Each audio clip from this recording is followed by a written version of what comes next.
Good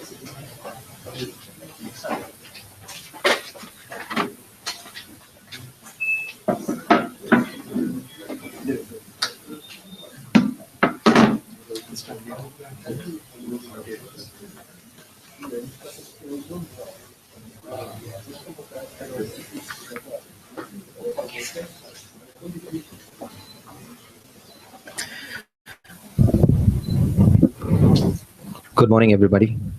Welcome, everyone. Welcome to the exhibition cum seminar for technology and software distributed and high performance computing, organized by the Ministry of Education Science of Russian Federation, RCSE. Right.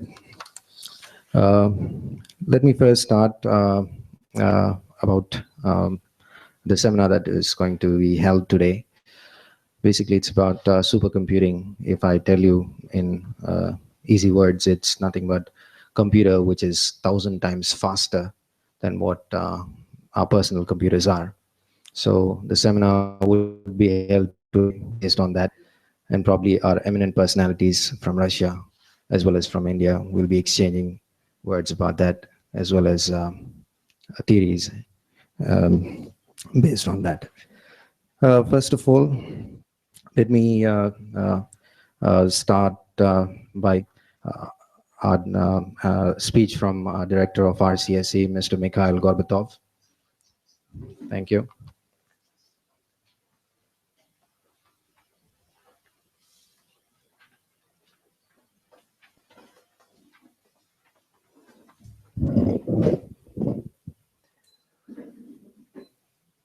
Good morning, respectful ladies and gentlemen.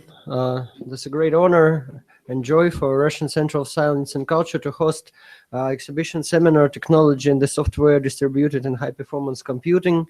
Respectful Mr. Mohan, respectful Mr. Tamil Silvan, respectful Mr.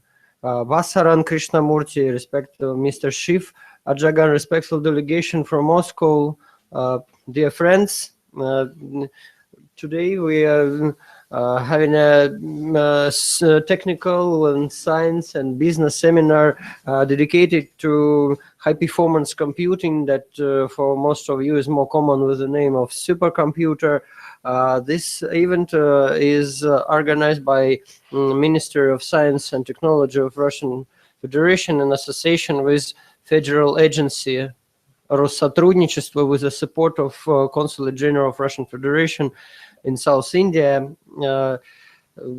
Federal Agency Россотрудничество is a governmental organization under the Ministry of Foreign Affairs providing humanitarian cooperation with different countries. So such Russian centers of science and culture, we have approximately 80 countries. So this one appeared in Madras in 1972 as a result of big friendship and cooperation between Russian Federation and India. So our country is have a very long history of relationship. Russian Federation played a rather serious role in gaining independence by India. Since the time we are actively cooperating in military field, in science field, in power generation, so in many other fields. So during the 90s, after collapse of the Soviet Union, the infrastructure of friendship and cooperation was, I would say, a little bit damaged, but nowadays our governments do a lot of efforts to restore the level of relationship that was between Soviet Union and India, and our country is actively cooperating with such international format as BRICS, and this seminar is symbolically happens during the visit of Ministry of Information Technology of India to Russian Federation, where with other ministers of information technologies from BRICS countries, they are discussing fields of cooperation between countries in the area of modern communication and informational technologies, such as mutual development of e-government, and also building a common system of internet regulations. Supercomputers are one of the most prospective directions of science nowadays. So we all know that supercomputers are not only used by Ministry of Defense of different countries for their intelligence operations, but they also play a big role in modern research work, in weather forecasting, and everything else that works with big data. So I think it would be interesting to hear these presentations of the representatives of leading Russian universities, such as Moscow State University, Moscow Technical University, named after Bauman, Moscow Institute of Steel and Alloys, other universities, South Ural Federal University. All these reports that you're going to hear today are dedicated to different fields around supercomputing, including software, including engineering part, including materials part. So I hope that it will be interesting and productive for you. Thank you very much. I wish you successful work and interesting information to be applied. Thank you.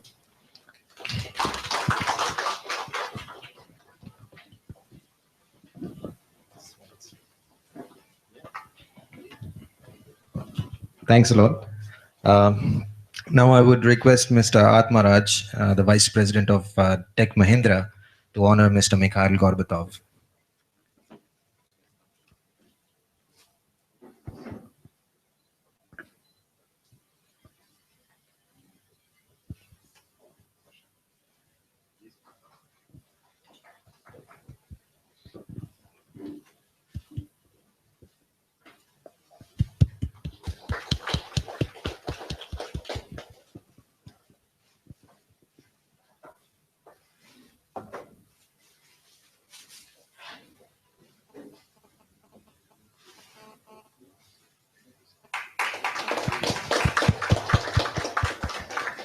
Thanks a lot.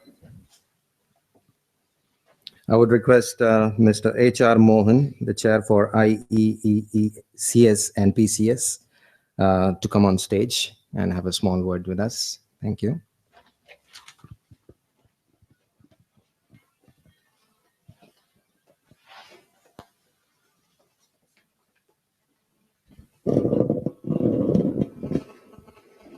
Respected dignitaries on the dais and my dear participants, on behalf of the IEEE Computer Society and Computer Society of India, I would like to extend warm welcome to the delegation from Russia for this wonderful seminar on technologies and software of distributed computing and high performance computing. As the director of the center was mentioning, that supercomputers are having immense use in the scientific computing, life sciences, and many areas, including defense, as he was mentioning. And it is a high time that one needs to be knowing about the developments. Particularly, I was just reading a recent announcement that San Diego Supercomputing Center, which had developed the first supercomputer, Cray XMP, in the late 1985, has recently unveiled another supercomputer, COMET, which is 2 million times faster than the earlier one. That is the first computer, which has been just, it was recently inaugurated a few days back.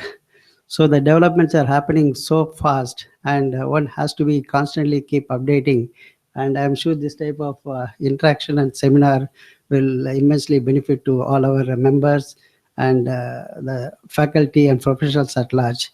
So we are very happy to participate and associate with the Russian Center in organizing and supporting this event. I wish you all the very best for this. Thank you. I would now request Mr. Nikitenko Dmitry to honor Mr. H.R. Mohan. I'm sorry. Now I would request Mr. Mr. Nikitenko Dmitry to honor Mr. H.R. Mohan.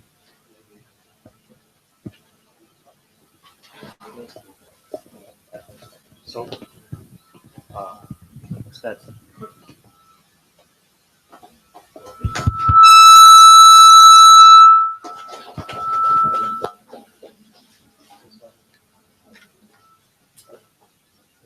Thanks a lot, Mr. Dmitry.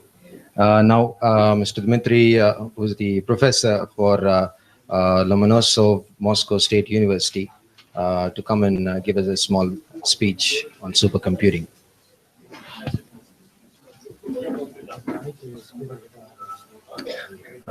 So, dear guests, I'm very glad to take part in this important seminar, but to tell the truth, I would really better pass the word to Professor Petrov to give a special talk. Welcome, words. Well, welcome, sir.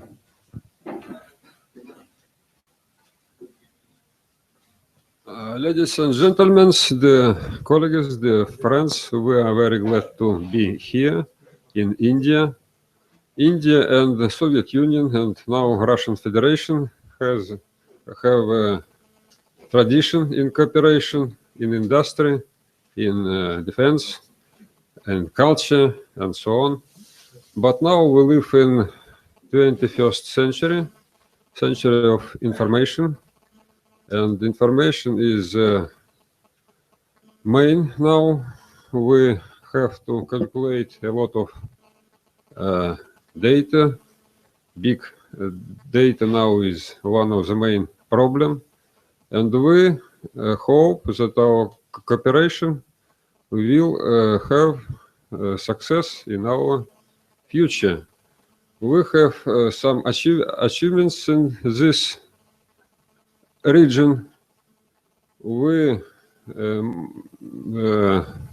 give you some reports from me and my friends here about our works, and we hope that our cooperation will have success and we can go in future together for the best life. Thanks.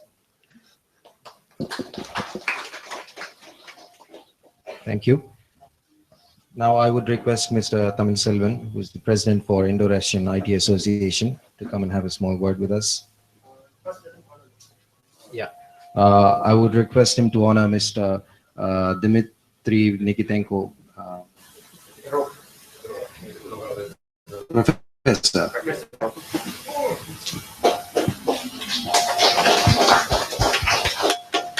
Thank you.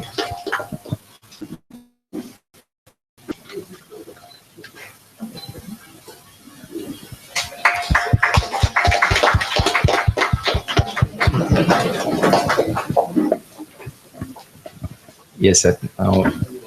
If you could just come and have a word with us. Thank you.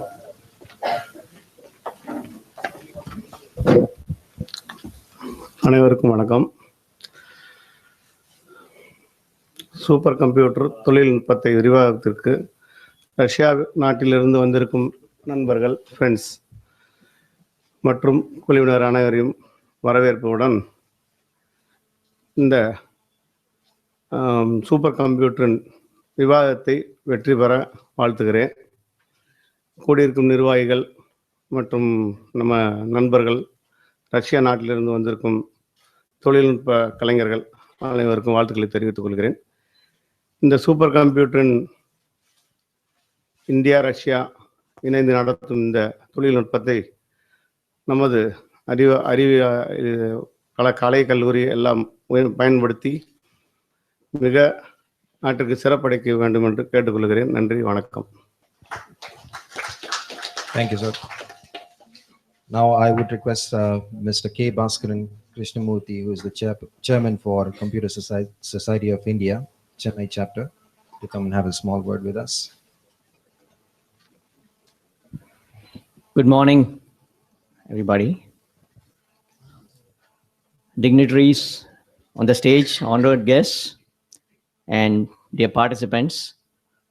As chairman of Chennai chapter for the Computer Society of India, I'm very happy to be here. And on behalf of the Computer Society of India, thanks to the organizers, the RCSI and the RCC, for organizing this. And I wish the function great success.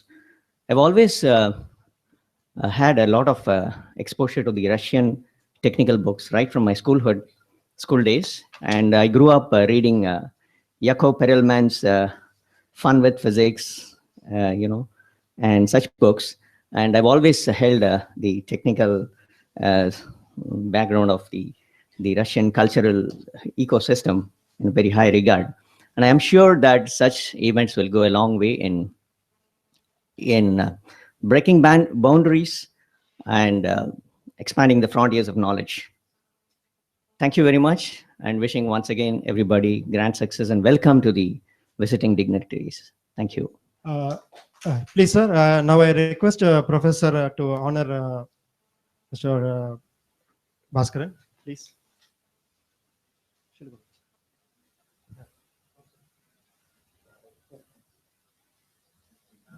To honor him.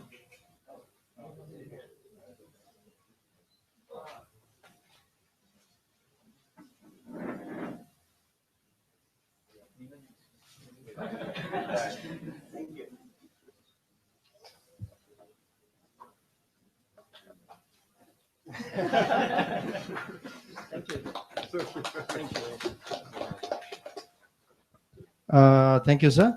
Now, may I request? They'll take a photograph. Thank you. Okay, thank you, sir. 5 minutes. Photo and video. 5 minutes и свечно.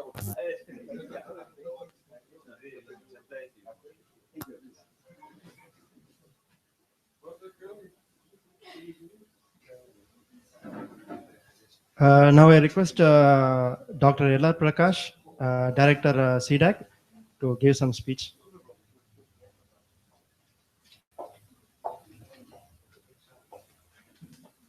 Morning, distinguished guests and our friends who have assembled here to listen to them. I'm Commander Prakash. I'm Director CDAC Chennai. CDAC, of course, was established as part of the National Supercomputing Mission. The CDAC Chennai is only peripherally involved in this. I myself, I'm just back from Moscow. I was there on Thursday and Friday. As our friend said, the communication and IT ministers of all the BRICS countries are meeting there. And all the ministers have decided, the governments have decided to take forward cooperation in the fields of information technology and communication, essentially so that we can leverage our mutual strengths, we can help each other out, and also break the monopoly which is presently held by a few countries in these fields. On a personal level, I have dealt with Russian computers for around 20 odd years. I was in the Navy, but they were all analog and electrical computers. I still remember integration devices with cones and gear wheels as small as your thumbnail. But of a very high professional and engineering standard, a large portion of your defense forces still work with those computers, and they work very well in the modern systems. They work well at sea, they work well in deserts, in the Himalayas. So we have a long tradition of cooperating with Russia in technologically advanced fields. I'm especially glad that several of the youngsters are here today. I advise you to use this opportunity to interact with the Russian delegation and learn more about what advances in these fields they have with them. Thank you. God bless. Sir, please, come here, sir. Now I request Director of Russian Center to honor.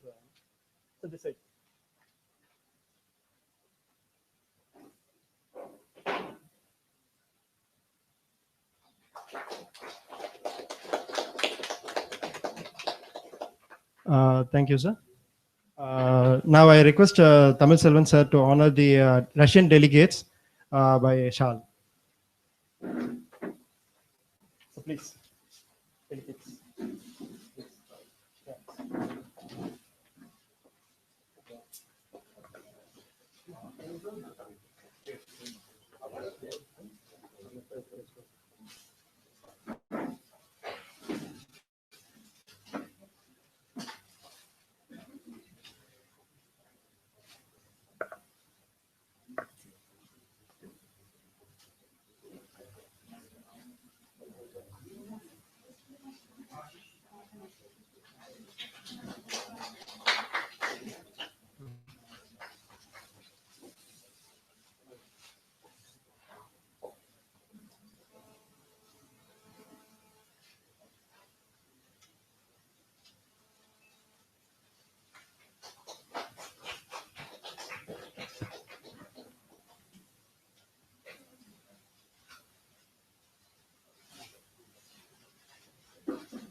Thank you, sir. Now I may request Mr. Atmaraj, Vice President of Tech Mahindra, to give us some speech.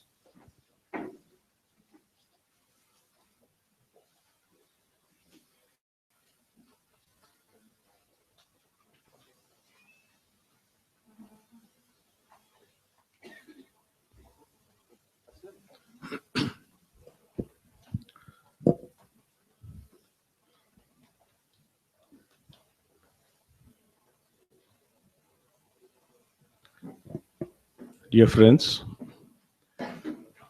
my dear industry colleagues, dignitaries and delegates from Russia, I think what is happening this morning is not just a good morning to all of you, but according to me in my mind, what I've been watching since morning, these few minutes, and what I've been trying to understand of this gathering is some kind of a small history is happening here. Our two countries, Russia and India, are extremely rich in tradition, and the traditional connect, or be it even political, or be it even in any which way you want to look at it, dates back to centuries, and we cannot in any way overlook our connection with this great country, Russia. In that way, I say a very special good morning to my very, very dear brothers and sisters from Russia. Be it supercomputer, be it super brain, both are in a way same to me because I don't belong to either group. Okay? It's difficult to understand these things, but one thing I can say for sure is if this effort is taken forward and if there is seriousness in the minds of people who are forging this forward, I see a tremendous potential in tapping a lot of talent. One thing I would like to say to the delegates, not that you do not know, but just wanted to mention it so that I am able to touch an important point that I would always like to say is in a city, in a country like India, and if you take a state like, for example, Tamil Nadu, there are these big cities like Chennai, or let's say a city like Chennai, there are a lot of tier 2 cities. The kind of talent that we have in these places is abundant. Any effort to tap the talent of these young minds and this young, fresh talent is going to not only benefit the Indian society or the Russian society, but also the industry per se. In that order, if I see, I can think of one such college as an example in a very sleepy place in outskirts of a rather sleepy town like Madurai. This college of Sandamarai, of a College of Arts and Science, started solely with the aim of trying to tap youngsters who belong to that region and providing them arts and science education. If you see, well, this may not be a technical college, may not be a college of engineering, but if you go through the cross-section, these kind of students need a lot of encouragement, and these kind of projects and these kind of discussions go a long way in opening up the minds of these youngsters, and that way you stumble upon tremendous potential and knowledge and capacity when you do so. In that order, I see this effort today by the Russian Academy or the Russian Cultural Society having taken is a major step. This is a very big step. And I really hope and wish that this is taken forward and a lot of meaningful assignments come out of the discussions you people would have through the day, today and tomorrow.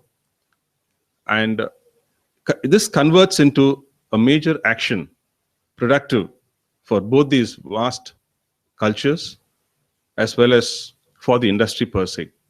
I am extremely thankful and proud to be standing here and saying these few words, because I understand that this is a very highly a technical oriented topic and a subject, and through the day people might be having discussions, seminars, and possibly, I'm not sure, workshops on how this is going to go about. And if this leads to something productive, I think we can all be very happy about it. Thank you so very much for this opportunity. Thank you, sir. Please come in, sir. I would like to invite a professor to honor it. Professor Alexei, please.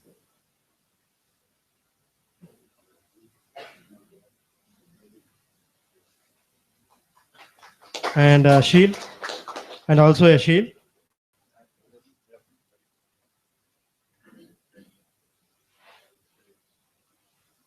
Thank you, sir.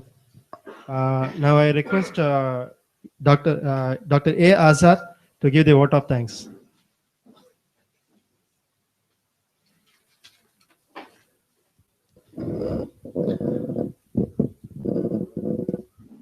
Good morning to all of you.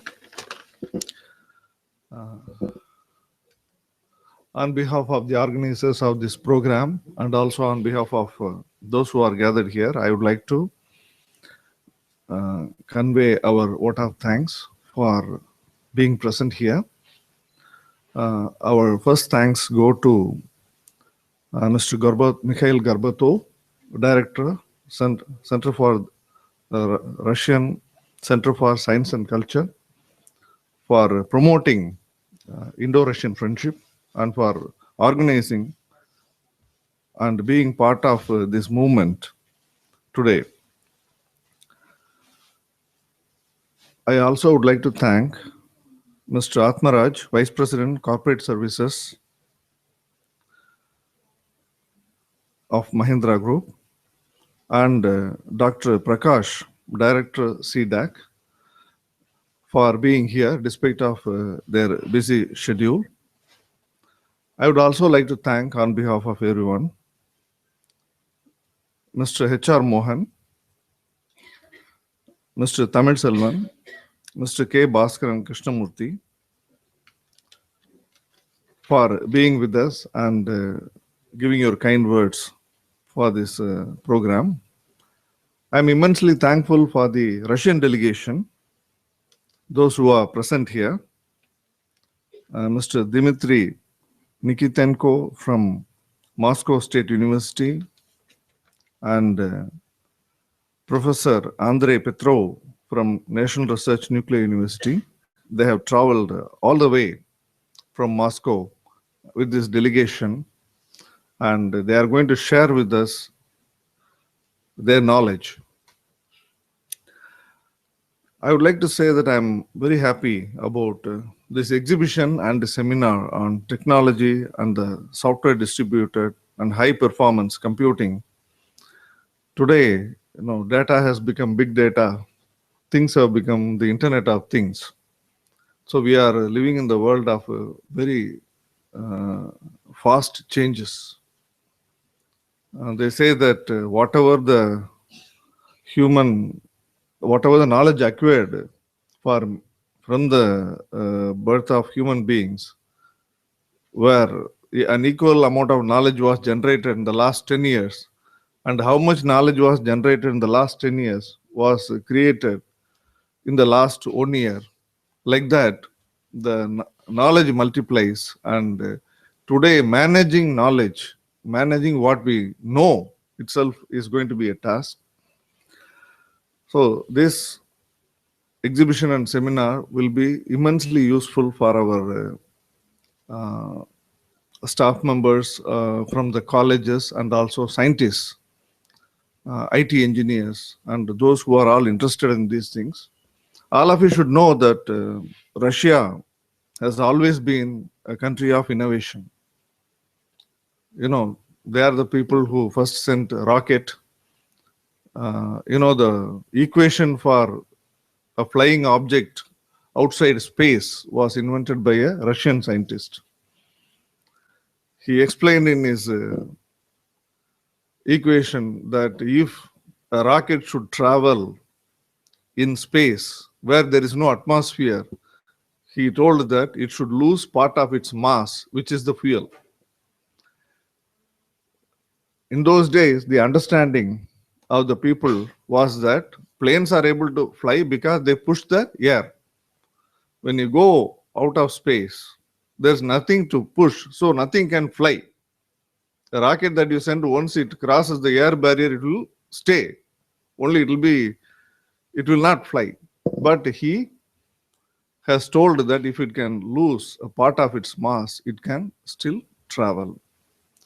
So many people criticized, but when the first Russian rocket went to space, everyone has accepted. So many times the Russian scientists have to live through a lot of criticism and then later to prove themselves.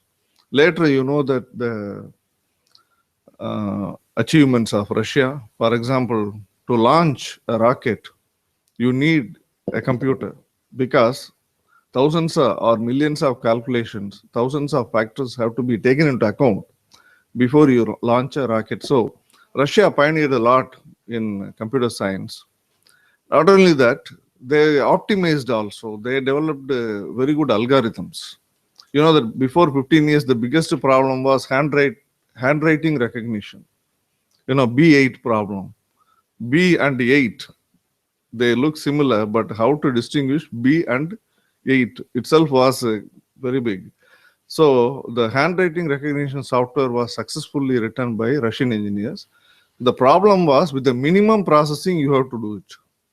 If you have all the computing power, you can recognize the software, but in small handheld devices, in cell phones and other things. So earlier we had a problem whenever our staff members go to Russia or Russian people came here, you needed a translator. But thanks to internet and also computer languages, now all English has become a common language. Now even in many Russian universities, they give master's degree program in English. So there will be better communication thanks to one common language. So now a lot of people have come here. Everything should not stop with today. After that, I would like our youngsters to keep in touch with the scientists with whom you are going to interact today, and then let it go for research collaboration, and it should go for publication and further development. So treat today's meeting as a beginning, but we will go a long way. Thank you. Professor Alexander will honor Dr. A. Azad.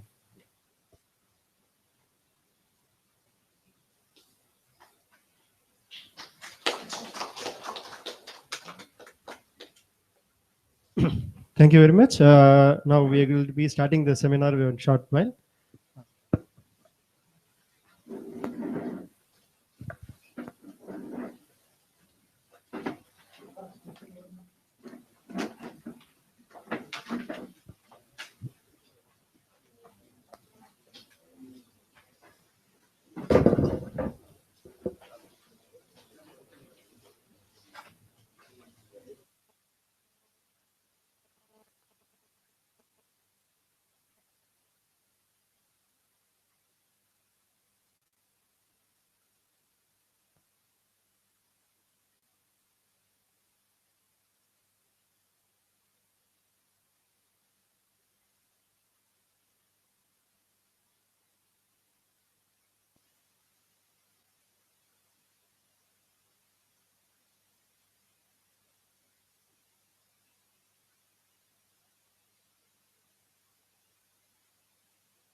You have only few, sir.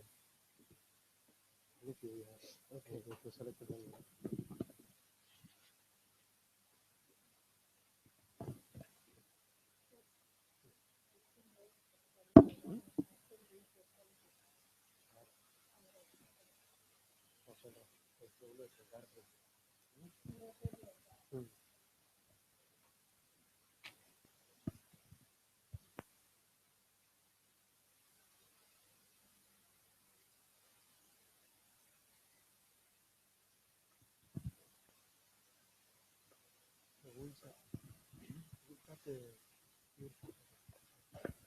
We'll start the seminar.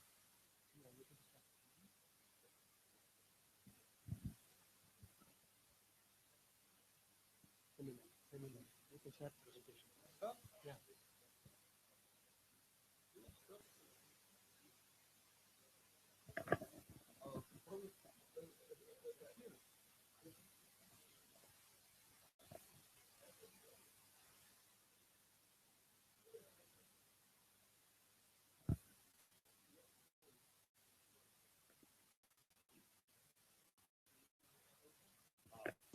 Is on your computer.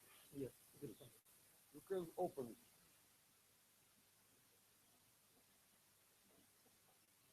And can I remove this by myself? Huh? Указалку, эту?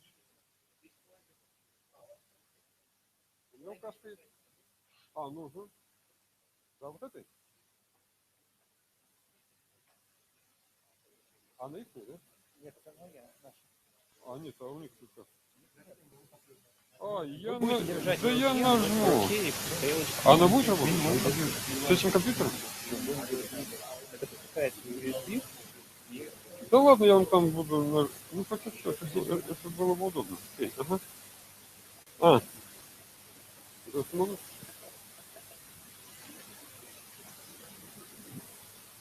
Петров.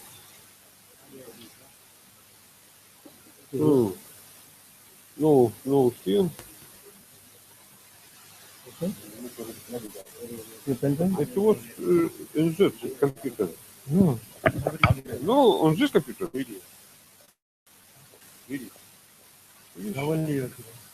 The next.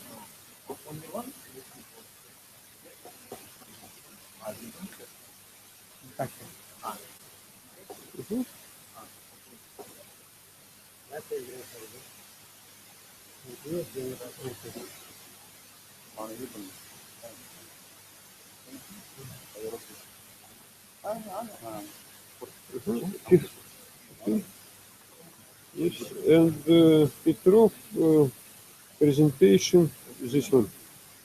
Yes, no, this.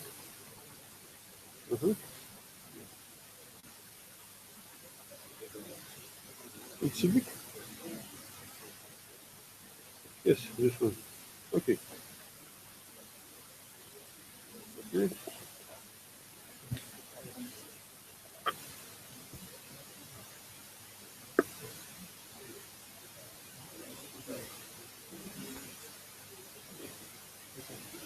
I will sit or sleep. You can put your table, your wish. What?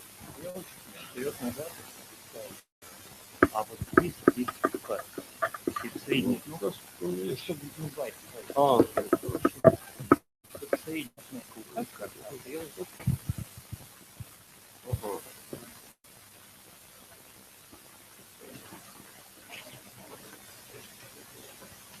Okay, ladies and gentlemen. This one. Okay. And this one for whom?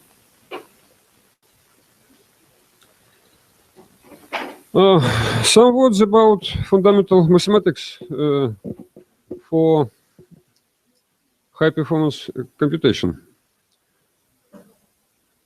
For complex system, tensor method for complex system calculations. You see, this is system that consists from elements and structure links. Structure has a great place in our worlds because of network in the world is made now. Elements have a process. They flow from the one or from input to output of the elements with the resistance of matter of elements. And the process describes by equations. World, as you will know, consists from structure only. Molecules from atoms, atoms from quark and electrons, and so on.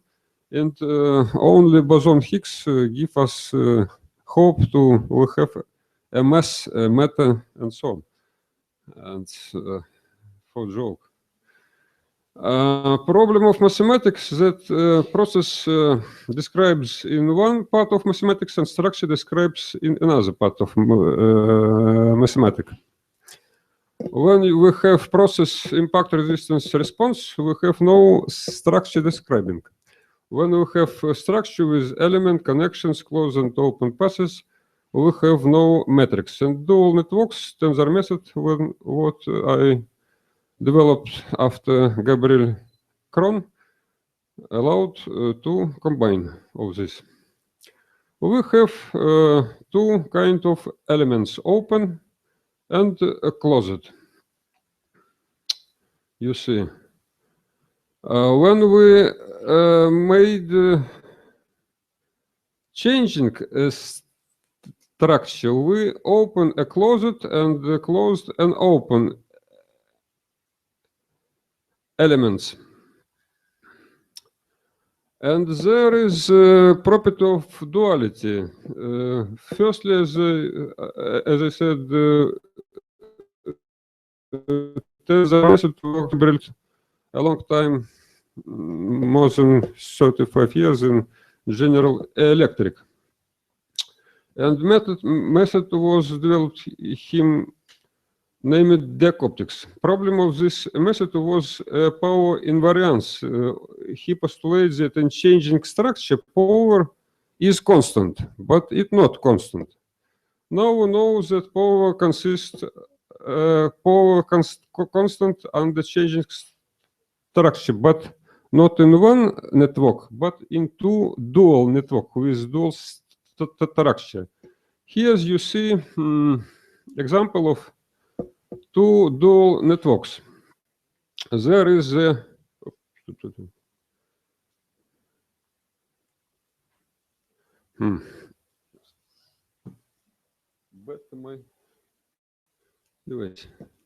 you see is one. This is matrix transformation passes from closed and opens from the primitive networks from three branches to a connected branches. This is matrix for one network and for dual network.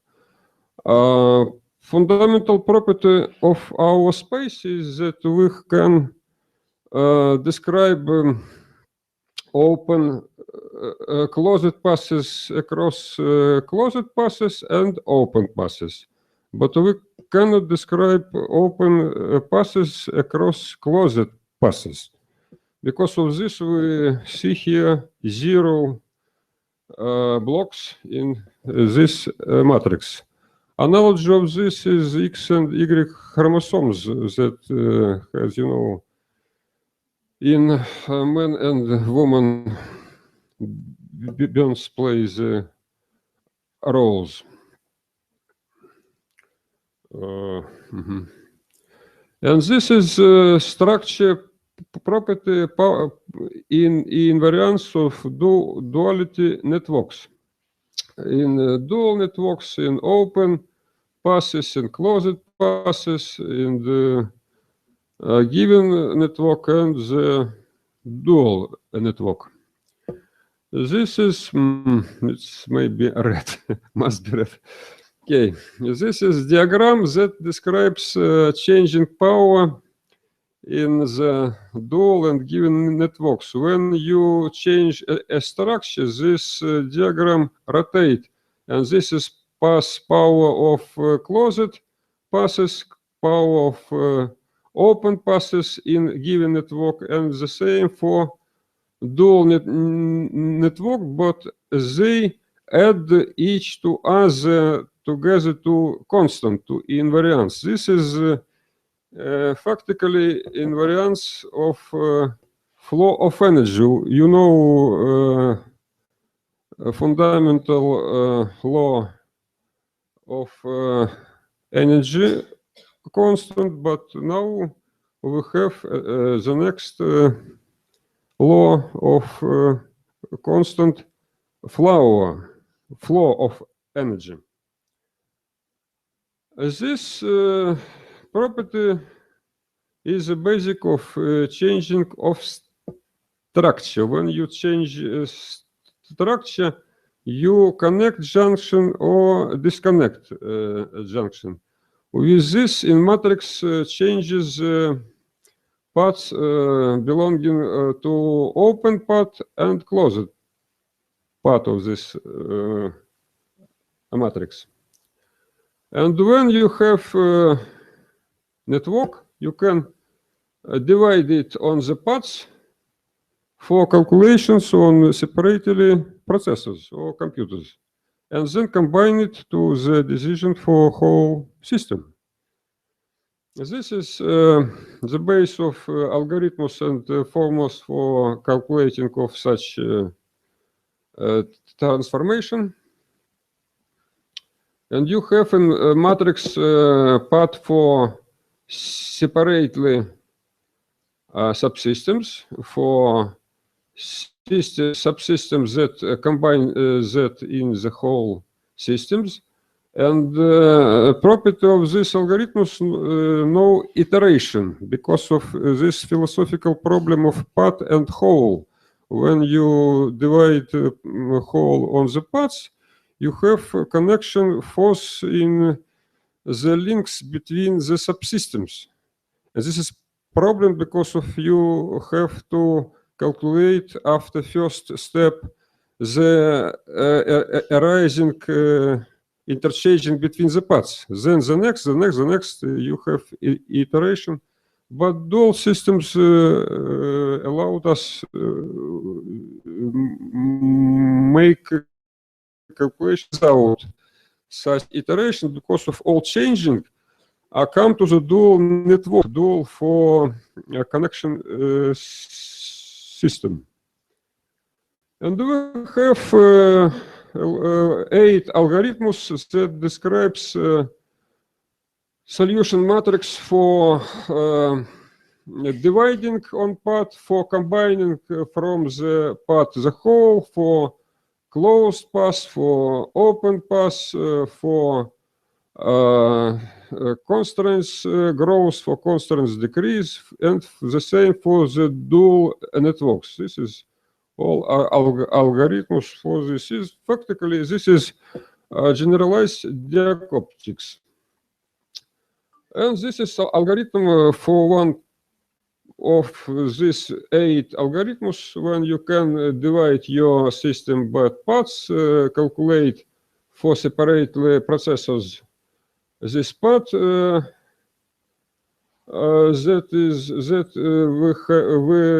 can make more quickly, then combine the paths in the whole, and you can have the decision of whole system as it is. Then this was mathematic for changing structure for variables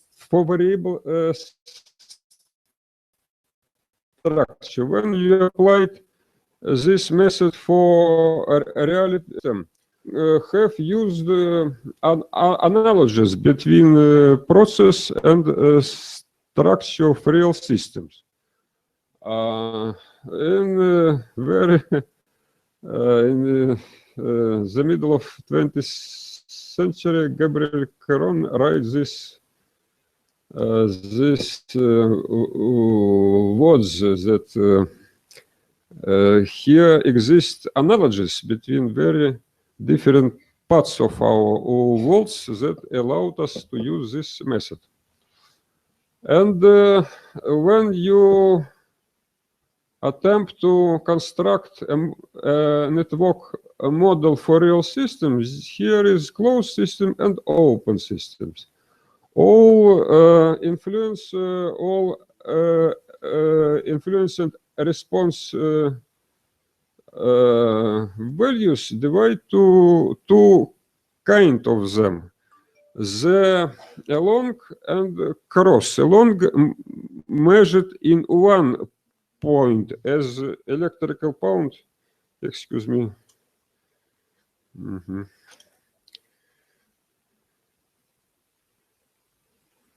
Turn off.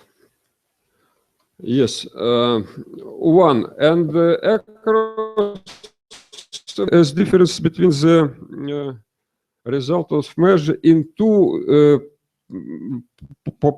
points, slightly different, as velocity between point 1 and point 2, voltage from one junction and other junction as potential 1 minus potential 2. And in closed system, across value have to be along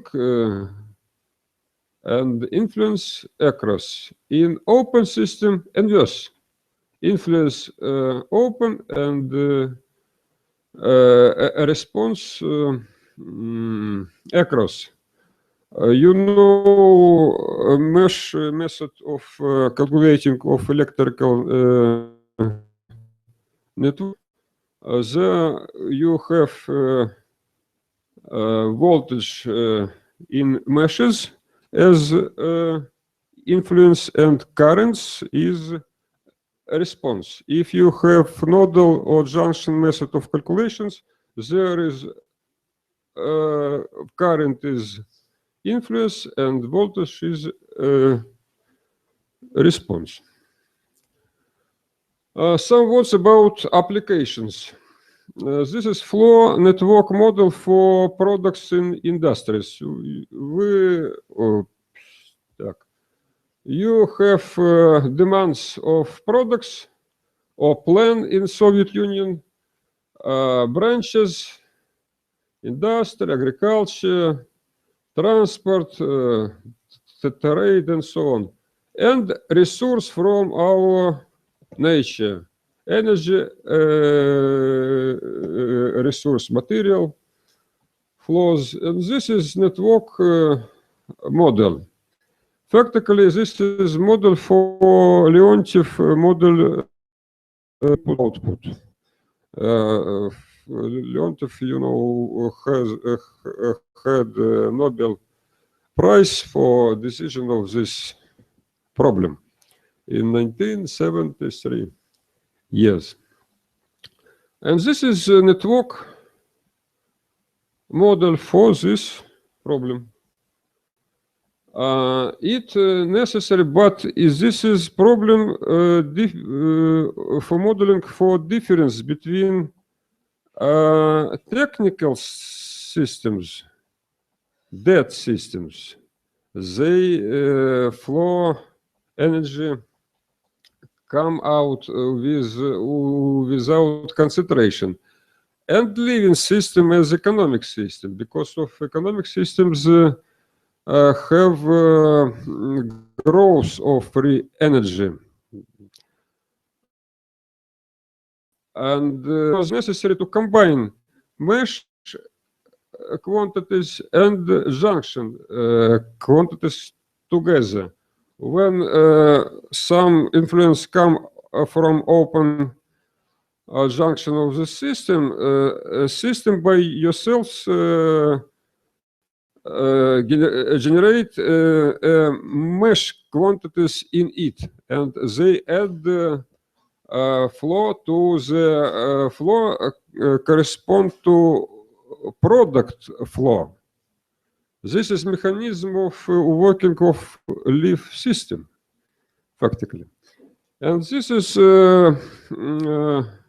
give us possibility of parallel calculations in computing and very speeding, very good speeding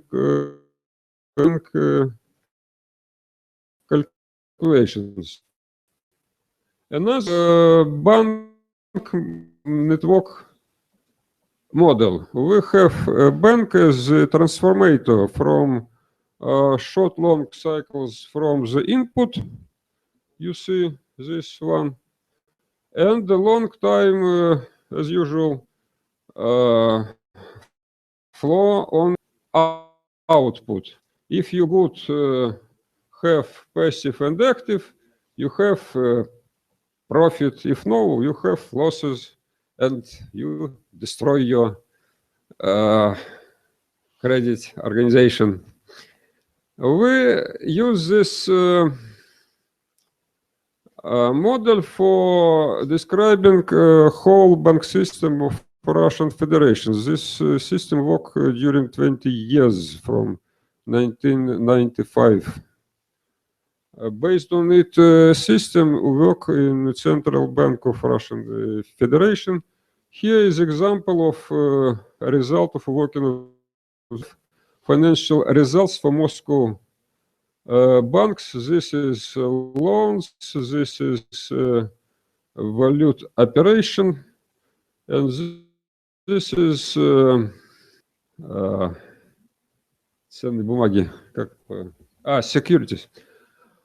You from the 2002 year till the October of this year, this is dynamics of these results. You have sustainable development for 8 years. Here is world crisis and the bank system fall. Then they return, and now sanction. You see the results. Very big fall in bank system of Russian Federation. We can see this from calculation in this information analytical systems. And here is very interesting waves. You see when grows loans, fall valute operations. When value operation grows, fall credit operations in anti-changing. The next model I show you refining system for oil. We have refining system. Oil come from here, heating, and come light up, heavy down, and separate to benzene, gas, and so on. This is a network model for Moscow plant of refining oil. Then we have network model. Here is problem of modeling. You have to take the simplest example of your system, investigate it, and for it made the simplest model and choose what of them can work accordingly real system. We choose and have such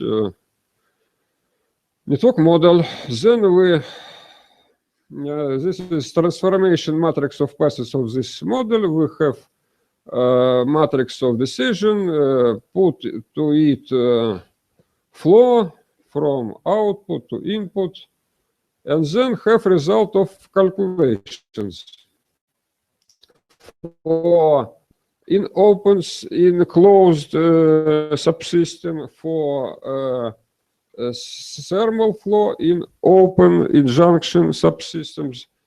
And then we can investigate this model on changing structure. When you have destroying of construction,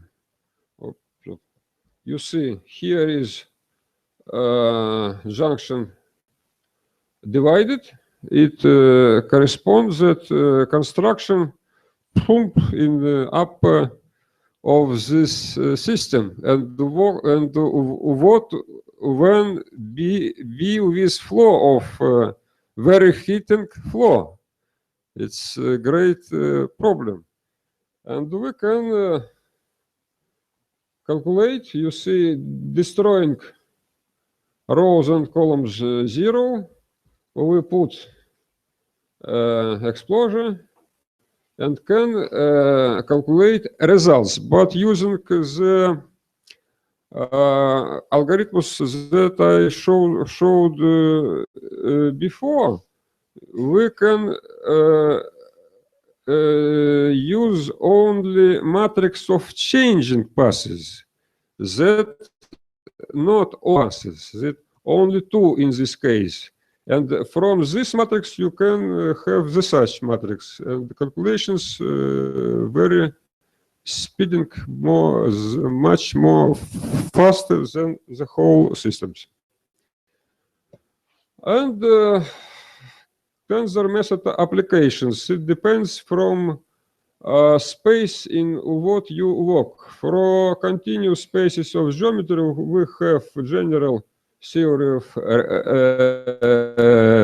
relativity, Einstein, hydrodynamics, and so on, so on, so on. Then Gabriel Cron for discrete spaces, because of in network space exists only in branches and not exist out of branches. For this reason, structure spaces is not the same that usual our continuous spaces. And for this structure, we have network model, and for electrical machinery, for technical system, for model of nuclear reactors, for constructions, and my work was, as you show, for industry, for oil refining, for mining of heating. And here is can apply calculations network in parts for parallel calculations, and applied for economic systems. Moreover, you have discrete systems from separatory points. It has some applications that I not show here for database system.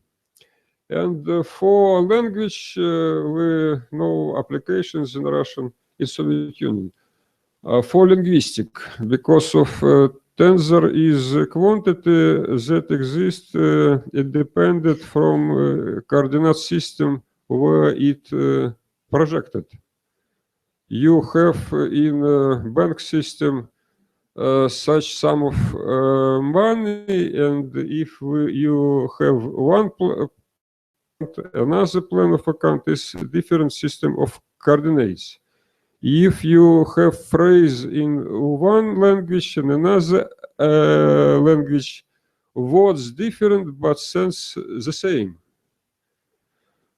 And this is base of the tensor method. We have from Indian sciences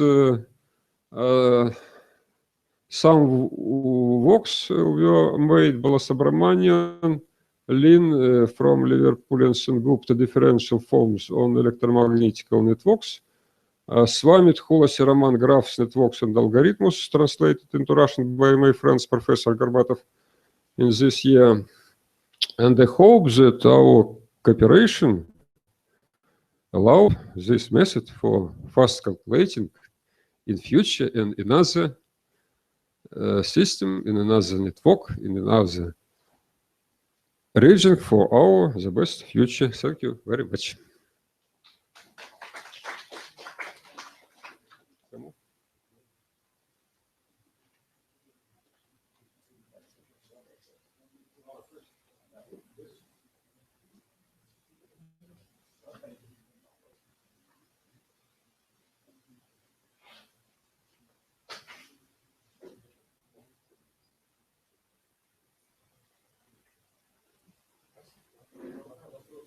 questions? Have you any questions?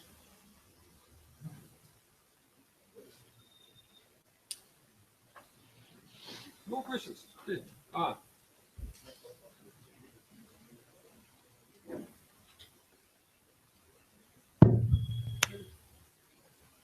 Alex?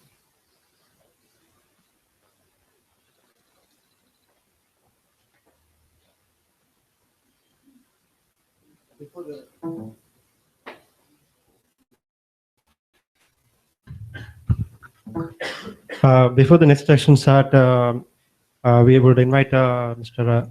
Atmaraj here. Is leaving now, so is with his busy schedule. I invite Director of Solution Center of Science and Trust to give presenting.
Good morning, everyone.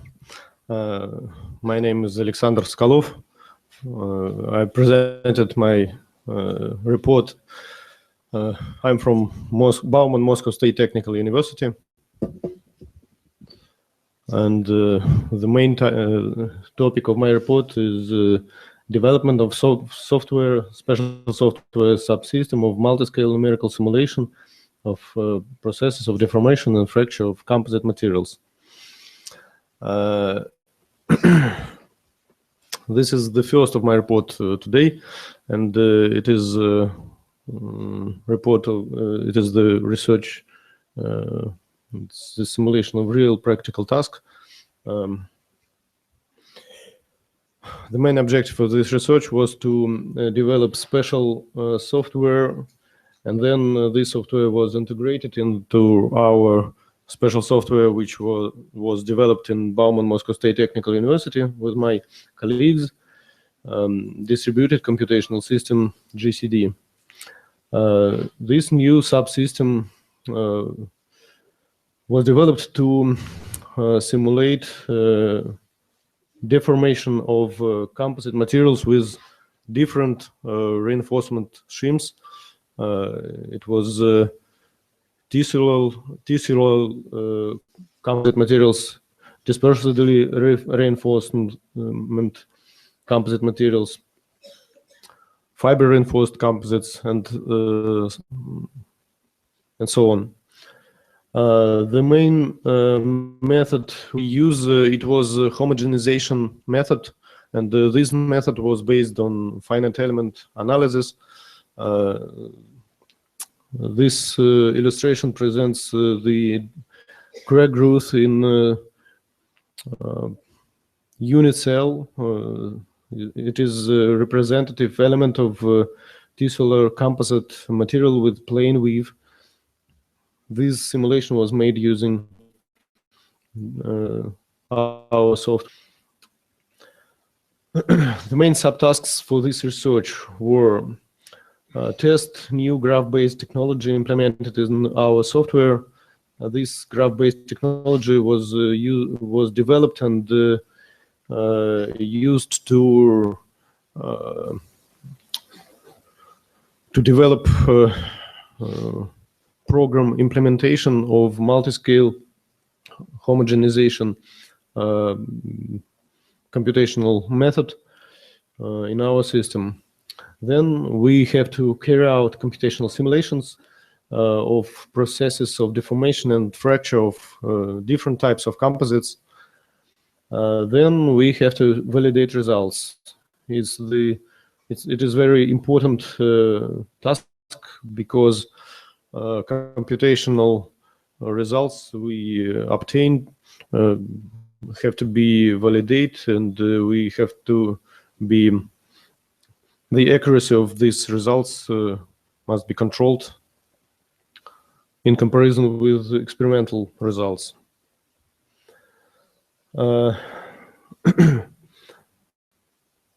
What is distribute? Huh? Processing methods are you using? What? During simulations, are you using any image processing applications? Image processing applications? Yes, some simulation we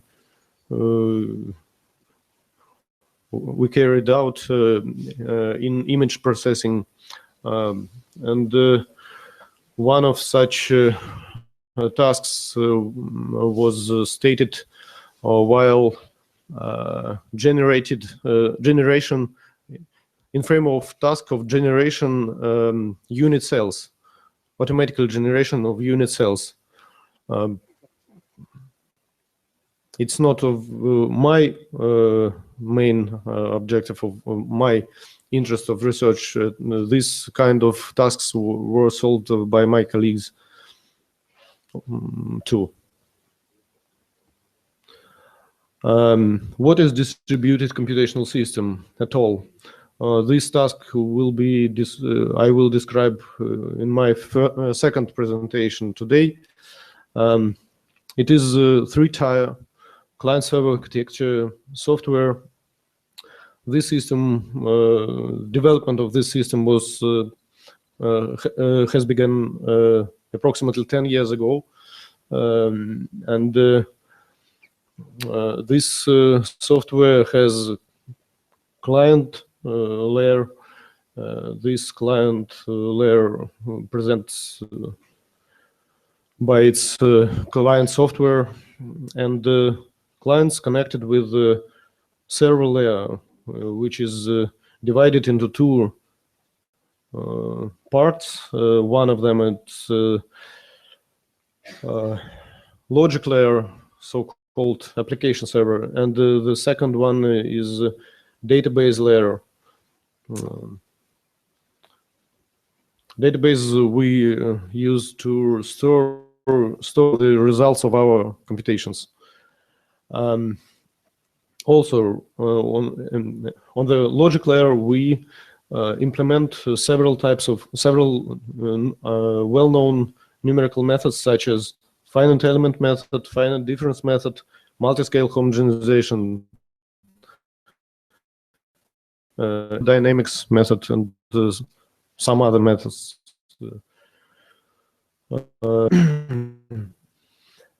Also, this software includes several principles of industrial ERP systems and CRM systems.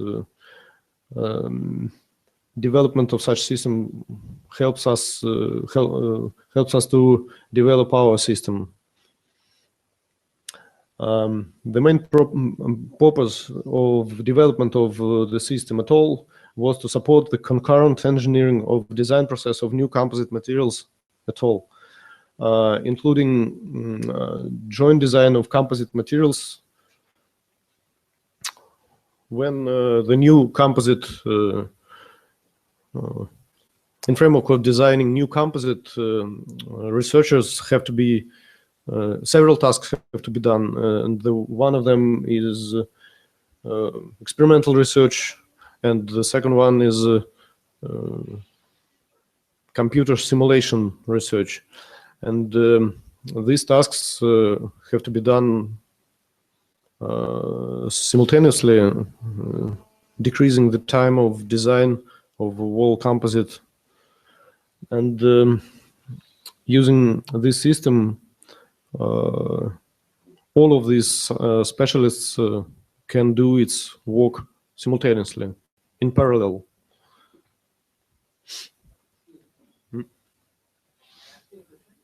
Okay.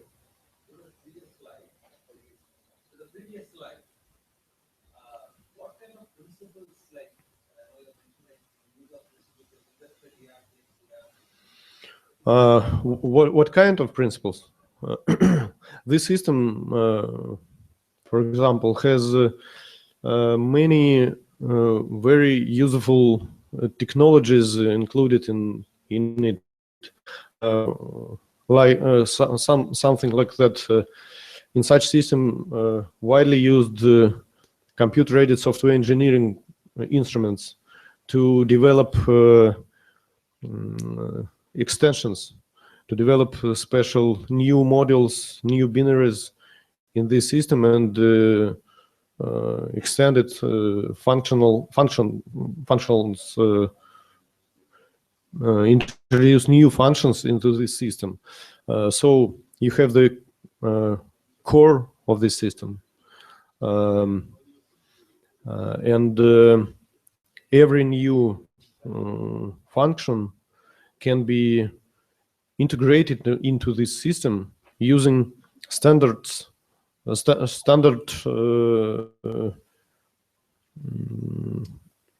method. You just have to generate the framework of this new function using case instruments. Then the developer or researcher can implement special code inside of this framework of new function, and then this function automatically presents in the menu, in the graphical user interface, so on client layer of the system. It is very convenient. It's decreasing the development type. Also, we use database layer independently, and the development of relational database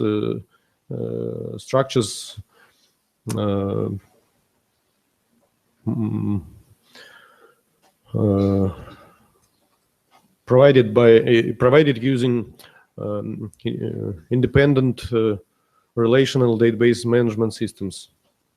For example, PostgreSQL, for example, MySQL,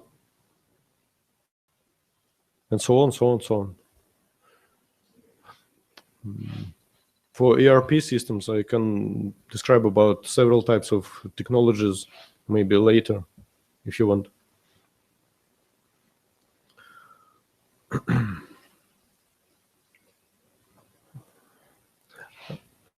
At this slide, I present the several types of applications and types of problems which can be solved using our software at all. The main purpose of this software, of course, it was computer-aided design of new composite materials.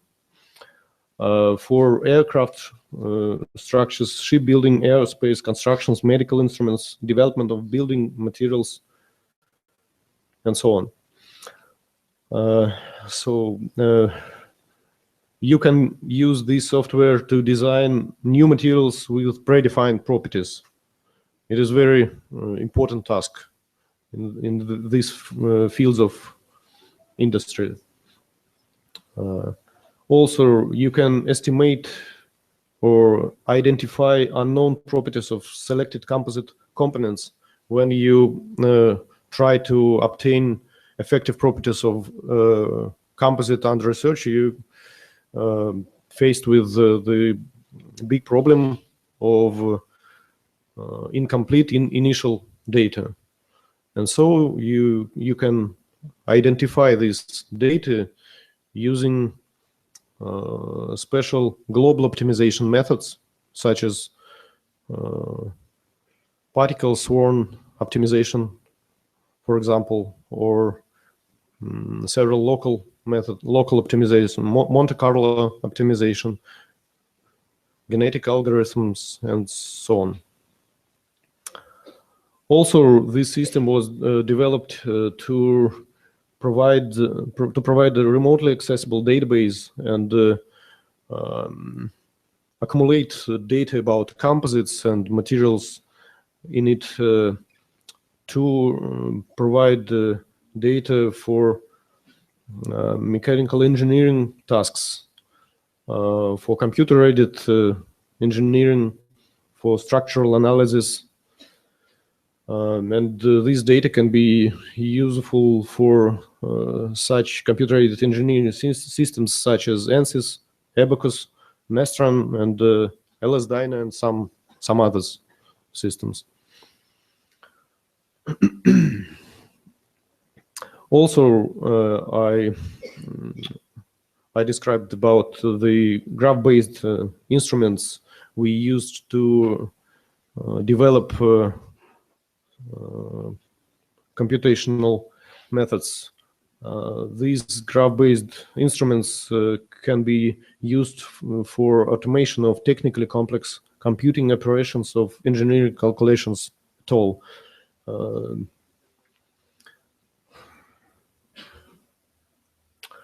And now I describe about the task of this research about the deformation and fracture of composites. Some problems of solving real practical tasks are described at this slide, and one of this problem is that some properties can be unknown. For example, in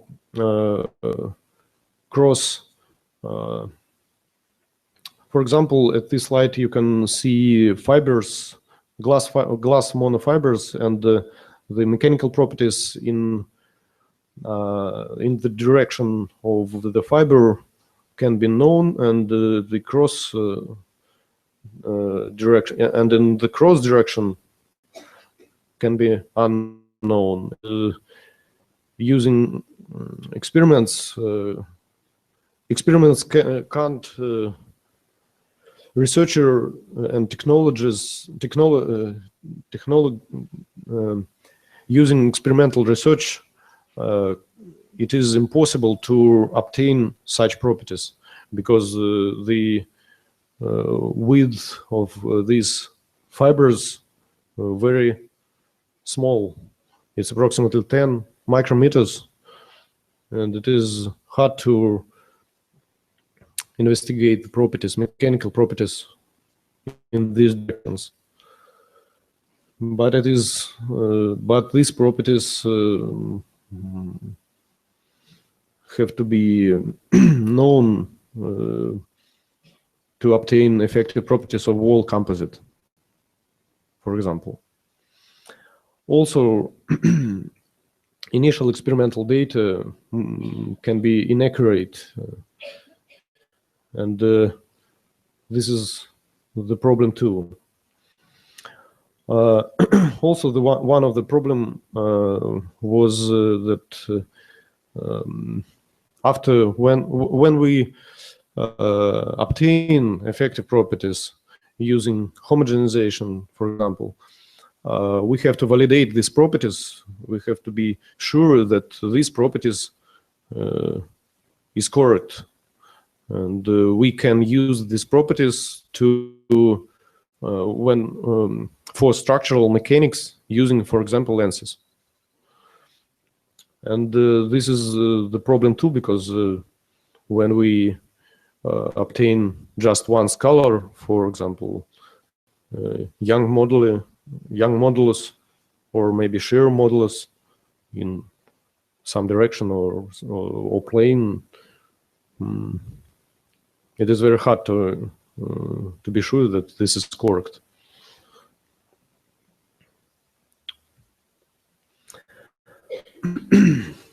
Also, and these problems, it is in the field of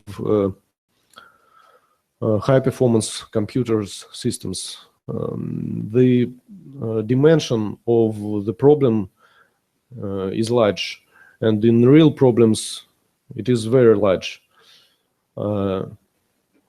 So we have to use so-called cloud computing technologies to transfer computer loads to high-performance computers from local PCs.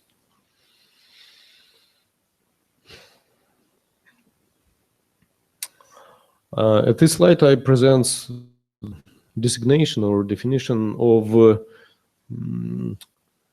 strength properties in three-dimensional case, effective strength properties in three-dimensional case, generalized designation. This designation is very useful to understand, to present the effective, to present strength properties in six-dimensional stress tensor space in three-dimensional case of task.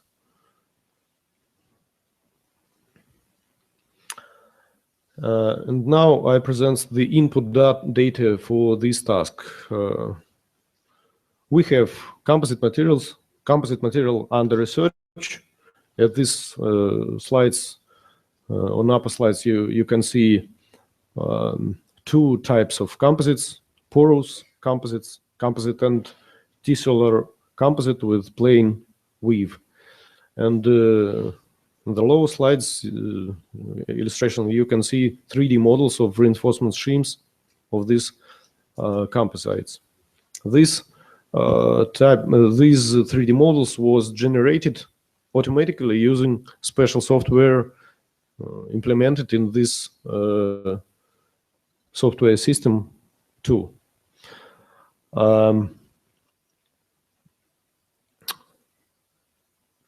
As an input, an input set of initial data, input set includes technical constants, Young moduli, Poisson ratios, shear moduli. Also, we have to set thermal conductivities, expansion coefficients, strength data, strength limits for every component of composite under research. When we use homogenization, we use all of these input data to obtain so-called effective properties of composite. It is the averaged properties of homogenized material without any homogeneous any particles in it. At this slide, you can see the deformed state of example of unit cell of dispersely reinforced composite material based on hollow fibers.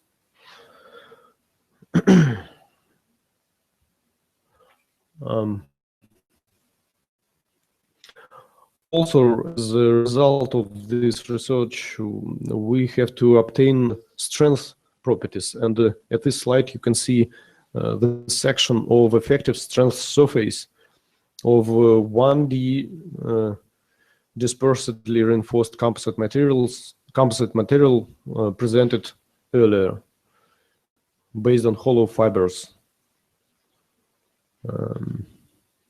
This surface, the wall of this surface presents in 6-dimensional stress tensor space.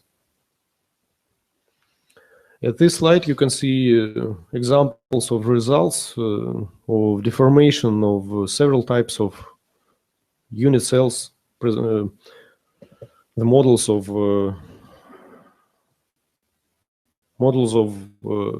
composite, examples of composites in deformed state. This type of simulation presents crack growth in 3D reinforcement composite, and you can see the visual presentation of the crack in the unit cell of 3D reinforced composite material. This visualization and format of file for this visualization was made using this software too. Some assumptions and development features. We suppose that inner reinforcement structure of composite have hierarchy type. It is the assumption of method of asymptotic averaging method, and also called homogenization. This periodic multiscale hierarchy type or structure described by unit cells, so-called the minimum representative volume of composite, presents the wall of its microstructure.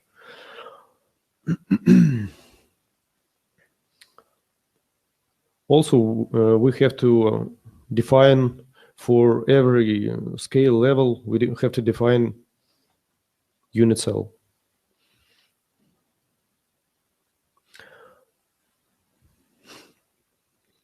At this slide, I present briefly the graph, full graph of program implementation of homogenization method.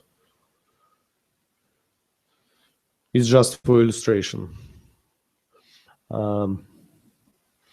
Also, to store the calculation result, the relational database structure was developed, and special extension modules to system GCD were developed using graph-based technology. And effective properties of composite have been obtained and stored in remote database. At this slide, I present what kind of strength criteria were used to obtain effective strength properties. We use Tsai Wu, Malmeister Wu, and Goldenblatt-Kopnov criteria It is a polynomial tensor polynomial quadratic criteria. This criteria was used to simulate the crack growth, for example. And the deformation simulation was made using classical linear elastic deformation theory. You can see some papers we use. It's the short list, of course. Numerical methods as a special program implementation. We use finite element method. As I mentioned earlier, least square method was used to reconstruct strength surface in 6-dimensional.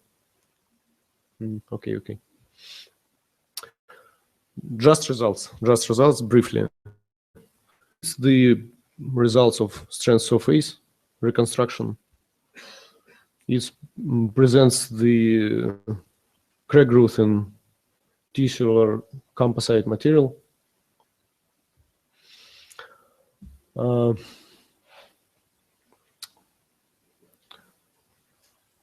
This slide presents the inverse problem of identification of unknown initial data.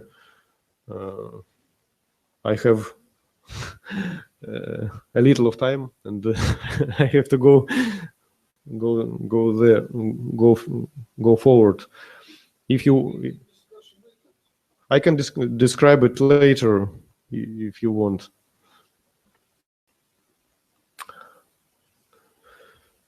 I present just the graph of processing of automatically built graph of computation for inversed tasks. It's just an example of these tasks. And this is the algorithm for wall task when the initial data is incomplete. It's the presentation. It's the slides. This slide presents the crack growth step by step. This slide presents the results of obtaining effective strength elastic properties for composites with orthotropic fibers. It is a very important task, and this task was implemented to solve too. This is dispersively reinforced composite material simulation. It's dispersively reinforced composite too. At this slide, I present the statistical data for some kind of task which was solved using this software.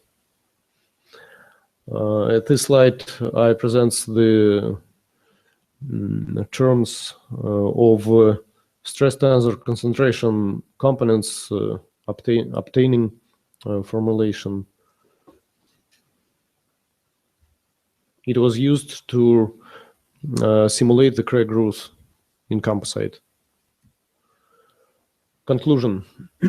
As a conclusion, I want to mention. I want to point that new calculation procedure of coupled processing of direct and inverse engineering task of effective properties determination was built. Program implementation of new calculation procedure was developed and integrated into distributed computational system GCD.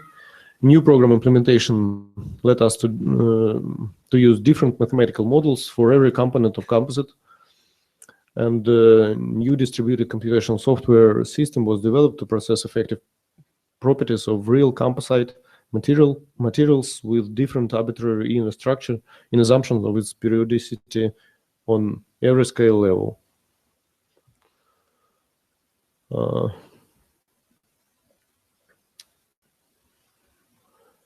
Some advantages of the approaches we use was that we increase the accuracy of effective properties determination procedure,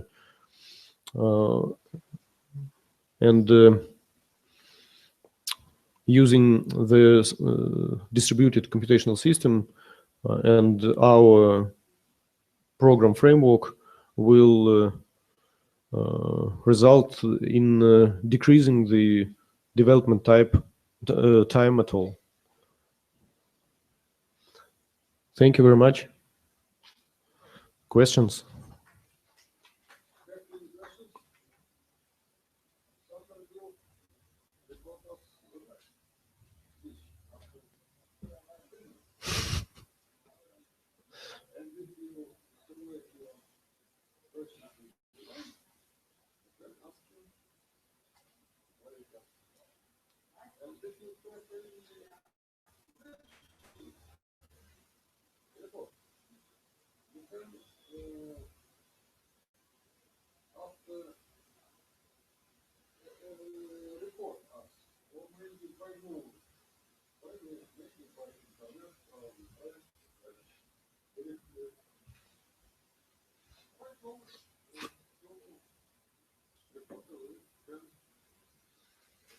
Thank you.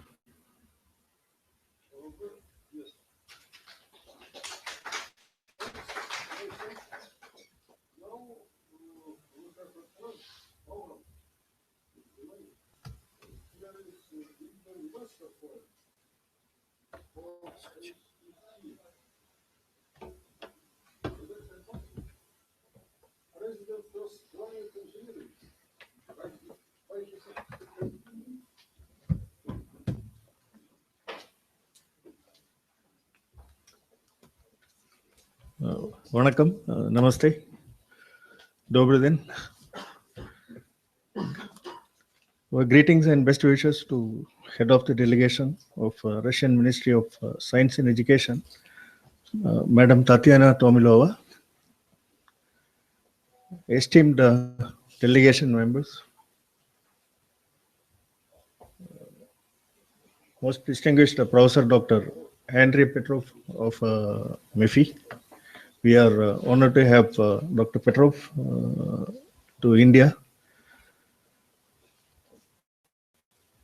and Professor Dr. Alexander Sokolov of Bauman Institute, Dr. Alexei Dodopoulou from Kaleva Research Center, Southern Federal University of Urals, Dr. Dmitry Nikitenko, and Dr. Alexander Antonov of Distinguished Lomonosov Center of Moscow State University,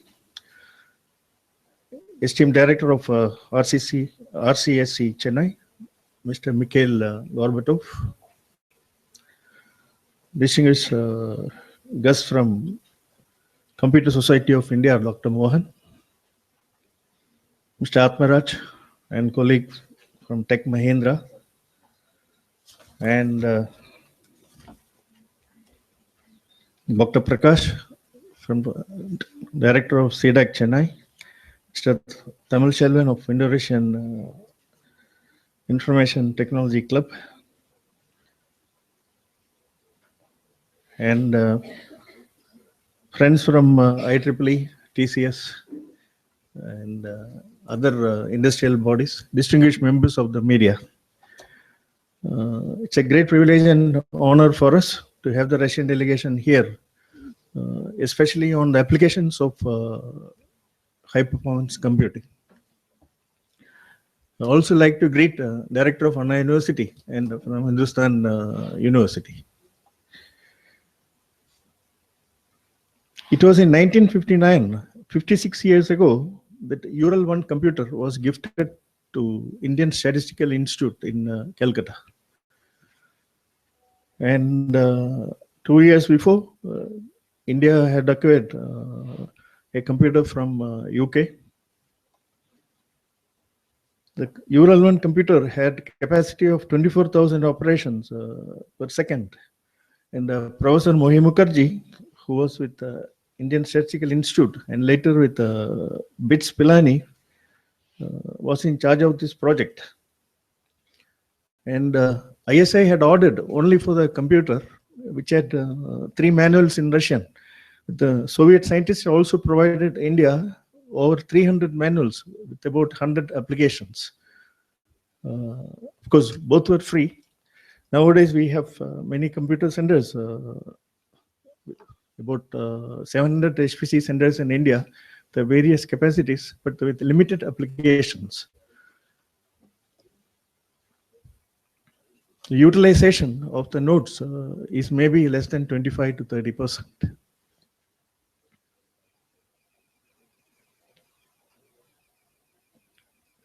Few years later, in Cambay High, Soviet seismic exploration ship Academic Archangelsk did the exploration survey, and Bombay High was discovered.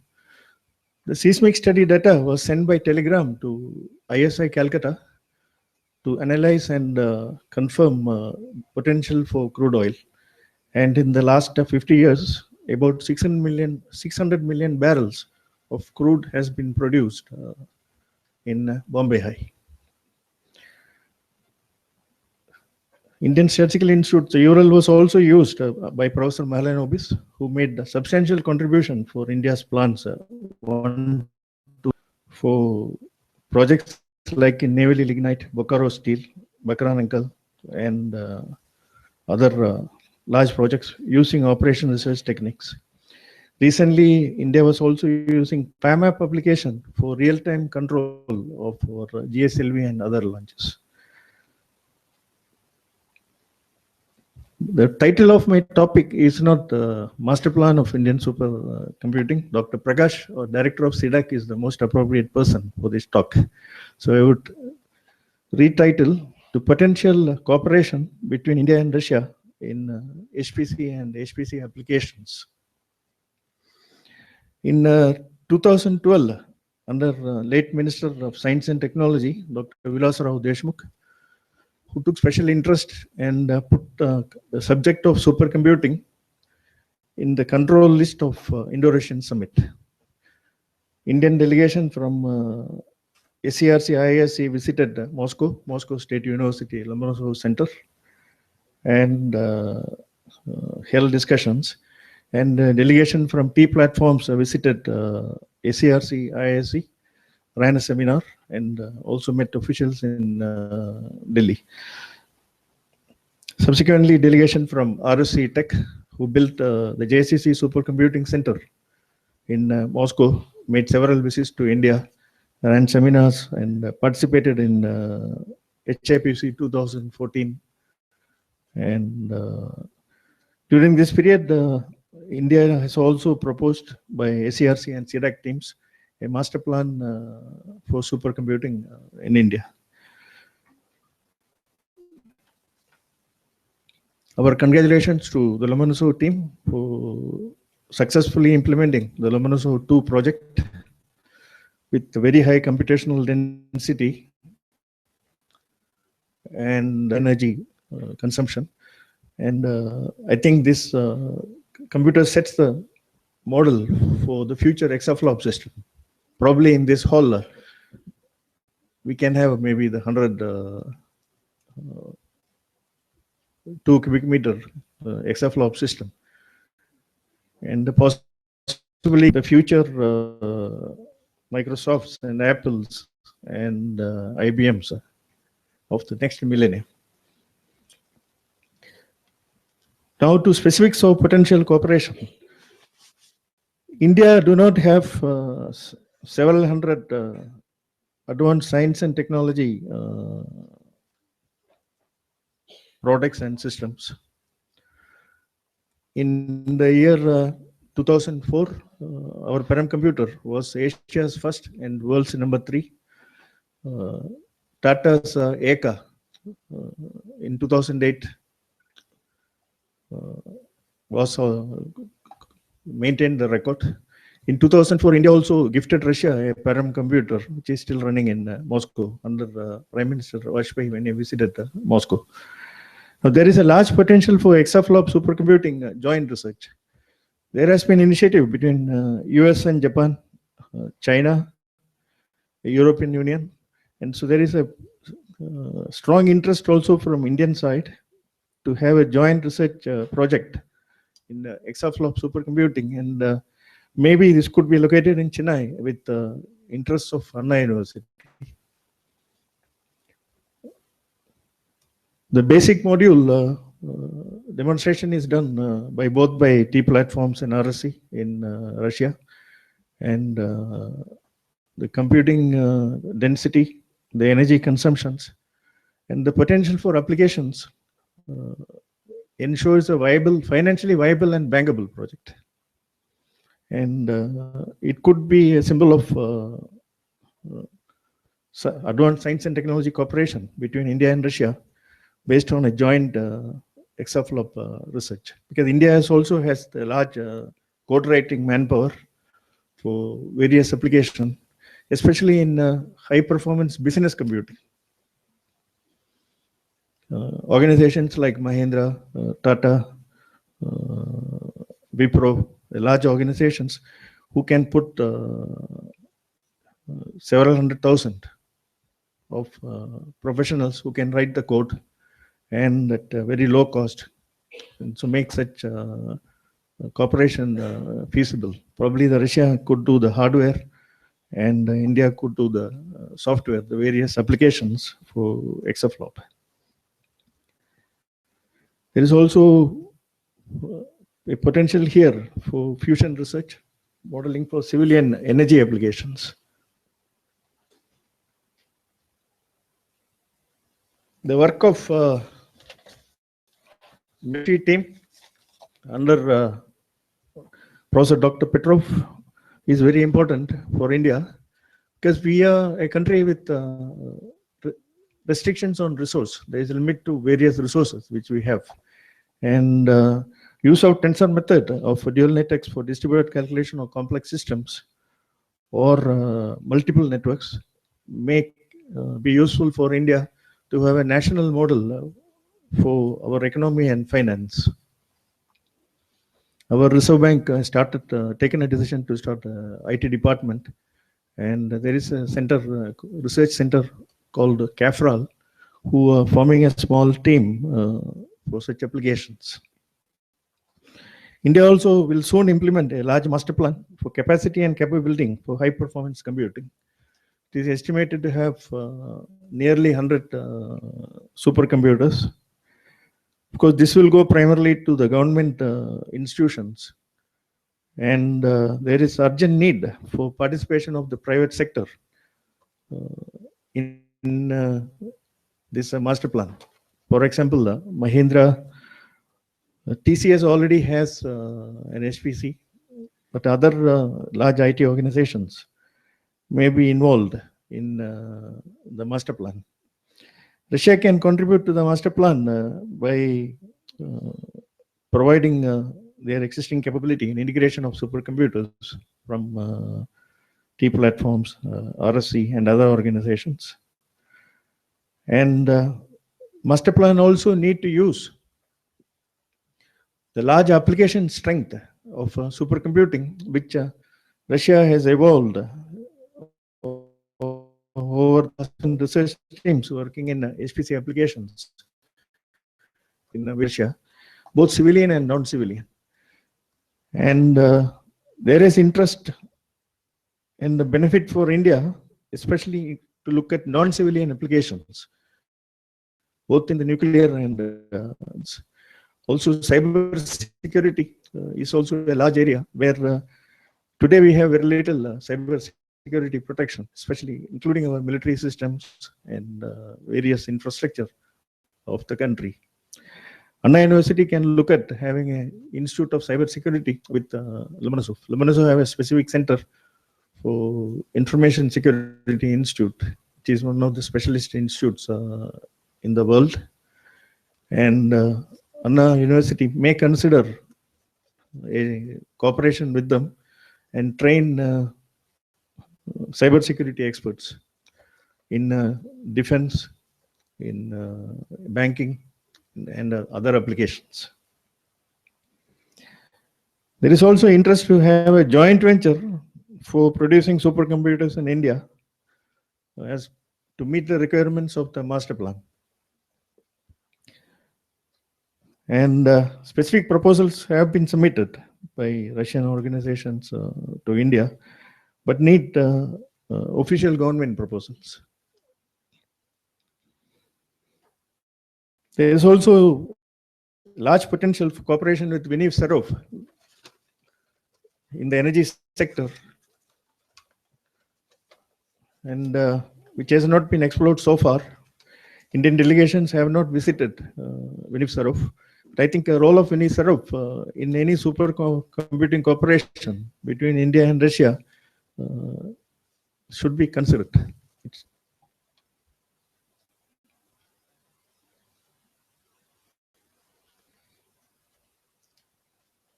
For bankable reasons, it's also required to have a Russian supercomputing consortium, not from a private sector enterprise to the Indian government approach, which has been made so far by T-Platform or RSC Tech, maybe led by Rostech or a larger organization.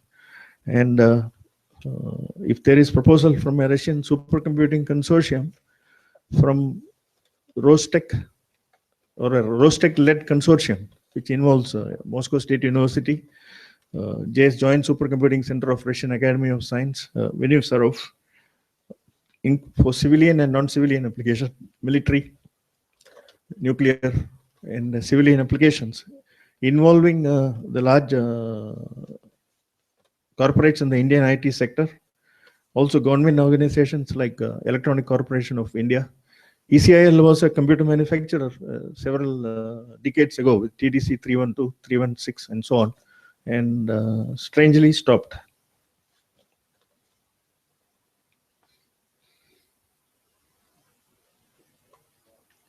Anna University can also consider a center for application of supercomputing, which can be coordinated by Lomonosov, Moscow State University, because engineered plastics and nanomaterials, there is a large potential in India.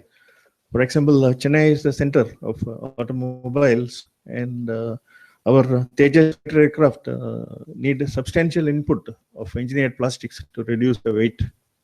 The power weight ratio is a challenging problem of Tejas.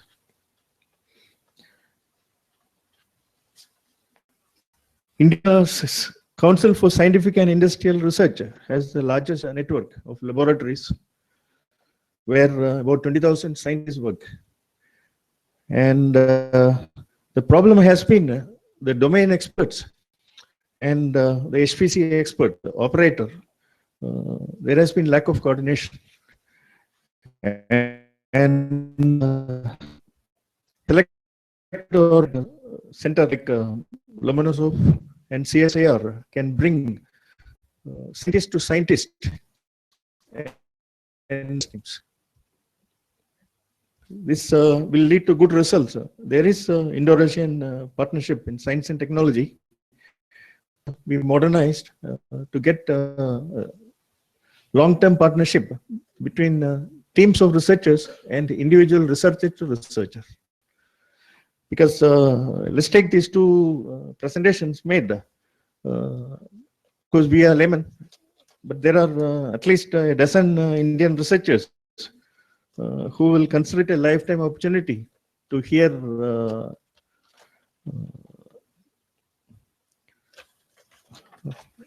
Professor Andrei Petrov's presentation, and also the presentation from Alexander Sokolov on simulation, especially people in National Aeronautical Laboratory, Tata Advanced Materials, etc. So there is a need to have a common directory of scientists and researchers and to establish partnerships. Of course, we need to have a more robust intellectual property protocols in India, legislation, and a lifetime of relation between research teams and scientist to scientist will get good results for the Russian scientific industrial complex.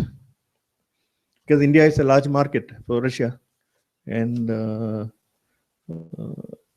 we need to have bankable and viable projects, return on investments, and every scientist must become a billionaire.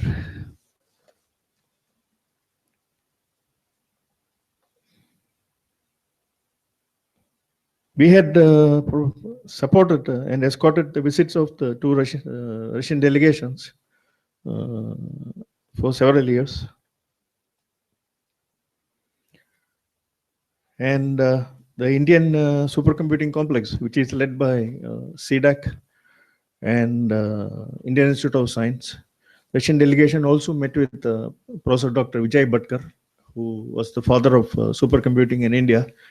And the leaders of Indian supercomputing complex welcomed official proposals from Russian side at the governmental level, which has not been provided so far.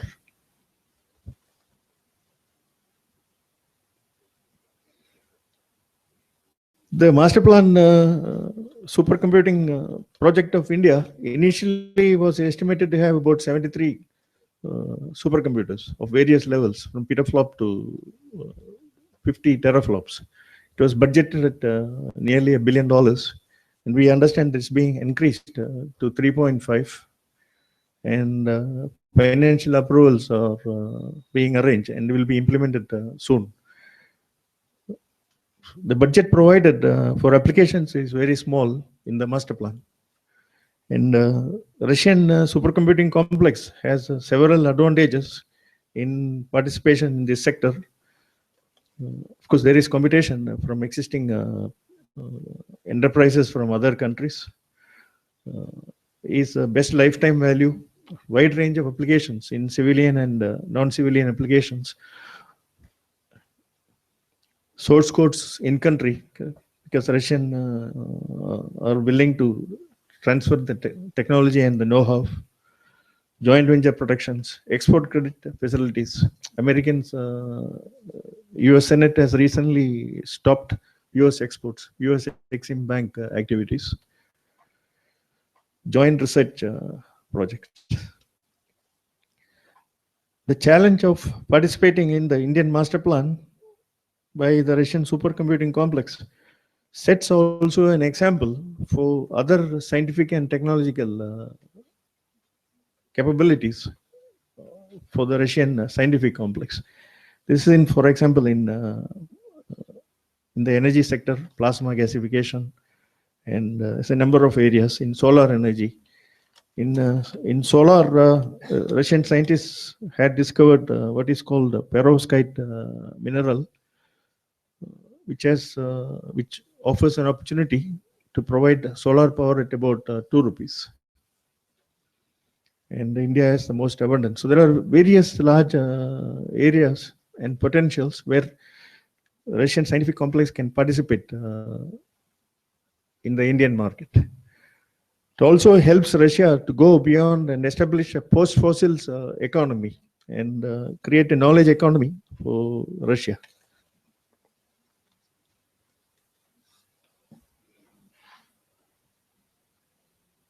One of the constituents of Anna University, Gojan Engineering, had signed a protocol with the Russian Academy of Science, JSCC, for cooperation. And there is JSCC also proposed to the IT secretary to establish a supercomputing center in Chennai, along with the institutes for supercomputing applications. And this may be pursued by Anna University and its constituent experts.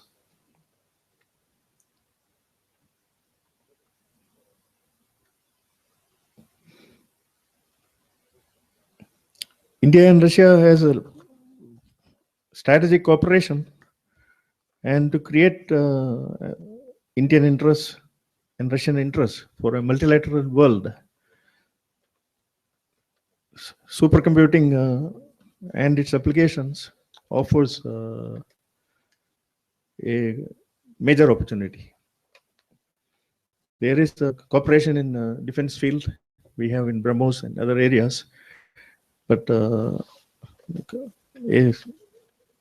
viable and sound long-term cooperation in high-performance computing will lead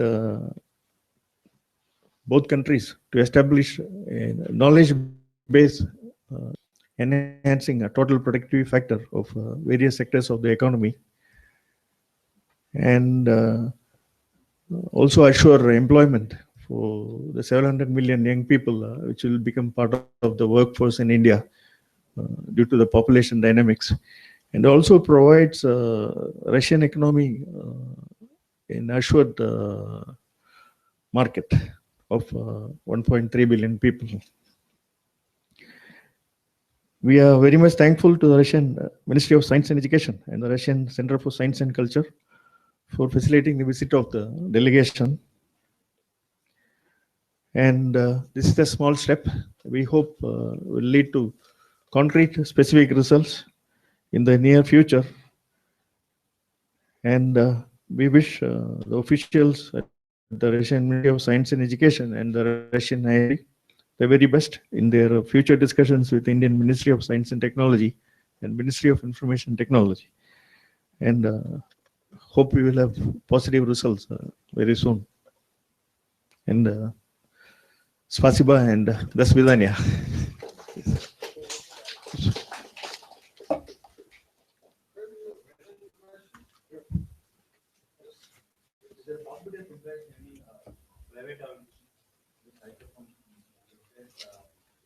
Yes, yes. Actually, you are from which company, sir?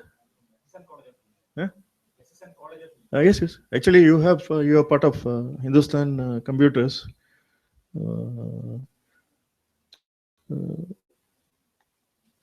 Presently, Tatas were the first to establish the ECA HPC. But you see, they have achieved good technical results, but not financial results. But because there was no application, packages which was available with the ECA Center. Now, of course, ECA is just kept running by doing services for.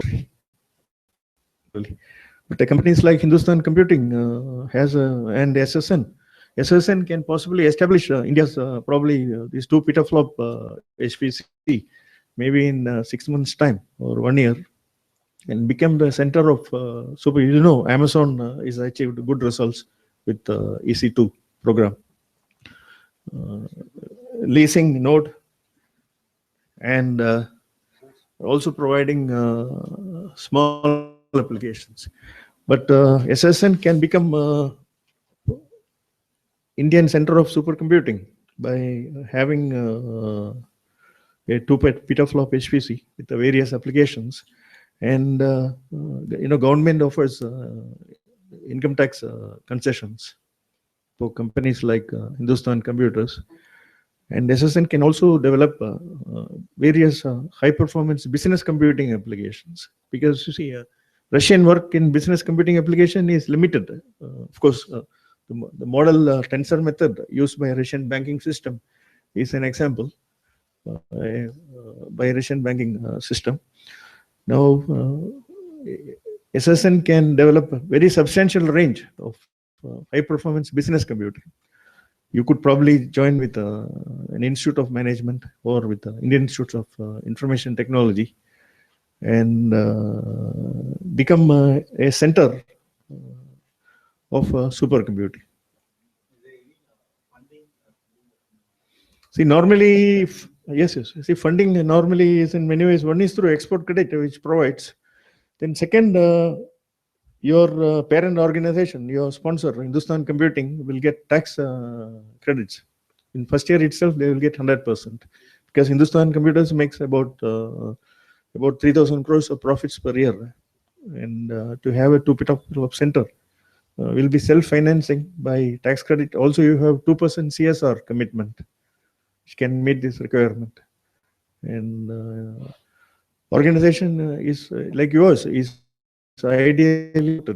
Secondly, you could look at even today evening take our friends from Lomonosov to SSN and discuss the possibility of Institute for Information Security. Institute for Information Security, and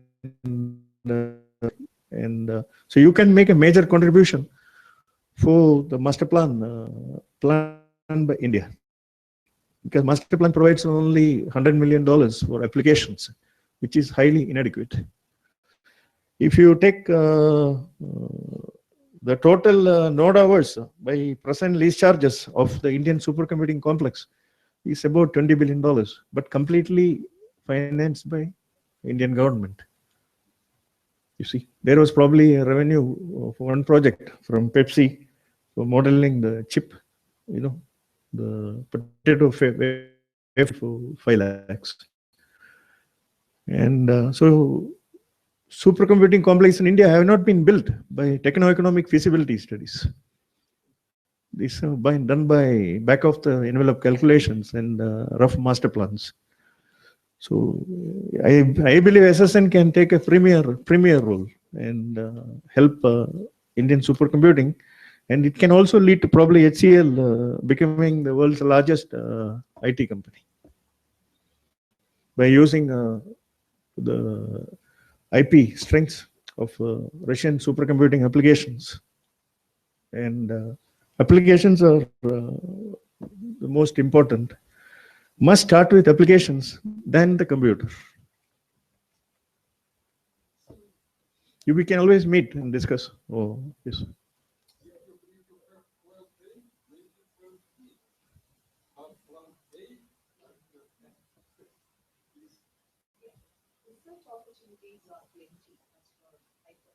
Yes.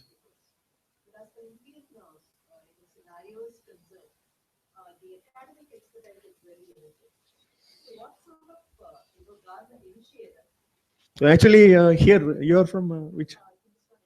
Yes, madam. Actually, there is an Indo-Russian science and technology agreement, which provides, of course, now ruble is down, about 50 lakh rupees approximately per year to support research. No, in three years.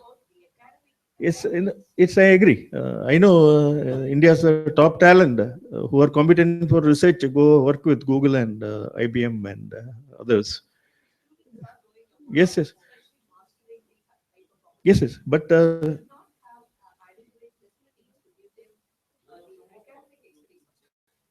no, that students have to be trained. Exchange programs. For example, your university can sign an exchange program with Lomonosov. So your students go during the B final semester for their research. No, not necessarily.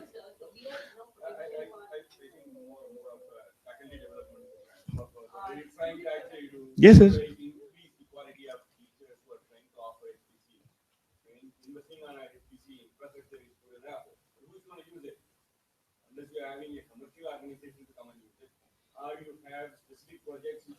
No, I think there is a lot of there is a lot of DST funding for HPC research.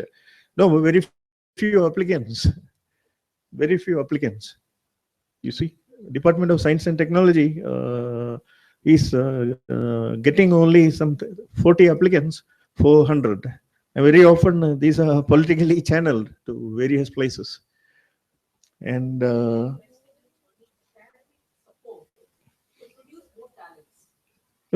no, if you want to take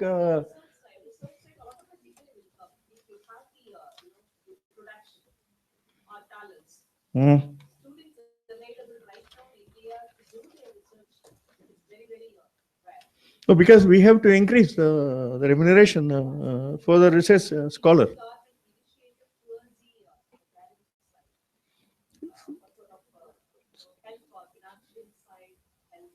No, I think the universities, especially the private universities like VIT or Hindustan, should write to government to use the 2% CSR, which is about 30,000 crores, to allocate to research. Number one. Number two, salaries in the research field in India are low, whether a government or a private university. So this has to be increased, and it is exchange programs also get substantial exposure to the researcher and the faculty, and also helps him to earn a lot. I think in software field, there is plenty of opportunity in the IT and supercomputing for an Indian researcher sitting in Chennai to make $100 an hour, because there is big demand for high caliber code writers. And I think funding is definitely not an issue, but there is a gap. Like, for example, HCL and SSN group is in a prime position, even including Hindustan University, to support a supercomputing center.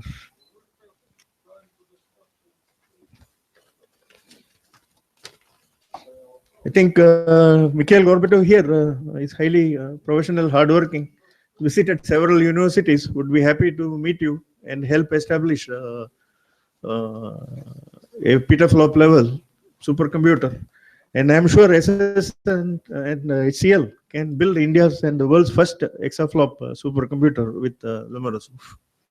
Financially, HCL is capable, and it could be, it could make them the world's largest IT industry.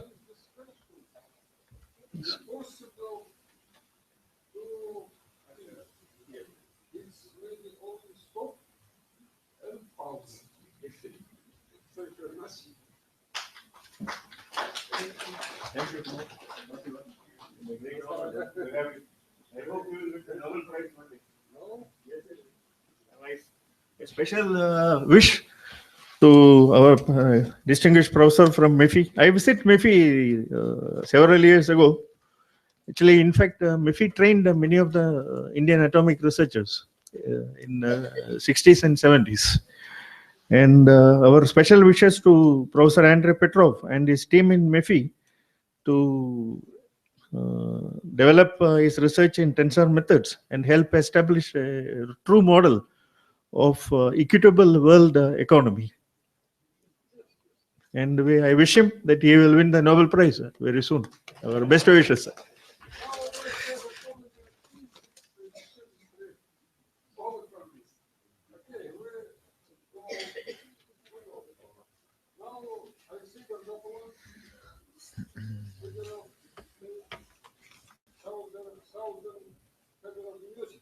Yes, you're right. Good afternoon, ladies and gentlemen. I'd like to tell you about our research project dedicated to development and research of resource-independent programming for high-performance computing systems. And in this research, we work with high-performance hybrid computer systems. This project is supported by Russian Ministry of Education and Science under a grant given in this slide.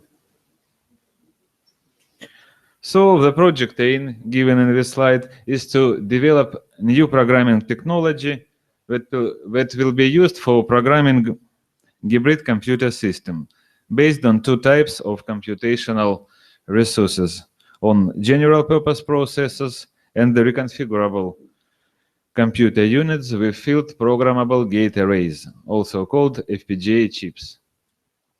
So we want to design resource-independent programming technology that provides execution of applied software with high efficiency for different configurations of hybrid computer systems with high real performance. And the main idea of this project that programmer shouldn't use laborious modification of program when configuration of its computer system changes. Only retranslate its applied software and gets good program for new configuration. So from our point of view, there are four kinds of high-performance computer systems. There are homogeneous computer systems, heterogeneous computer systems, hybrid systems, and hybrid computer systems. So homogeneous and heterogeneous computer systems contain units or nodes of the same computational architecture with similar organization of calculations and data processing method. So in the slide is given structure of such systems. And main difference between heterogeneous and homogeneous computer system is in unit types. So for homogeneous computer systems, we use the same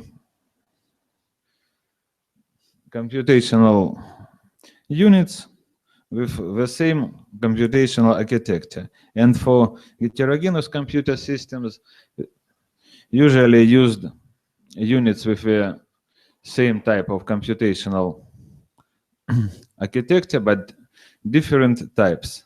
So from this point of view, usual cluster systems with only general purpose process of same type is homogeneous computer. And cluster systems contains general purpose processors and graphics is heterogeneous computer systems. So the main advantages of these systems is relatively low cost of the system because of it's creates from produced in different factories and fabrics, and there are a lot of disadvantages such as high non-productive time costs needed for organization of calculation and not to performing of these calculations. So a long time of solving data flow tasks and decreasing of specific performance in case of increasing number of processing units on processing elements. So the next one system is a hybrid system that is well known from early 60s years of 20th century, and now they are not widespread because they have different types of computing units and operate different types of data, usually analog and digital data. Hybrid systems have maximum specific performance usually, but also they have many disadvantages, such as high time cost and price for creating such system because of very laborious debugging of applications for this system. But they have maximum specific performance, so ratios real performance to peak performance and real performance to power consumption, and all they are very close to it. And so these systems now don't use widespread. The next one, the last but not the least, is hybrid computer system instead of hybrid system on the previous slide. It contains units with various computational architecture and different organization of calculations. The most well-known example of such system is a systems with general purpose processors and reconfigurable computer units with from 6 to 8 FPGA chips. These systems have most advantages of previous types systems we looked through. So they have rapid solving of data flow problems comparable with time of hybrid system, high specific performance, increasing of specific performance when increasing the size of computational field, a number of FPGA chips. But it has one, just a moment, but it has one disadvantage, such as complicated structural or so-called structural programming of computational field. And so our project is dedicated to design new programming technology that will decrease disadvantage of such systems. So new programming technology is needed for programming hybrid computer system with general purpose processors and reconfigurable computer units.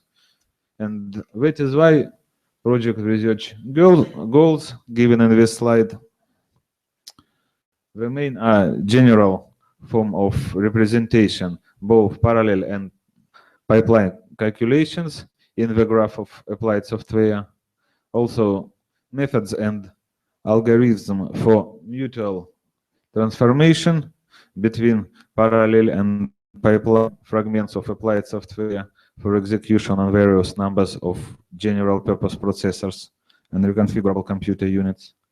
Also high-level programming language with implicit parallelism for applied software development, and a set of translation and synthesis algorithms and technologies for designing executable for such hybrid system. So existing computing technologies which we look through, such as CUA, OpenCL, or OpenACC, have a lot of problems for program of hybrid computer systems. The main problems are different programming languages for different types of hybrid computing system, resource-dependent applied software, when any changes in hardware configuration of hybrid computer system lead to laborious program modification. So also data exchanges between two parts of the system should be programmed manually. It's really difficult for real tasks. And all technologies are intended for fixed architectures of units or nodes. And of course, long time for programming and development.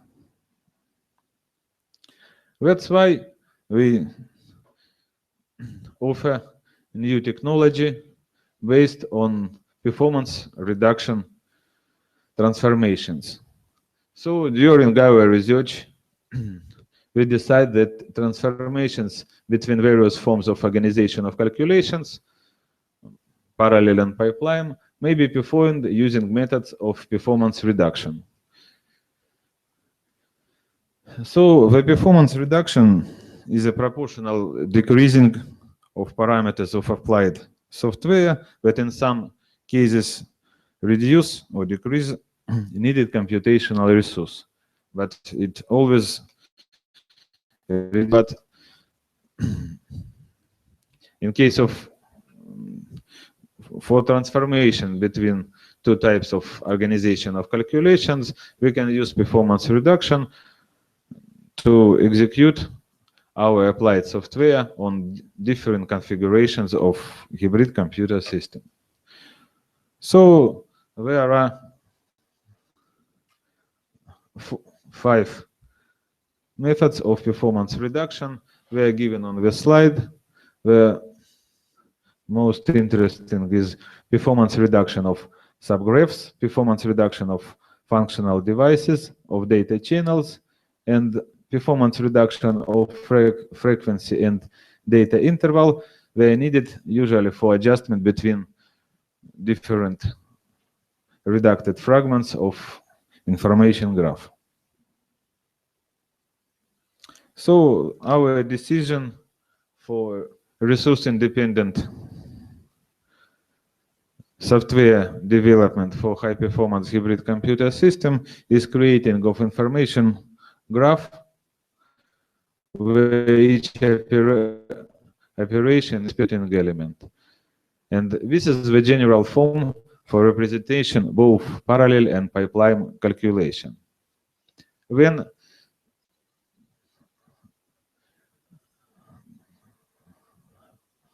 for needed configuration of computer systems, we make performance reduction of information graph, and during this reduction, we perform mutual transformations for parallel and pipeline calculations for general purpose processors and reconfigurable computer units of FPGA chips.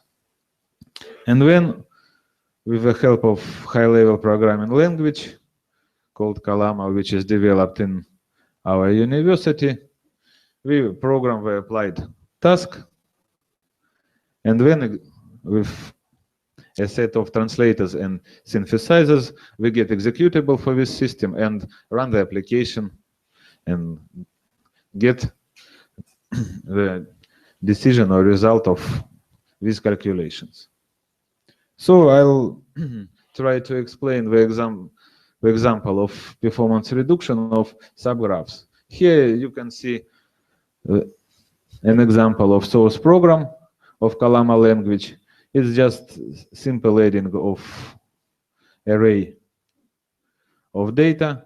So this is the parallel case, parallel calculations. Here is 5 computational devices F in this case. And in this case, there is only one. It's pipeline calculation used for general purpose processors.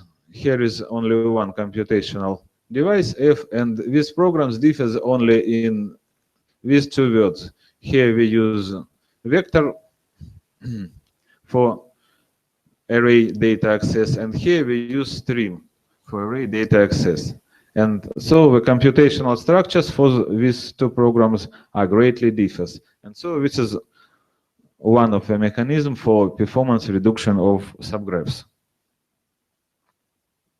The next one, it's performance reduction of functional devices. I'll try to explain it on the example of fast Fourier transform. So this is the informational graph of fast Fourier transform, and here we have 16 computational devices, 8 adders subtractors, and 8 dividers multipliers. In case of reduction of functional device, we need to decrease the number of devices. In this slide is shown examples of performance reduction with factor equal to 2, factor equal to 4, and factor equal to 8. In the case of performance reduction of functional devices for fast Fourier transform, we get with factor 2. We get only 8 devices, so there will be 4 adders subtractors and 4 dividers multipliers. And for each device, there is a multiplexer on its in, which commutate the input data. So this structure works, just a moment. This computational structure works during one cycle.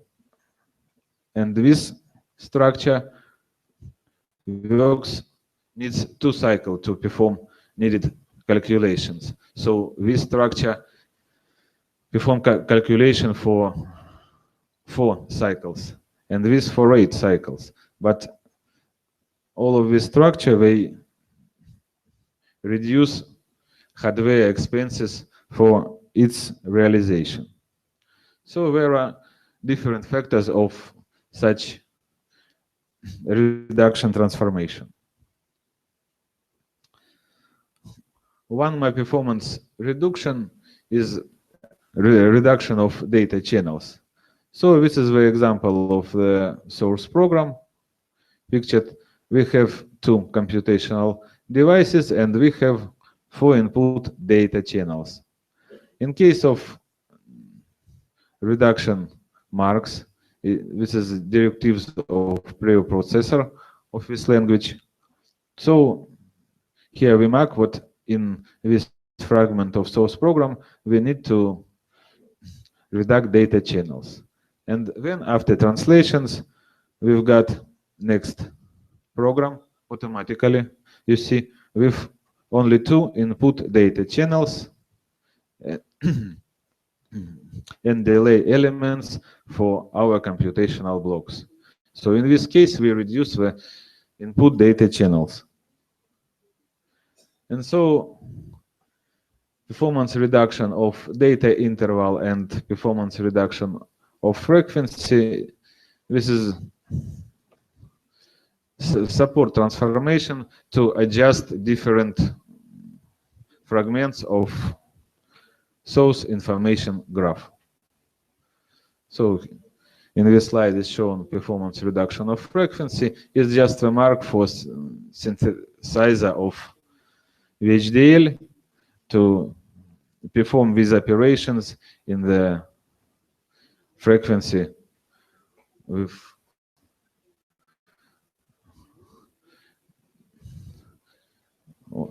a frequency Y.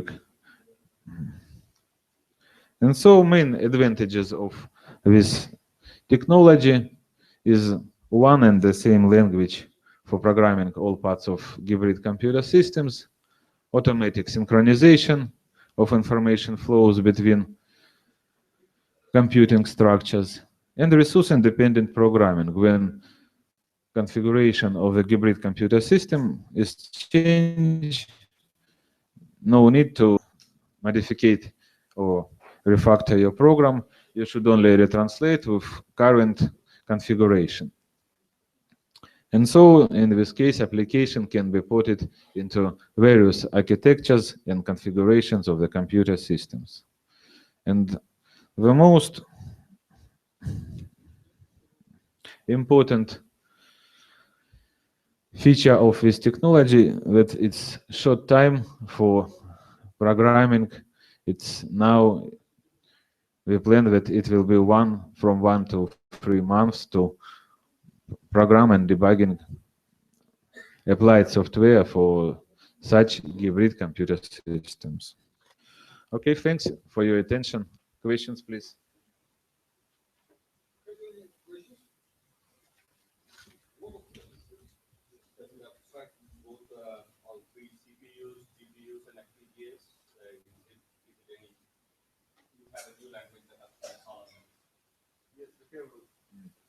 Yes, we have a new language and we can program all types of these units, CPUs and FPGAs and GPUs in this language.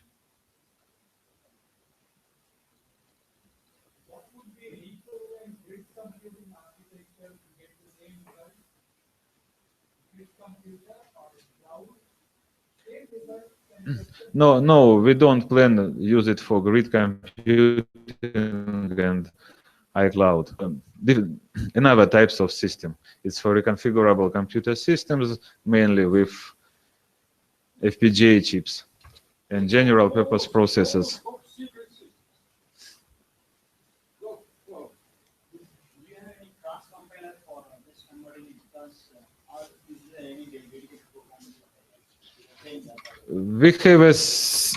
We have our developed compilers, a software suite to compile this source program. This is our language, and so this language is compiled into both general purpose processors, executable, or configuration of FPGA chips.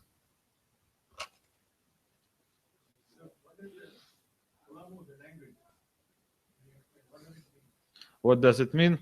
It's common language for multiply objects.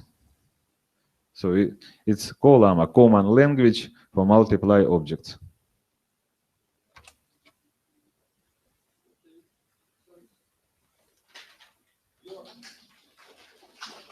Thanks for your attention.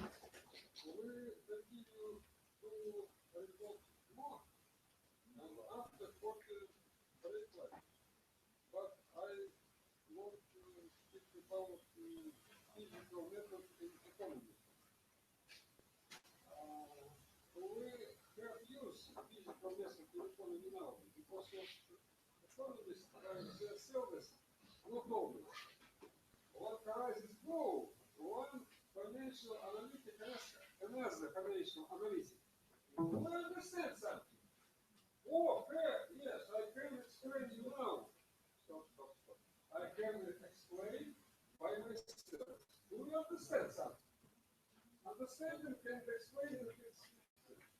Please, Nikitenko.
So,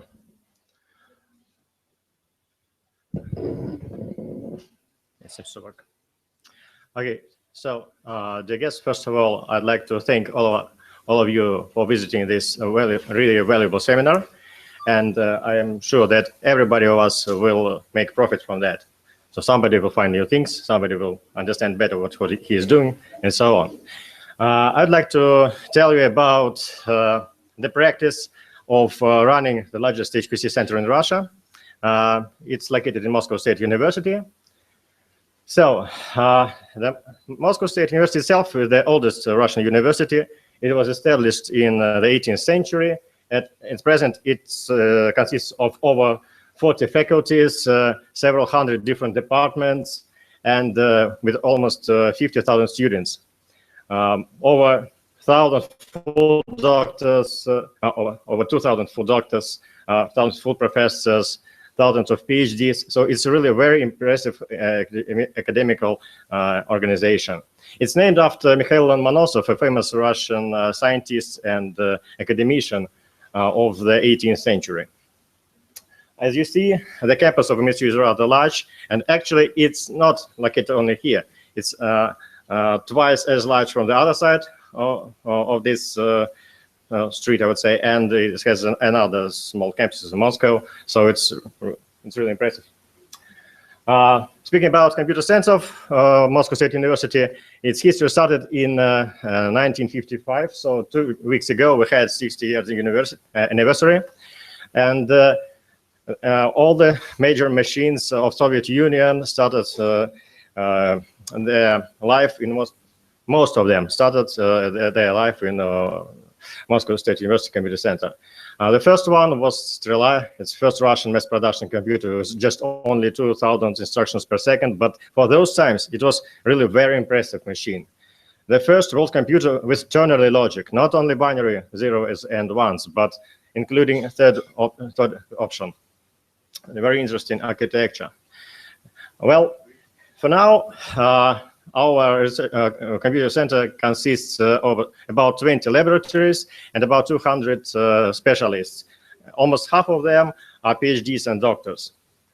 The newest history started about 15 years ago, when, like everybody in contemporary HPC started their life with just connecting separate CPUs with common interconnects, just what was available. So starting with very simple machines.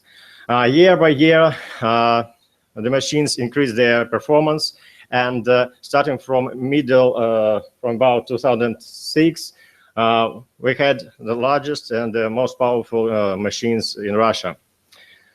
So you can see the evaluation is here. So it's about 10 to the degree of 12, just for the recent times. At present, there are two major systems in Moscow State University that are actually systems number 1 and 2 in Russia and Eastern Europe. The first one was first launched about 5 or 6 years ago. It was also named after Lomonosov, like university, and it ranks about 12th place in top 500 list. So speaking for all Soviet and Russian systems, it was the very top level, and everybody I think understands that it is a really high position. But nevertheless, I must say that there was never such an idea to be the first. the first place of top 500. The idea was to have a reasonable resources to solve real problems, real applications. Nevertheless, time goes, and the demand for further systems, of course, tells us that we have to make some progress. That's why the next evaluation of that computer it's not an upgrade, it's another one computer, because the new infrastructure, totally new infrastructure was built. It supports not only configuration that runs now, it's about 2.5 petaflops at peak, and it's about a bit less than 2 petaflops reached on LINPACK. But it supports up to several petaflops compute nodes. So it can be expanded, extended more, but infrastructure is already built. And just recently, about 1 week ago, I got information that in the very close future, this machine will be upgraded to another 0.5 petaflops. So it will be a bit over 3 petaflops. And yes, very important information that all these machines gain support of government. It's almost impossible to run and build such expensive and it's not only expensive to buy such systems, it's very expensive to support such systems. And of course, it's very important for governments to understand and to support them. And that's why it's very nice to hear that Indian government as well seems to understand and support such initiatives in India as well. Well, if you run such a huge system, of course, there is a great number of work groups in very diverse application areas that try to exploit the system to get benefits from that, to compute. And I can say that about a bit less than 3,000 different users can access our systems. They represent over 300 of different organizations, and every year I can see about 500 to 600 different projects that really do something on computers that gain profit from that. And you can see that almost all possible areas are presented here. So it's really hard to find any area that's not presented here, almost anything. I spoke about different organizations. They spread almost all Russia, and of course there's some collaboration with institutions from United States, from Europe, from anywhere. But the main thing here is that it's mostly R&D projects, so it's not commercial, and we are not just allowed by law to sell CPU time and so on. So if it was not so, of course we would see much more industry there. But nevertheless, the research is being done is really very significant. Later, as we have a great diversity of applications, of course, we see that a great diversity of technologies used is present here as well. Somebody thinks that Fortran, for example, is not really used, but really it's here. It's used almost just 1.5 times less than C and C++, that is very popular now. Pardon?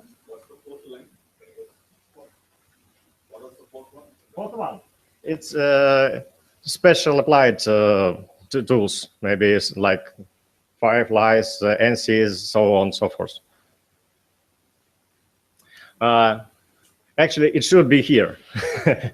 The description of the force is somewhere here. So a great diversity of them as well, almost all types of different libraries and application packages. Well, running such a huge system, we definitely face a very important and difficult program of efficiency. Well, what shall we estimate? If we have a 1 petaflop system and it runs all the year round, so it should be about 30 petaflops available for us. But it's not a surprise to find the locomotive here, because the real efficiency of the locomotive appears to be really higher than the efficiency of modern supercomputers. The efficiency of modern systems is about just several percent. Let's see that, okay, everybody speaks about flops. So lean packers and flops and so on and so on. But if we just measure the real number of flop operations on applications that use these operations for the whole system, we'll see that the real rate is sometimes really just a few %. And the situation is very similar if you look at other different characteristics like CPU load and so on. So we have to control what's going on inside the computer. We can ask different questions of trying to find what exactly is going on inside that.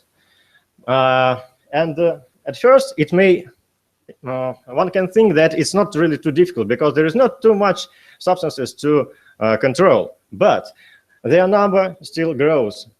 It's now not, of course, you cannot compare it to the sizes of Google and so on, but these numbers are growing really very fast, and it's getting more and more difficult to manually control it. It's obvious that all these things should be automated in some way, and you just must have tools to control it.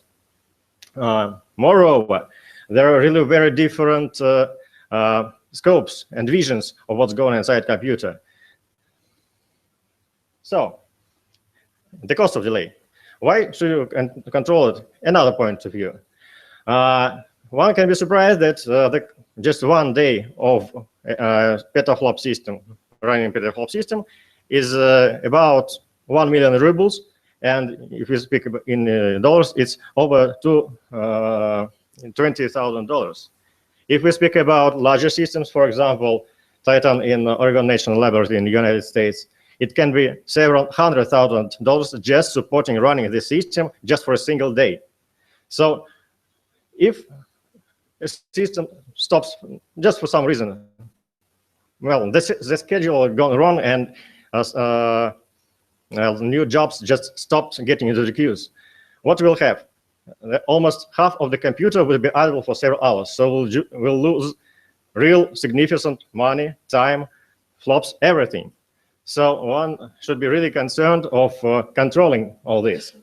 That is why we paid great attention for that, and there is a number of different tools that are being developed in Moscow State University, just in collaboration with some other groups that help us understanding what's going on and really improving the efficiency and output of such systems. They are devoted to different problems. They have their own scopes, and I'll just give a brief idea of these tools. The most of them based on monitoring system.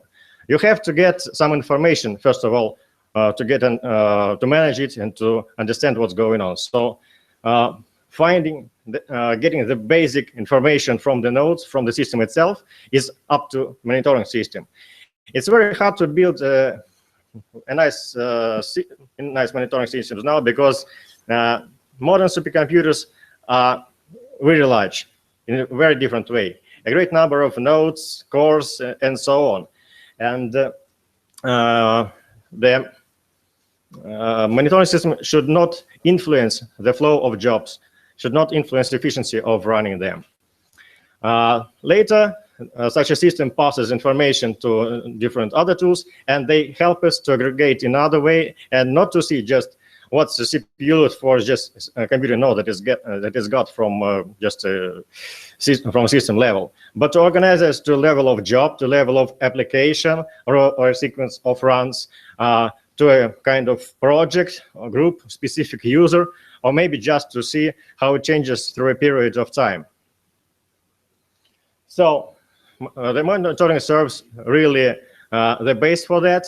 And to tell the truth, it seems that the trend is that such systems will be a part and parcel of future architectures, especially if we think about xScale.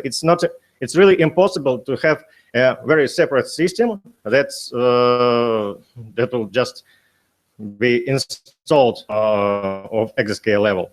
So everybody agrees that it should be done, well, I would say integrally with, maybe not with operational systems, but there should be a great degree of integration on the level of projecting of such a system.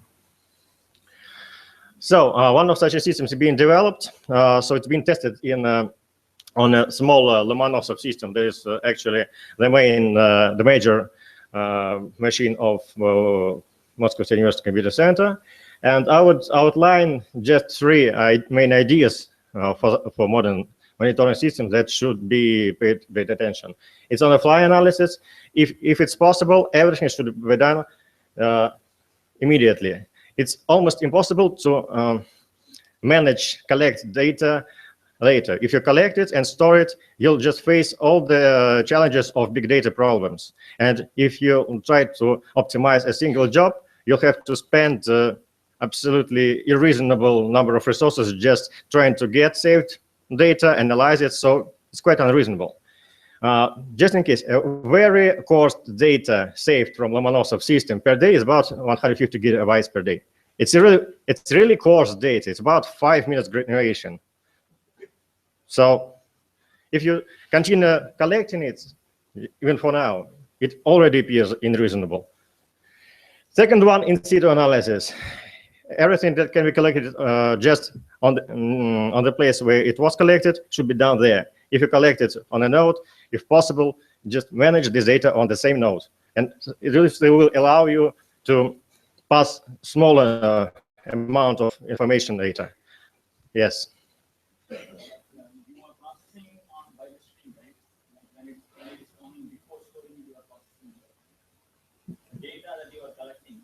Yes. If possible, yes. So there are some cases where you have no processing both in online and also on historic data, right? The previous data that you stored, that is historic Yes. data, Yes. and the current data has to be processed. Yeah. Some applications, some use cases. How will you handle it? Well, the main idea is as follows. If you want to have a clear idea of what's going on, you have to raise a granulation. So to collect the information at a very high rate. Later, you have to understand what granulation is enough for further analysis. If, just what you're speaking, that is connected with previous collected data. The coarsening of the data should be produced on the fly and inside just on the same node. Yeah. Later, it is passed and saved. And if you try to manage previously collected data, you work not with original data. You work with coarsened data. And if you know very specific applications that really need analysis, you just tune the monitoring system. This is the third point I would say about that. Dynamic reconfiguration. So just say that these and these nodes, or maybe for these and these applications, should collect and pass the information at the regional rate. And this will allow you to have a rather precise analysis. That's the idea. But it's unreasonable to do this for all the jobs. So, a very important aspect is ensuring reliable function of HPC center. When the system is large, you have a large number of nodes and so on, it's just life that every day something goes wrong.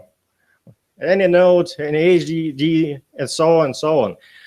System administrators just can't catch such things. It all should be monitored and managed automatically if possible. Just for example, if heating or cooling system of course, if cooling system goes wrong, it should be, sometimes system should be turned off immediately. Because if you do not do so, you can just lose it. So, how can we control it? We have some expectations from the computer. We think that we understand how it's built, how it should work. And it's a very nice idea to build a special model to make the computer control itself, I would say. So we build a system that is based on a formal model of a computer. We built some set of rules that are being controlled all the time, and a set of reactions that are appropriate for occurring situations. They can be of a very different level, very critical, or maybe just for information.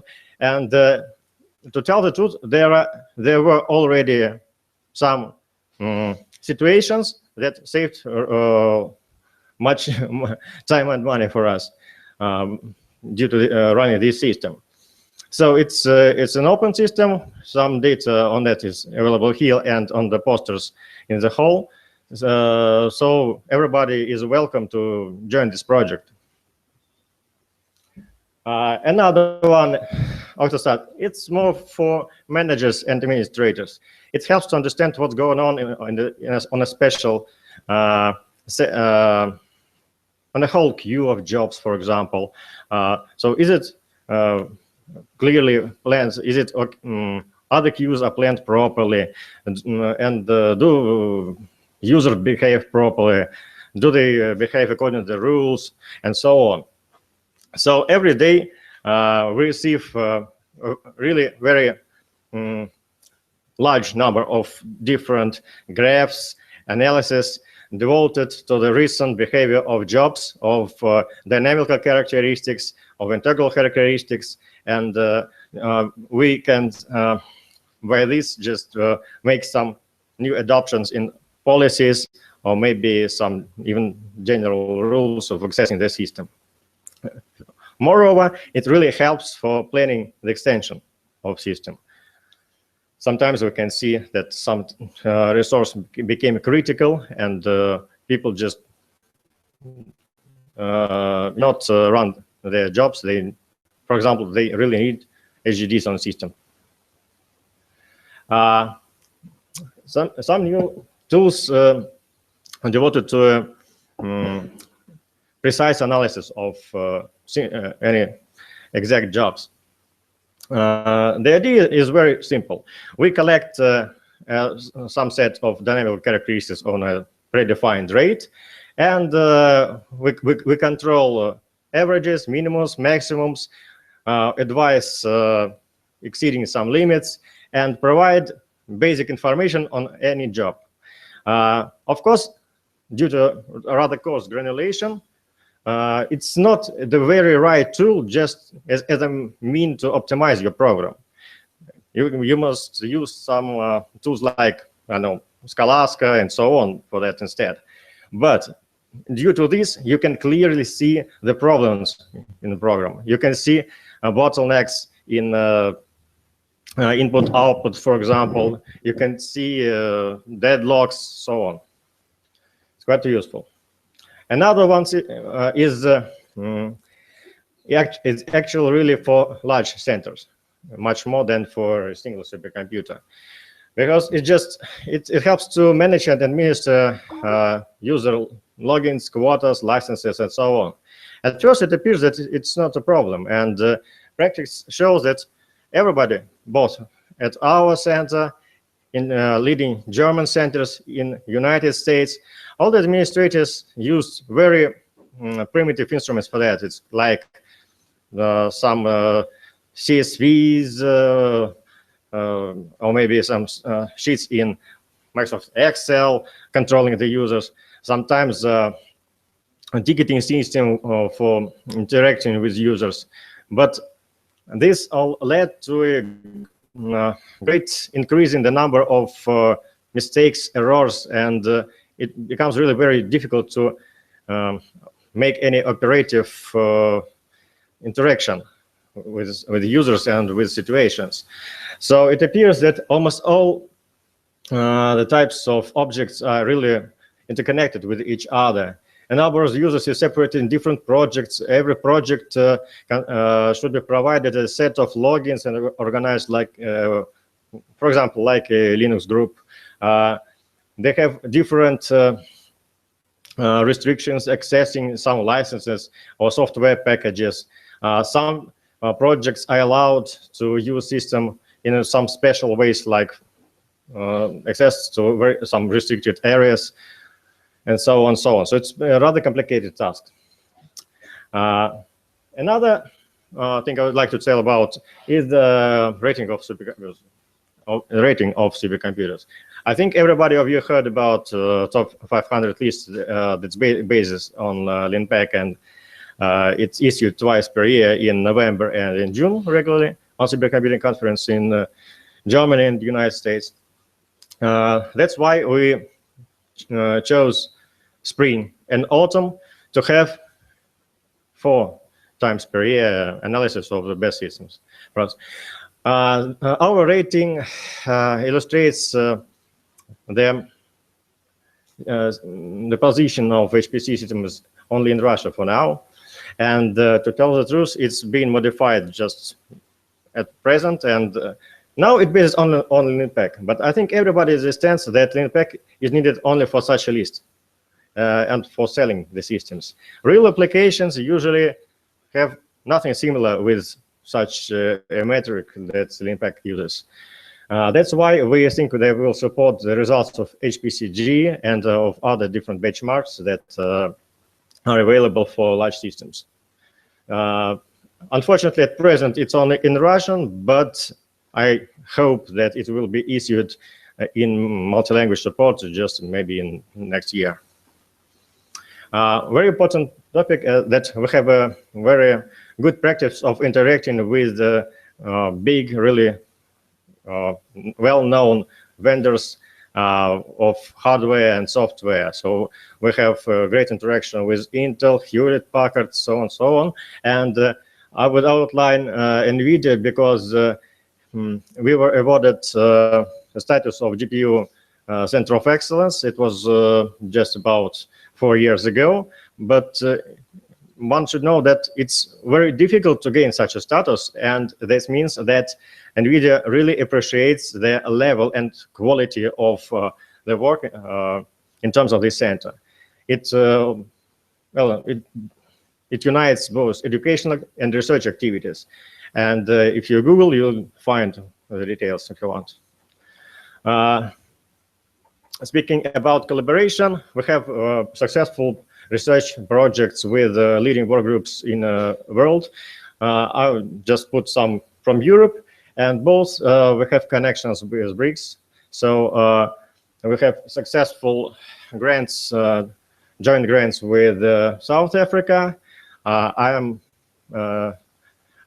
can't name the exact, but I know that there is an interaction with Brazil in China. So I hope our visit here will continue and add some logos here from India as well.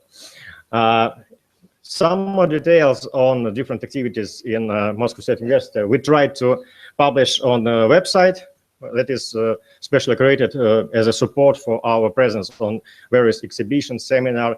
So we tried to update the information as soon as possible. Nevertheless, a number of different interesting things that are not included in my presentations can be found here. For example, some real examples of projects that solve real application problems available on the website. Well, I think that's the end of my presentation. I'll pass my word to my colleague. He will tell you more about educational activities, because of course the story about HPC Center in university without educational parts would be a nonsense, of course. So thank you for your attention.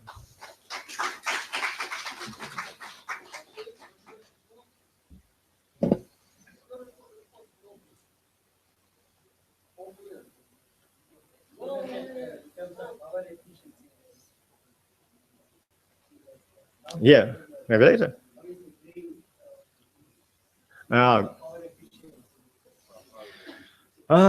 Well, power efficiency is a very nice problem when you solve your own money. If we had an option to choose what infrastructure to build and what implementation of supercomputer to choose, of course, we would prefer the green one. The main problem for that study, I would name as follows. So if you're a vendor, you have all terms of controlling the power efficiency of your system. You have all the information of what's going on the nodes, what parts of nodes, in what conditions consume what amount of power. But if you speak about already installed system, it appears that in major number of situations, you have no means of controlling that. The only one option is just to add some special devices that measure the power consumption on every node, just outside the node, so you know. and adding such devices is rather expensive.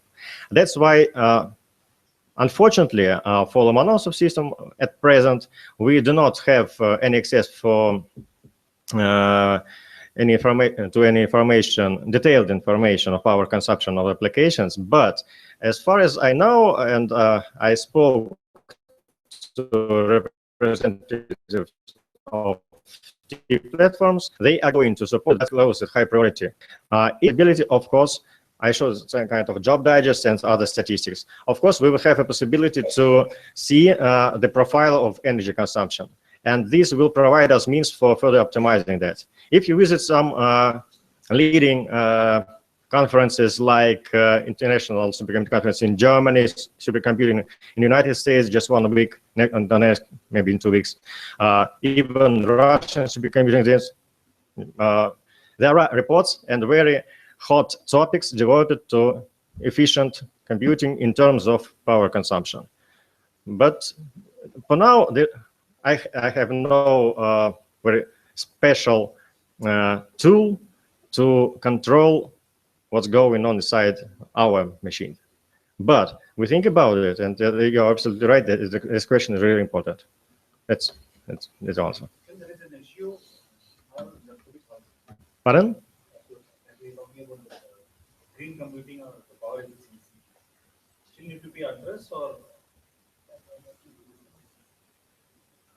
what? So green computing.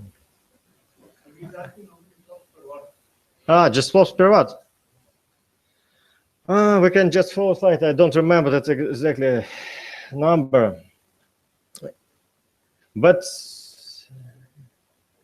I have it for Lomonosov 1 system, but oh, it's here. So do you have it? No, I don't have it here. Well, I can find it. It's not a problem. Maybe I just find me during the lecture. I'll just show you. 2.8 megawatt. Oh, they say it's 2.8 for the first Lomonosov. You should understand that it's a rather old system. The second one is more. Much more efficiently, definitely.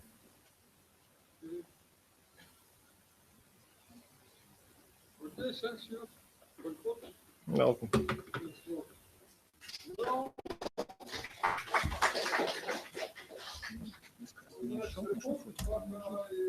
Давай. Так, такой.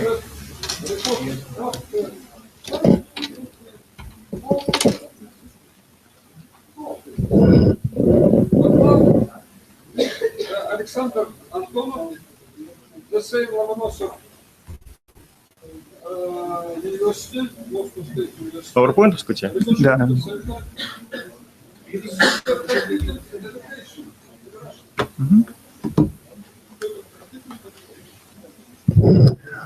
Good afternoon, ladies and gentlemen. My name is Alexander Antonov, and I am representing not only Moscow State University, but also a supercomputing consortium of Russian universities. I will tell about this organization, and my presentation is about supercomputing activities, supercomputing education activities in Russia.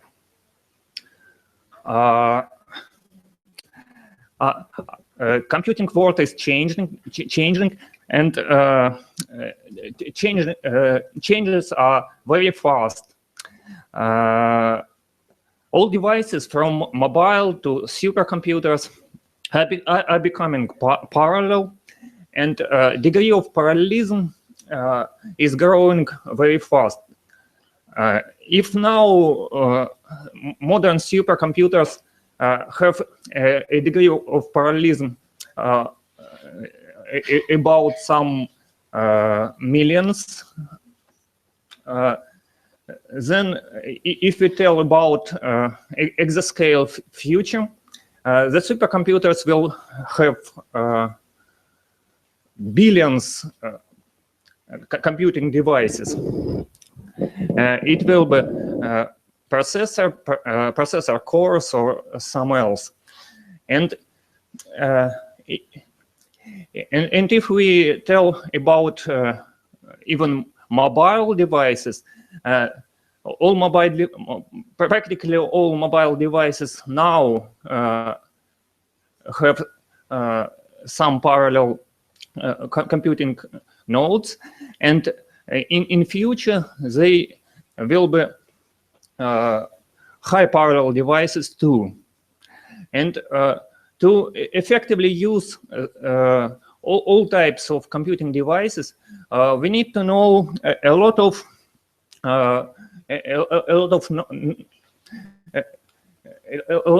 terms, a lot of facts, a lot of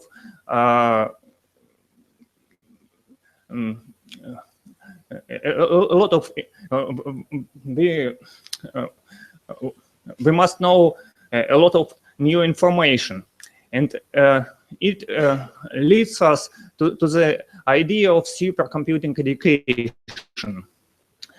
If we ask our students what they know, for example, about information structure of algorithms and programs, and how to use it, and how to study it, how many students can answer such type of question? Or if we tell about scalability or efficiency of applications and computers, how many students find root causes of scalability, or root causes of degradation of scalability and efficiency? If we tell about data locality, how many students can study this notion? And other question is how many university teachers can teach modern student to know such facts and such notions. If we tell about reaching exascale era, then we must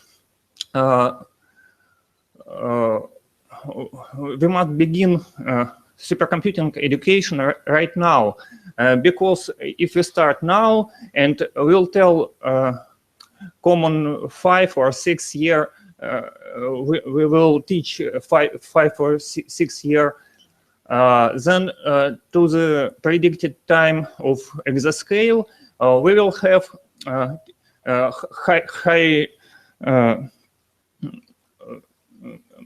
high level specialists in this area.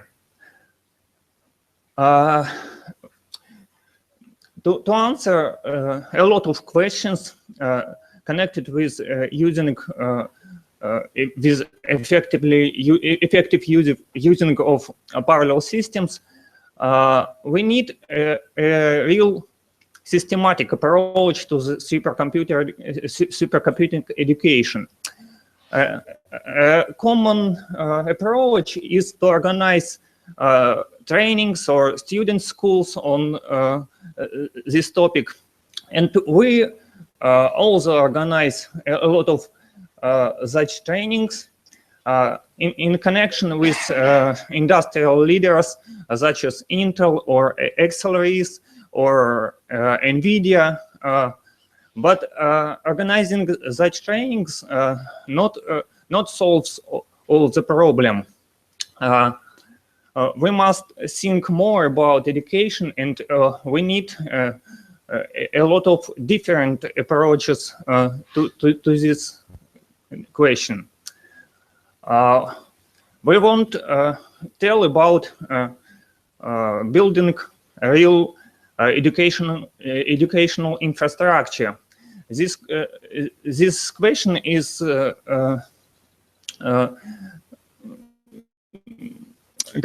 consists of a lot of different topics, and one of the first must be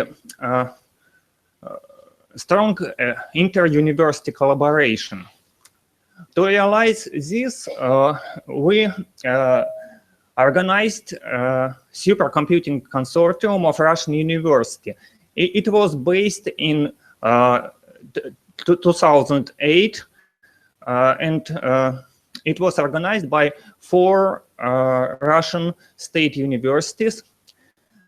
And now Supercom consists of 61 organizations, most of which are Russian universities, big Russian universities. Not all of these universities have the supercomputers, but all these universities want to be in cooperation, want to use supercomputers, and so they are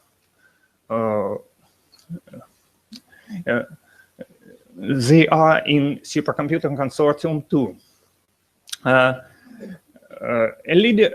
head of supercomputing consortium is rector of Moscow State University, Viktor Sadovnichiy.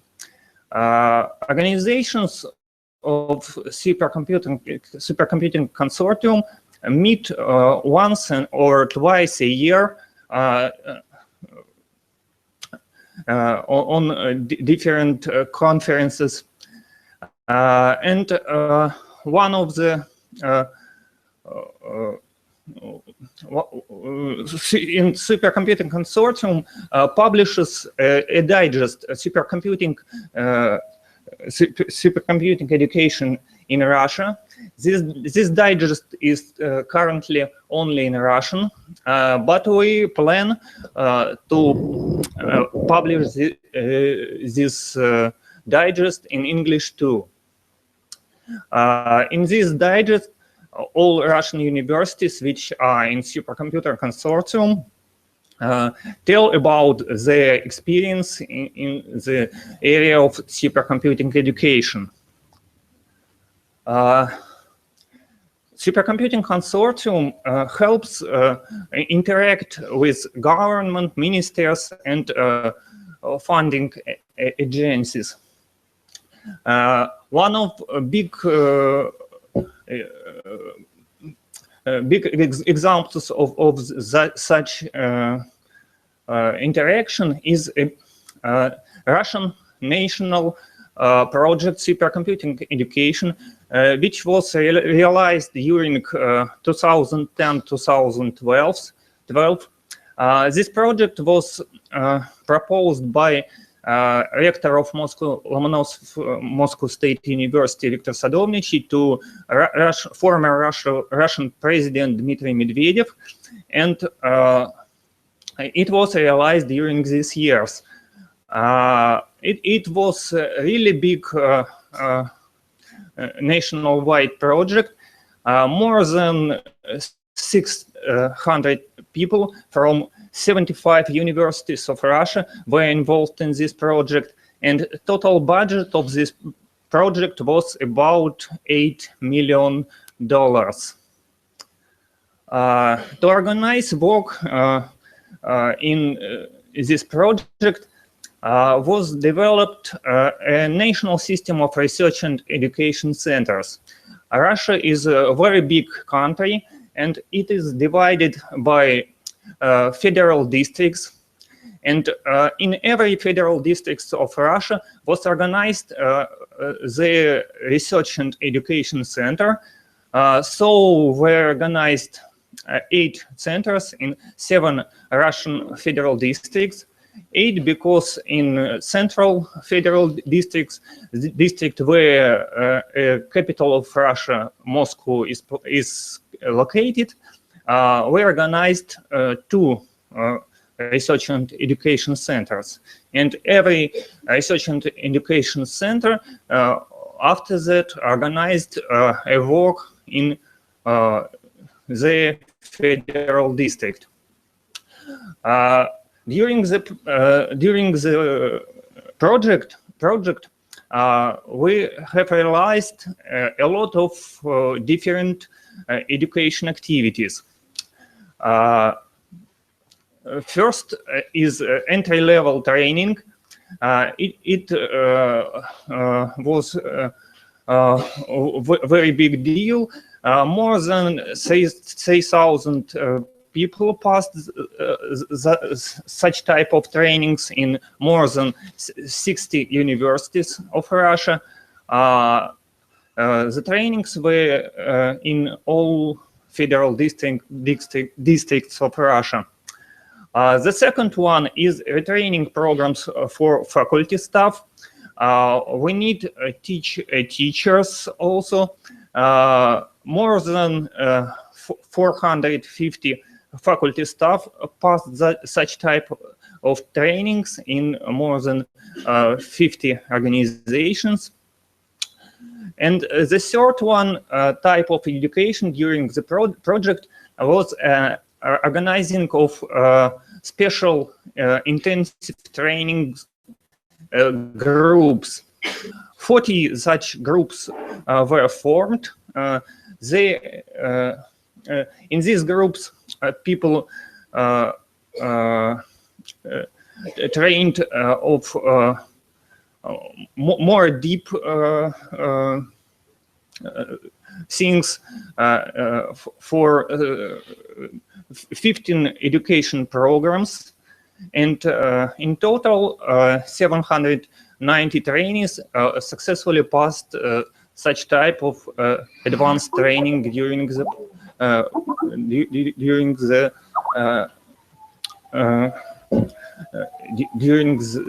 project. Another one great deal is publishing of series of books, Supercomputing Education. This series contains now of 22 books. Books are in very different topics. Some books are about common things such as MPI programming or GPU programming or something like this. Some are in application areas and so on and so on and so on. In 2013, this series of books win Russian National Book Contest in nomination Textbooks of 21st Century. And during Supercomputing Education project, more than 30,000 books were delivered in Russian universities free of charge.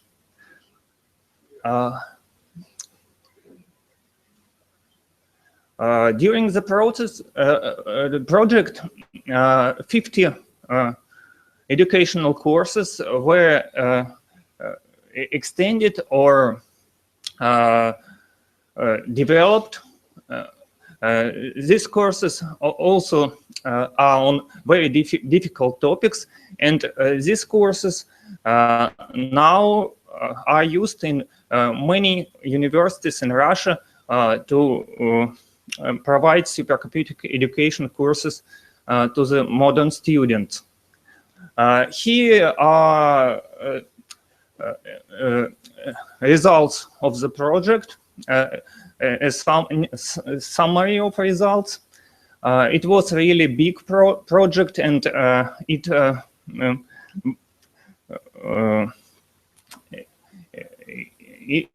organized work in supercomputing education in all our country.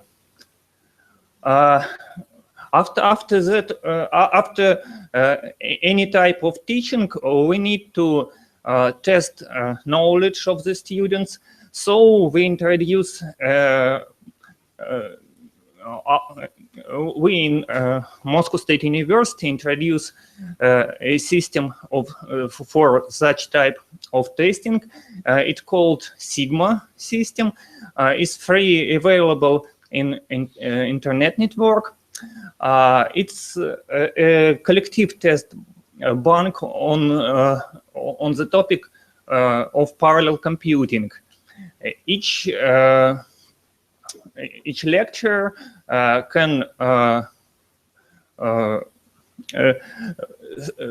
develop its test from questions which are in this bank, or he can put his own questions to this test bank. If we tell about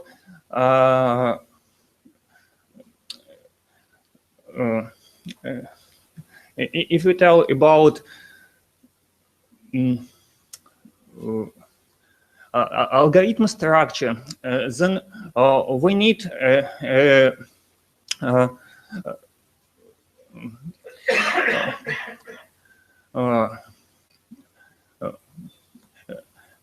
algorithms must be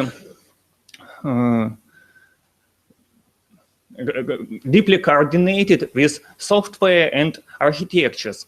But architectures changes quickly, and every time people have to rewrite the applications, and this rewriting process is endless, and it's becoming a question, is the end of this rewriting process? To answer this question, we analyze a structure of algorithms, and we realize a system which is called AlgoWiki system. In AlgoWiki system, we study the structure of algorithms, and the description of algorithms in AlgoWiki is divided on two parts. In first part are machine-independent properties, which are not dependent from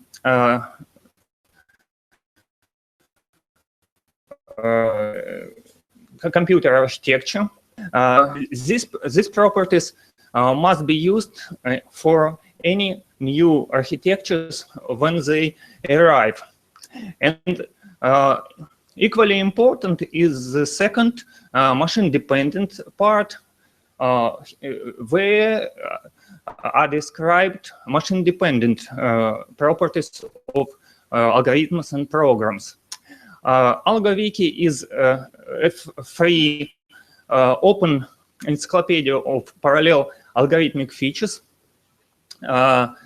Is an internet project which is realized on this at this address, and there is a great number of algorithms and their implementations. So this project must be only a collaborate project. It demands all computing community to participate in this project, and we want a great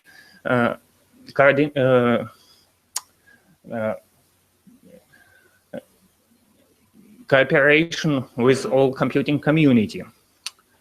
Moscow State University is a leading research center,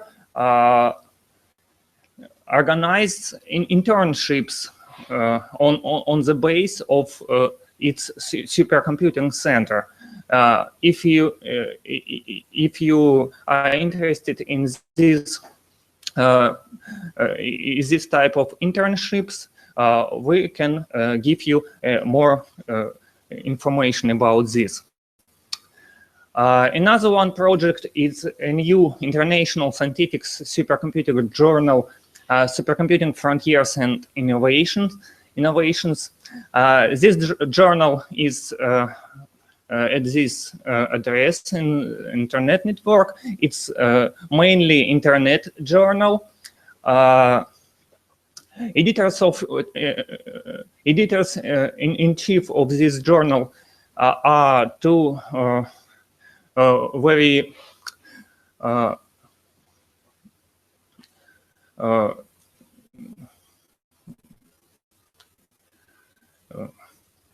very greatly known scientist. One of United States is Jack Dangara from University of Tennessee. The other one is from Moscow State University, Vladimir Voevodin. And editorial board of this journal includes many people from different computing centers.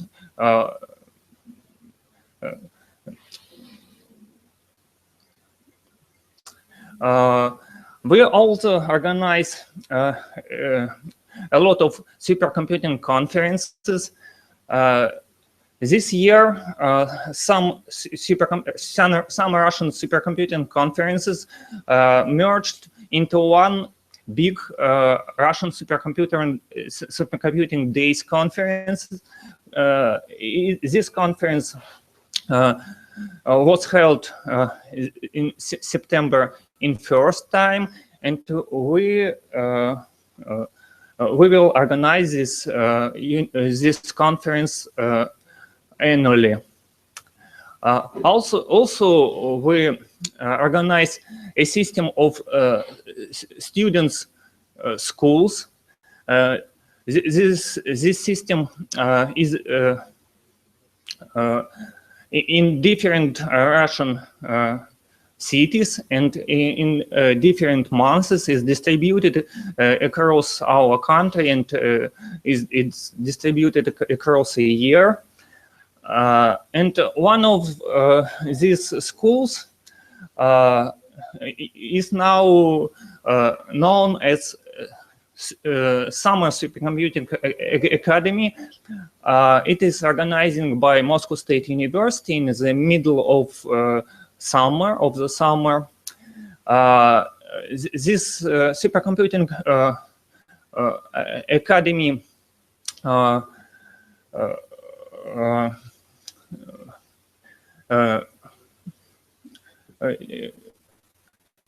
more than 120 attendees are every year on this academy, and in 2014, all students of this academy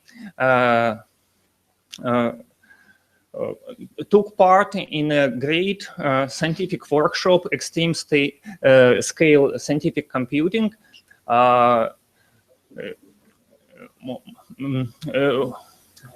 with the participation of many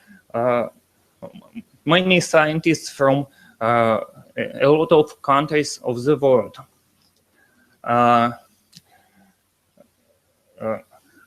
Education on the conference is organized in six educational tracks, some of which are rather common in MPI, in video programming tracks. Some are more difficult, such as industrial mathematics or open form software track.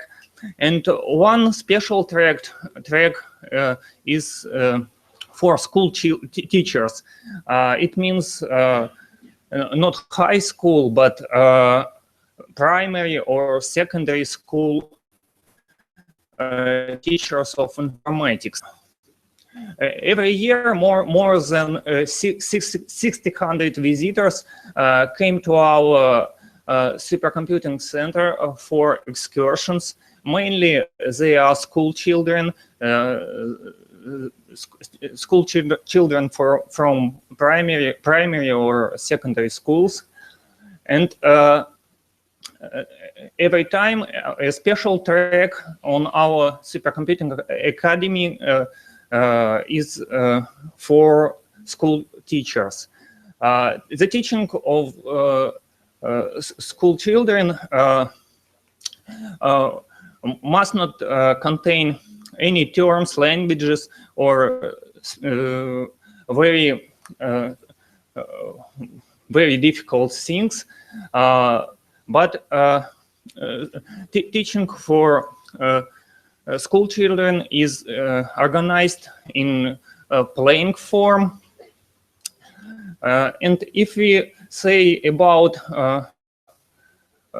life beyond exascale, who will live, who will use the supercomputing system after this era, we must say that that will be these school children which are now in schools.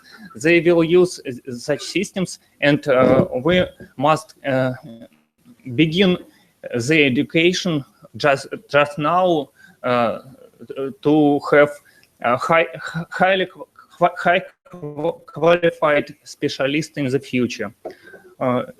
Yes, this is all. Thank you for your attention.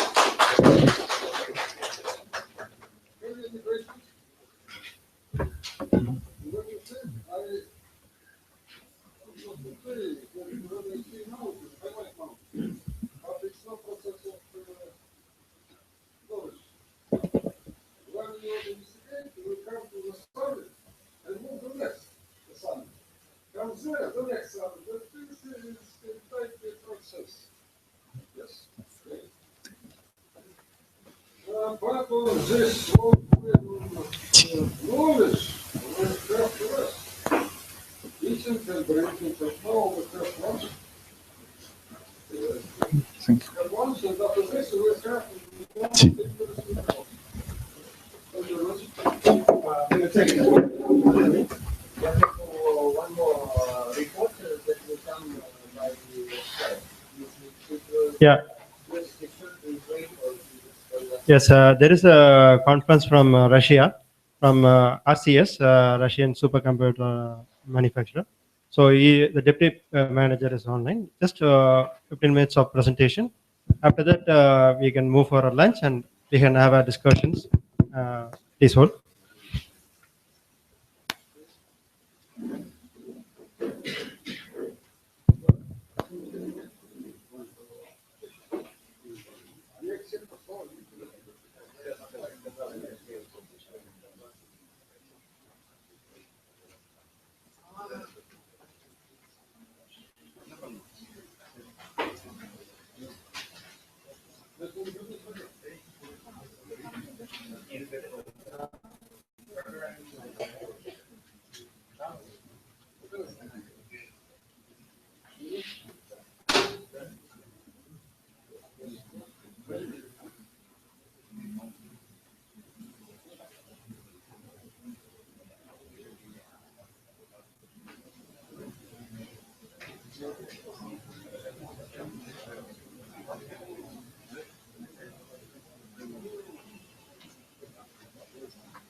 Hello? Hello? Yeah, please hold, huh? Please just hold on. Okay.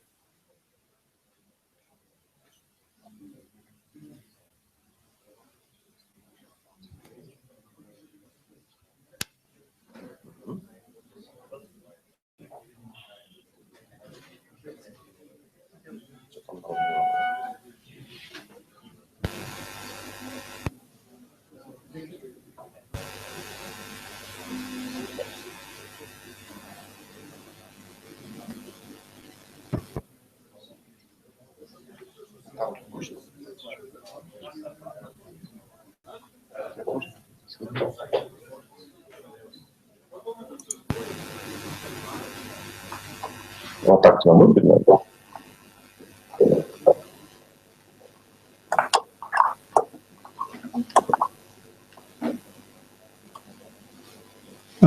You can carry on speaking your speech. Oh, I can speak now, right? Yes, yes. Okay, just a few seconds, please. We'll try to.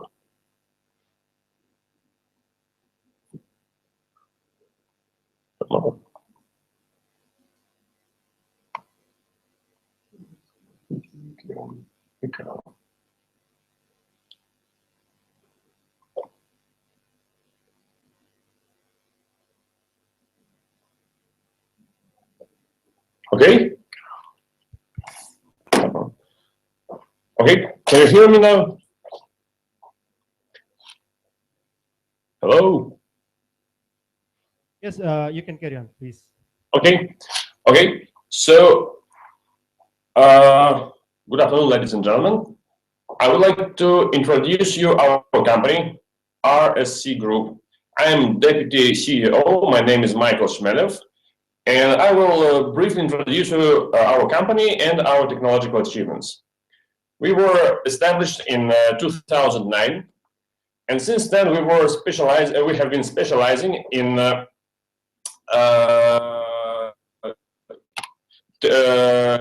high-performance computing solutions, which have a special distinctive traits like ultra-high.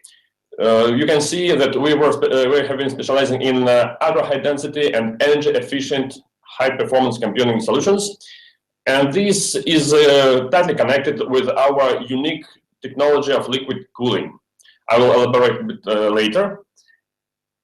So these are main development directions of our company. You can see that the four of them, like computing density, power density, energy efficiency, and reliability, are connected with our cooling solutions, our cooling technology. Also, we have a unique program stack which make it easy to manage and maintain the whole solution. Well, a little bit about our company. We are one of the largest Russian companies in the HPC sphere, HPC area. Actually, more than 50% of all Russian supercomputers by now are deployed by our company.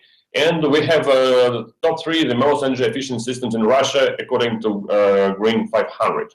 Actually, in the last year, we were in the top 10 supercomputer vendors of the world.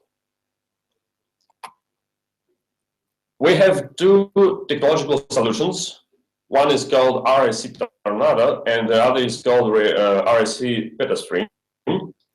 The main difference is that RSC Tornado is a class architecture, and RSC Petastream, as you can see, is a massively parallel supercomputer, and it holds the world record of computing density. We have deployed 1.2 petaflops just in one rack. You can see just 2 cubic meters. Well, here you can see some of our records. Actually, we have a leading computing density for both of our solutions. The main difference is that Petastream is based on Xeon Phi, and the RSC Tornado solution is based just on Xeons, Intel processors. But actually, you can install, in addition, extension pack, which will install coprocessors Xeon Phi, and thus you can raise your performance up to 280 teraflops per rack. Actually, we have a leading industry power usage efficiency. You can see it is 1.057. I would like to underline that this power usage efficiency was reached at the customer site, and not in the laboratory. And to the extent of my knowledge, by now, no other company can pride itself on the reaching of such a high power usage effectiveness. Such power usage effectiveness well, this number indicates that only 6% of total energy consumption is spent on cooling. And this helps the customer to save his expenditures on electricity, and also this helps to lower the total temperature of the entire system, thus crucially, considerably increasing total reliability and availability. We have several solutions, marketing solutions, starting from the most small one, the smallest, DC Micro, and to the large data centers. Well, the customer also always can choose the one he needs by this time. And this is a brief technical description of our solutions. You can see that our solutions are based on Intel technology, Intel processors, Intel Xeon. Also, well, you can we combine all processors into the compute nodes, and then we put compute nodes into the cabinet. And because of our solutions, we can put up to actually not 128, but 153 compute nodes into one rack now, making it ultra high density solution. We can also make some expansion packs if customer has such a need. And this is the description of RSC PetaStream massively parallel system. Well, it is based, as I've said, on Xeon Phi's coprocessors. Well, actually the same technology, the same liquid technology. We use water with some ingredients to prevent corrosion as a liquid cooling system. And thus we have achieved a record computing density per rack. You can see that 1.2 petaflops peak performance just per one rack. And we can dissipate up to 400 kilowatts of energy from one rack. Do you hear me? Can you hear me? Yes, yes. Oh, okay, okay.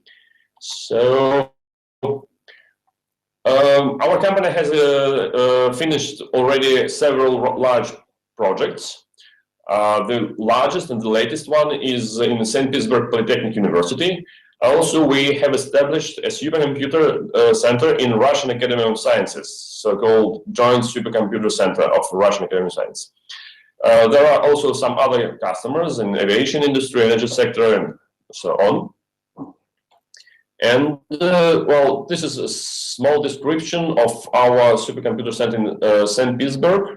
You can see that we installed two solutions. The customer required both.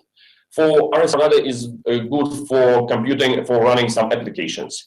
And RSC PetaStream solution is extremely important for testing some software which will be used on exascale computers in the future.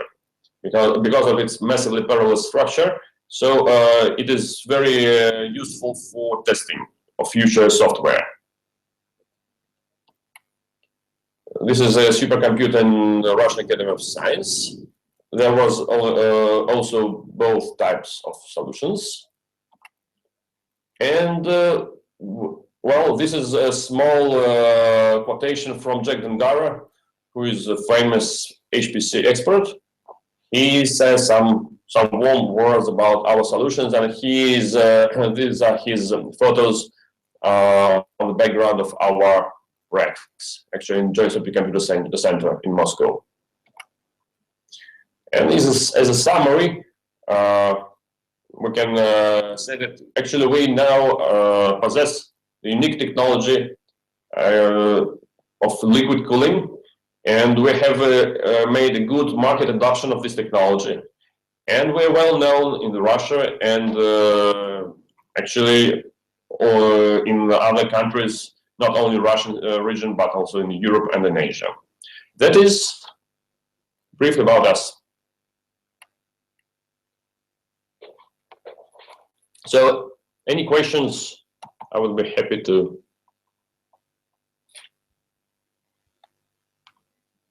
Any questions?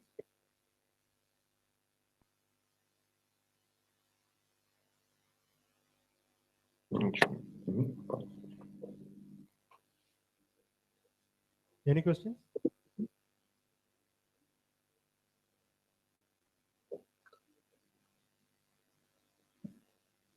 Okay, no questions?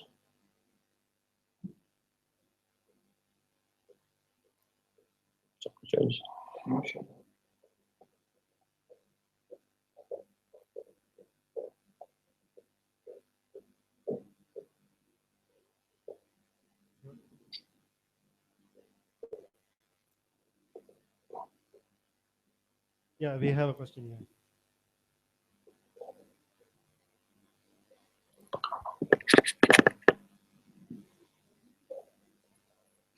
I just wanted to know if you say about 150 nodes are connected in a single rack. So what is the interface architecture for this connection of nodes? Okay. We use Mellanox and InfiniBand for 3. Mellanox, InfiniBand. Okay, so InfiniBand, I mean, which one you rate? I think we see that InfiniBand is the one which is widely used by majority of the vendors like IBM, HPC, other HPCs. So do you see that InfiniBand is the one which is widely used for most of the HPC? Yes, actually, we use InfiniBand because of its widely usage and its reliability. So we try to use the best technology in the world. Do you see any HPC which has the computing architecture from the cross vendor? Let's say a single HPC with architecture from Intel as well as the other vendor. Sorry, please say it again. Like, do you see any HPC which has a core processor from cross architecture? We can actually we can use NVIDIA coprocessors from NVIDIA GPUs, different GPUs. We are not bound to Intel coprocessors. Our technology, actually, our uniqueness is that our liquid technology can be applied for different types of GPUs, no problem. From large ones to small ones, no problem. Okay, thank you. Any other questions?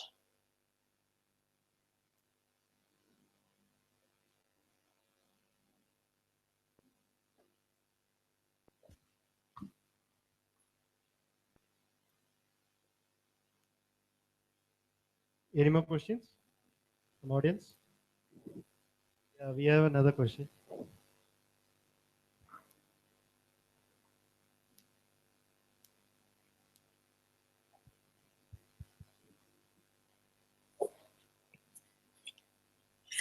Hello. Yeah. Hello. Do you supply to anywhere else other than Russia?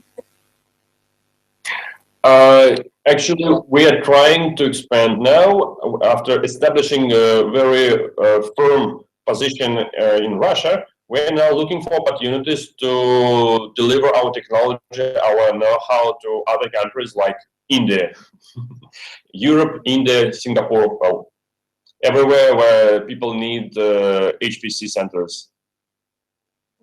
So do you have any distributors currently anywhere else? No. No. Currently, no. We are just in process of negotiations with many possible potential partners, but no established partners yet. So we're open to any kind of proposals if you wanted to know this.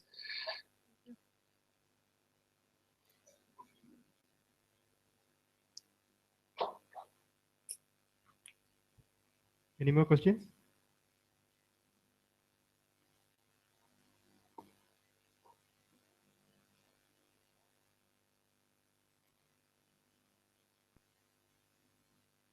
Yeah, we have.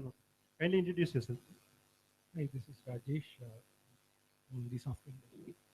Just a quick question, like how long does it take to establish a PC center with the least capacity?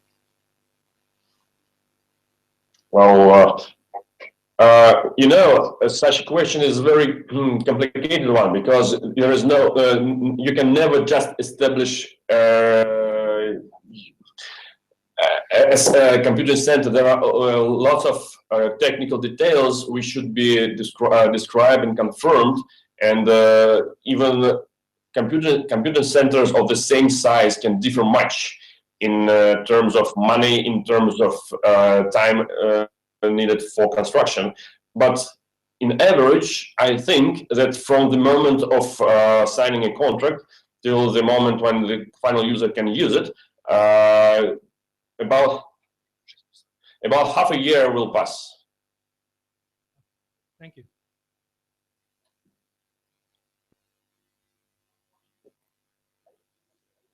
Any more questions? Mani sir, you have any questions? No? Mohammed sir? Yeah. Dr. Gomati. I have a simple question in that. Can we have a multitude of applications can be run in a single simplest configuration? If it is so, what is the configuration we could go for? A multi-applications. You mean simultaneously, right? Yeah. So certainly, well, that's the advantage of supercomputers, of high-performance computing systems, that you can run multiple applications simultaneously. Actually, most of the universities who deploy such systems, they needed to enable their students each student runs his own application, and they all work simultaneously. So that's certainly an advantage of any high-performance computing.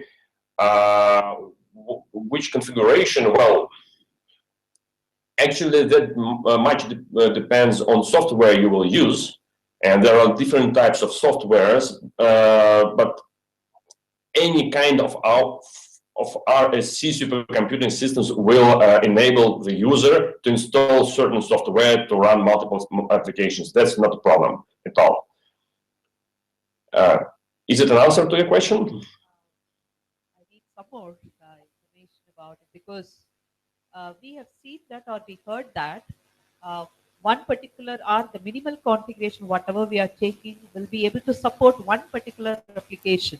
When we want to do, or when we want to port it another application, then we have to, destroy the earlier, and we have to reconfigure the new one.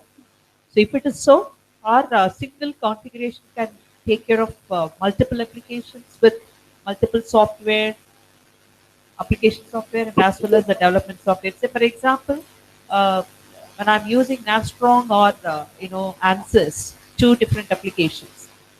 It depends upon the capacity, naturally. Am I audible? Hello? You see, I'm afraid that as a manufacturer of hardware, I will not be able to answer you correctly, maybe, because very much depends on the certain software you are using right now. The only thing that I can guarantee that our computers will make it possible to use different types of softwares of systems, software systems, which will enable you to use different kinds of applications. But the exact answer to your question should be made by maybe a software producer, not by us. Okay, thank you.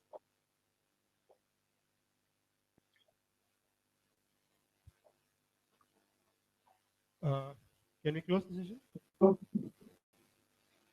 Any questions?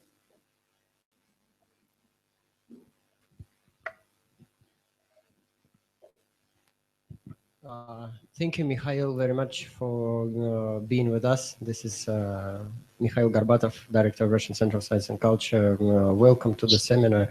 Thanks for participation. It was a pleasure for me.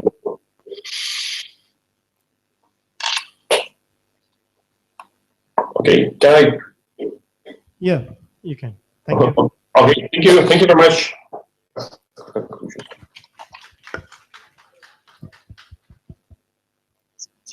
Thank you.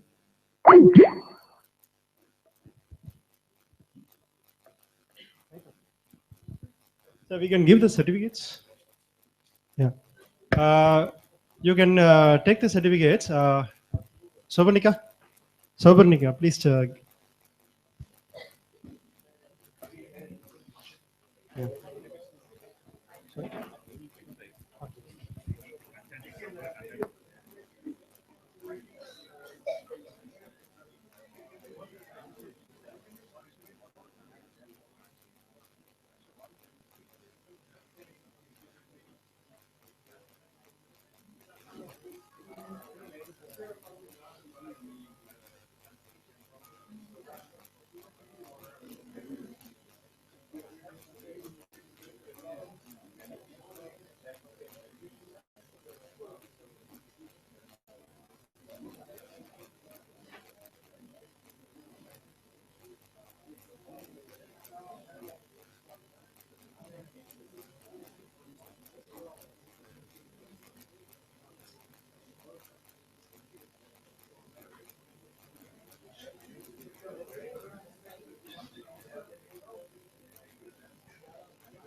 You can come and collect the certificate, please.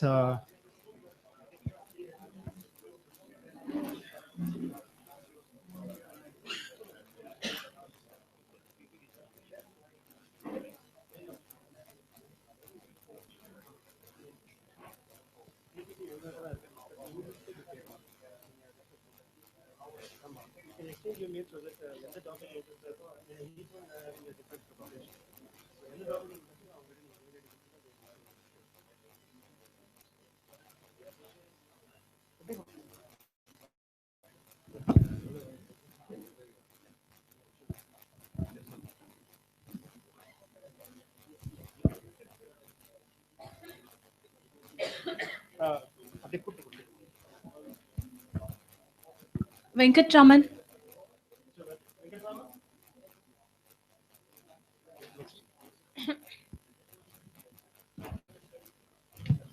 Vijay J.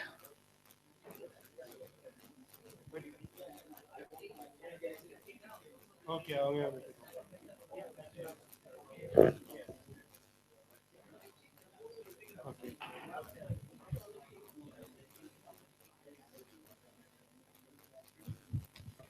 Mr. Shivashankar R.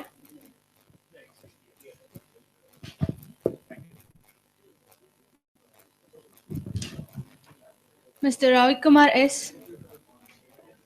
Yeah.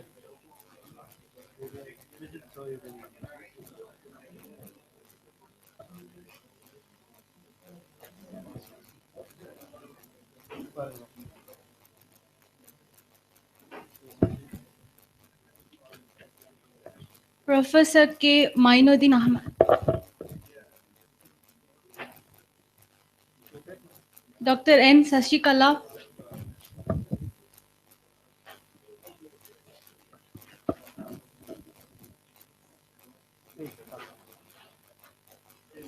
Professor Muralidharan, Dr. Muthulakshmi, Dr. K. Azina, Dr. S. Niranjanan,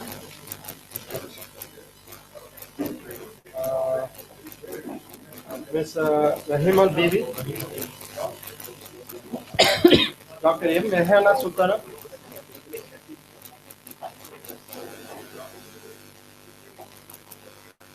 Prema S. Rajeshwari, Mr. Raja, M. Vasudevan, Mr. Prasad,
Excuse me.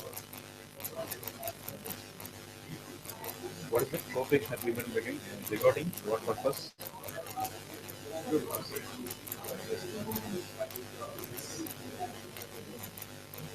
It's agreement with. Okay. No, to where I will write? Legal 1 or 42? Yes. Wow, wow. 1 is you and 2 is me. Can I write here? Yes.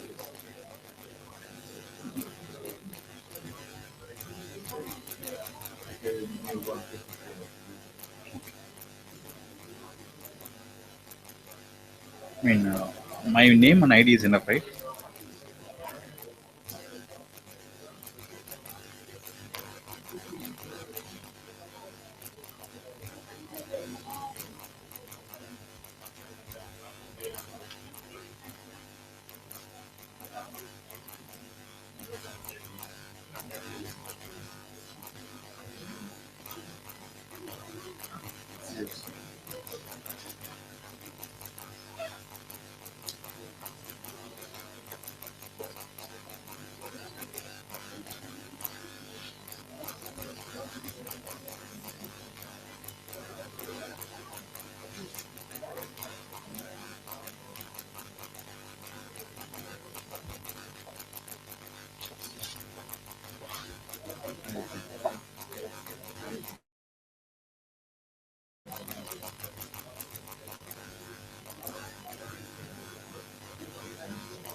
And excuse me, and do you have any internship kind of program for faculty? Actually, I'm faculty of engineering college in here in India. Do you have any such program for doing PDF kind of stuff? Now, we can right now your email address. You write your I'm I mean, I'm looking into some PDF kind of program. I can send you by email. I just can't now. Okay. I can I'll write my mail. Write down the email.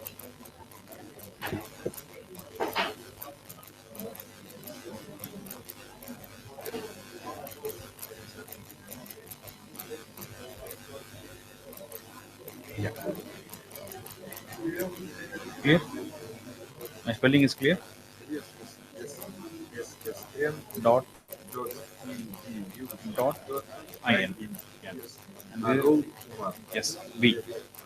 Arul Kumar B. Kumar B. Okay. Yes, it's clear. I mean, my question regarding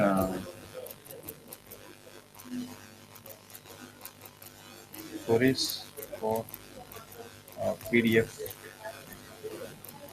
internship. I need a PDF kind of program.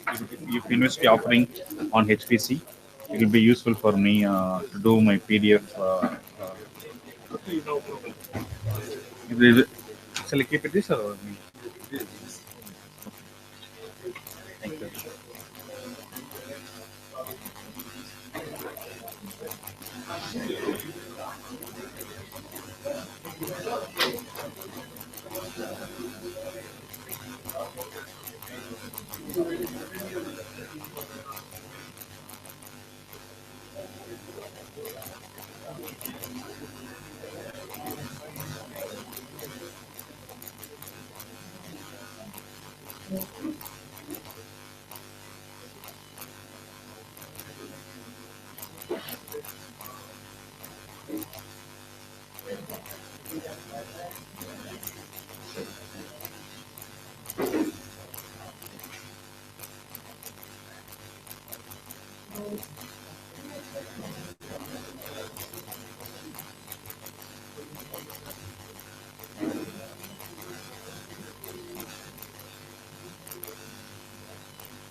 Что за процесс?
All right. In one shot.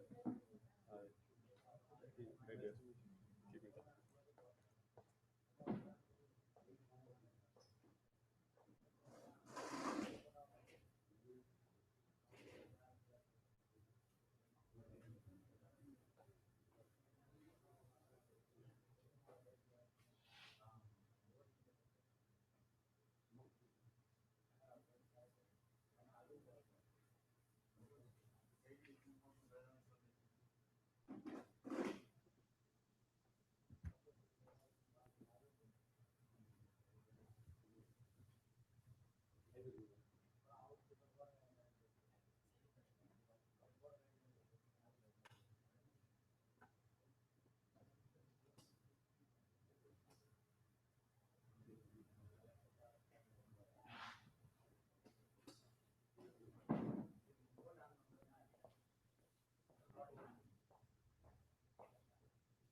Keep it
up.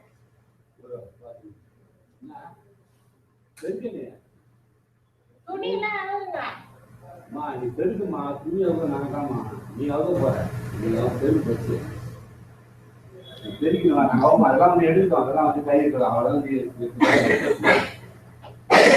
வேலை பெருக்கு வேலை பெருக்கு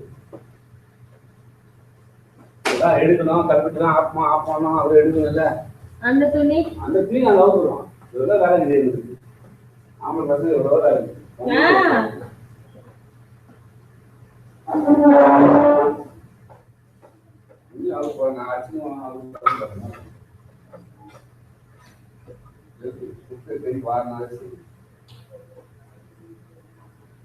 அதை பின்னும் விடுவோம் பின்னும் விடுவோம் எடுத்துப்போமா நல்லதா செய்ய கஷ்டம் செய்ய மாட்டேன் பார்த்து உள்ள இருக்குது என்னது செம்மஞ்சேரில் அடிச்சதுதான் ஜுரம் வந்துச்சு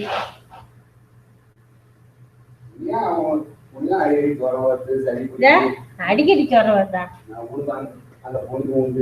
எப்ப அடிக்கடி எனக்கு ஜுரம் வந்தது நீங்களாம் குவார்டர் அடி இருக்கீங்க உங்களுக்கு வரமாட்டேங்குது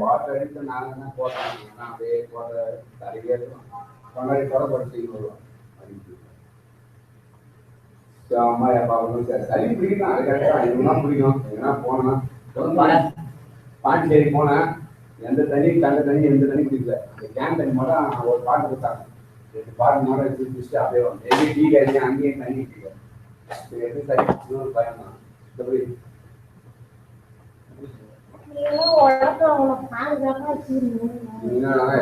சரி அது உடம்பு டயர்டா போட்டோம் நீயும் 10 மாசம்னா நானும் 10 மாசம் டயர்டா இருப்பான் சரி பிடிச்சா டயர்டா இருக்கும் அப்போ மற்ற பேருக்கு சரி பிடிக்கும் போது டயர்டா இருக்காது நீ சாயந்தரம் போய் ஆட்டுக்கார சூப் அடிக்க நான் அடி நாங்க அடிக்க மாட்டோம் அதெல்லாம் ஏன் அடி நான் சொல்லிட்டு அடி வாங்க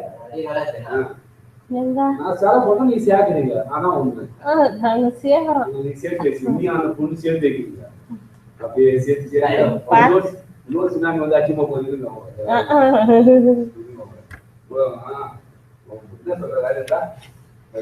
ராஜேந்திரன் கூட்டா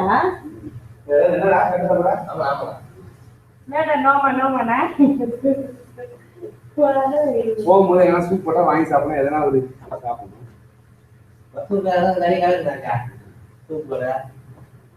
ரூபா சாப்பிடுவோம் செலவு பண்ணுறாங்க நான் பண்ணிச்சு போடு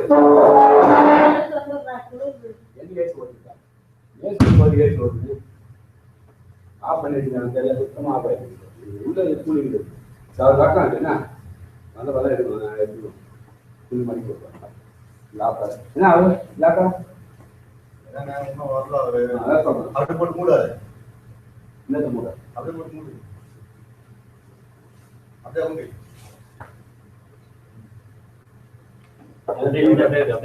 துணிமடி துணிமடி டேபிள் வச்சுருக்காங்க வந்து எதனா வச்சுருக்காங்க இது தானா அது இல்லை இது இல்லைன்னு அதெல்லாம் மாற்று இதுதா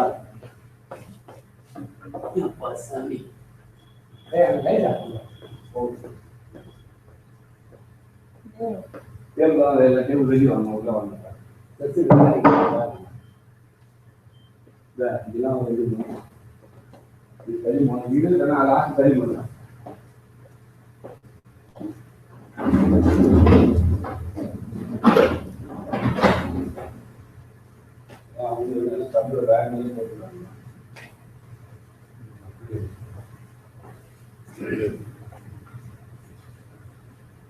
துணி கட்டி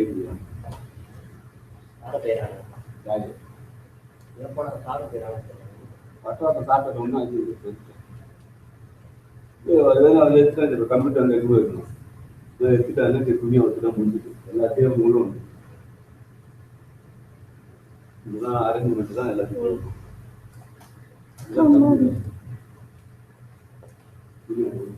சரிவா ஒரு நாள் நல்லா வச்சுக்கலாம் ஒரு காய் எடுக்கணும் காய் எடுக்கணும் திருப்பூர் இப்படி மாதிரி காய் எடுக்கணும் சொன்னா அது காட்டு போகலாம் முடிஞ்சுதா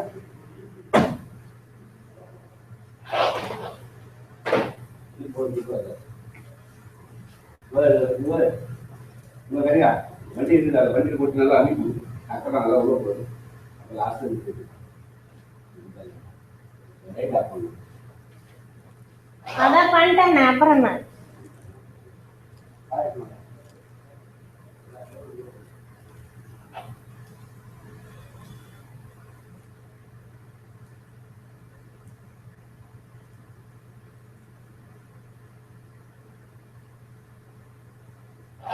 நான் சாப்பிட்டேனா கூத்தாடு போ அப்படியே அது போய் சாப்பிட்டியா இல்லை பாதி வேலை பாதி வேலை சரி நானு சூடா தொண்டை ஒரு மாதிரி இருக்கு டீ குடிக்கல அந்த இடம் எடுத்துன்னு போயிட்டேன் அந்த பாதி வேலை பாதி வந்து வச்சாங்க எனக்கு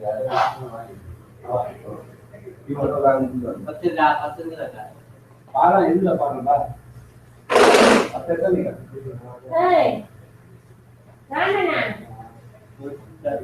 அந்த ரவுண்ட்ல மேல அது மேல ஒரு கருப்பு சேர்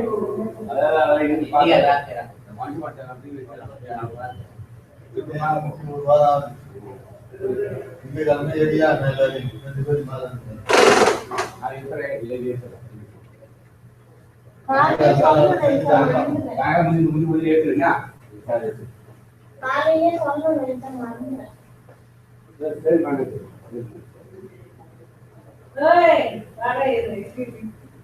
வர இருடி உனக்கு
உடம்பு எடுக்கணுங்களா எப்படி தெரியும்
ஆரம்பிச்சு எதுக்குமே வருது. நான் அவங்களால கேட்டுதான் போட்டுருக்கேன்.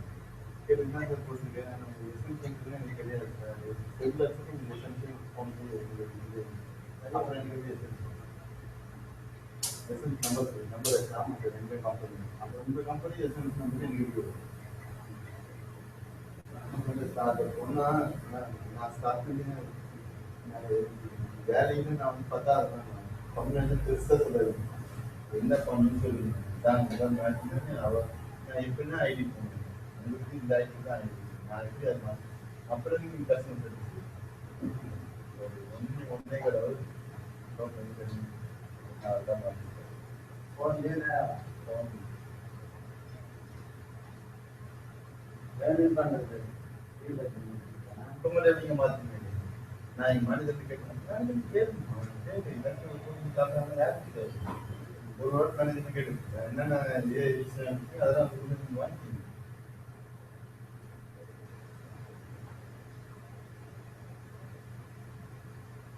அதான் நான் சொல்றேன்னா வந்து எங்களுக்கு வரல. நான் உங்களுக்கு வந்து கஸ்டமர் கேட்டு போட்டு அவள் லைன்ல இருந்தா கேட்டுன்னா போட்டுங்க இருக்கிறாங்க. அப்போ ஆடிட்டாங்க.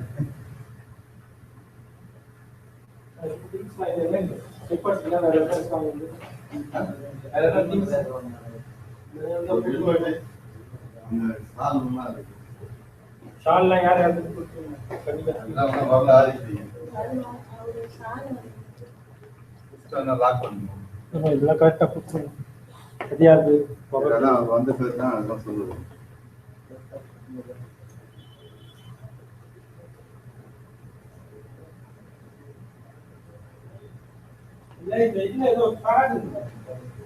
அதுல எதுவுமே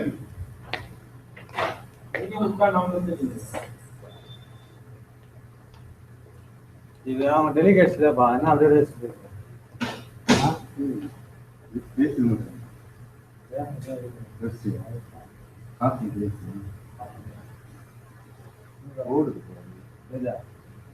ஓடிடுச்சுன்னு அங்க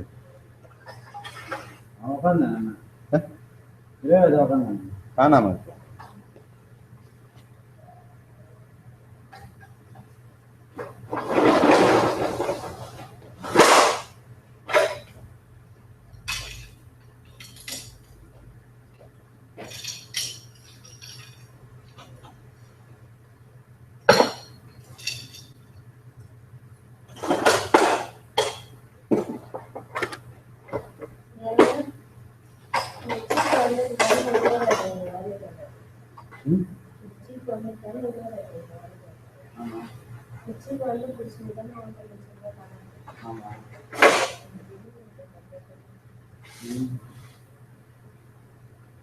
அதில் பொண்ணை காணும்.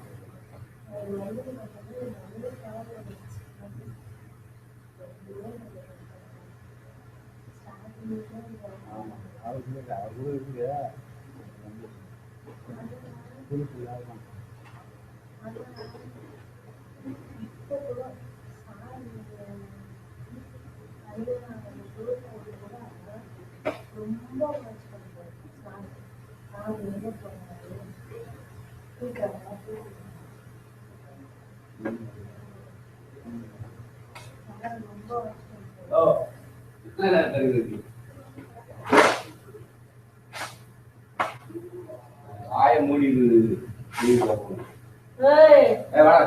நாங்க பெரும் தொட்டு கொஞ்ச நேரம் நின்றுட்டோம்.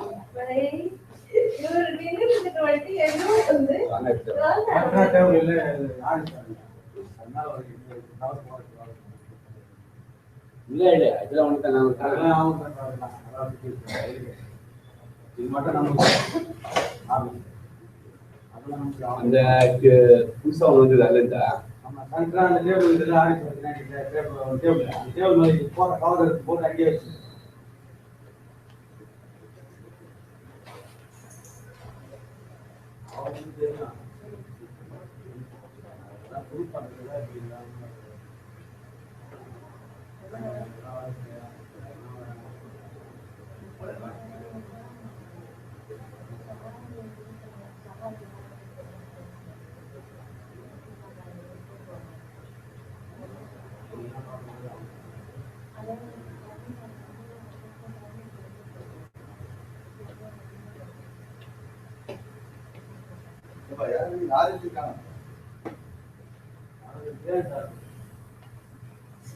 ஆஃப் பண்ணி விட்டாருன்னா எடுத்து சொல்லியிருக்கேன்.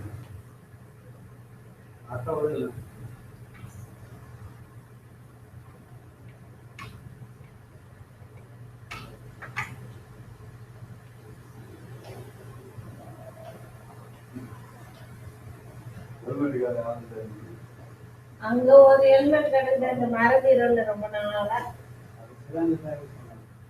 அவன் வந்து இப்ப ஹெல்மெட் யூஸ் பண்ணுவாங்க. ஹெல்மெட் ரைட்டா ரைட்டா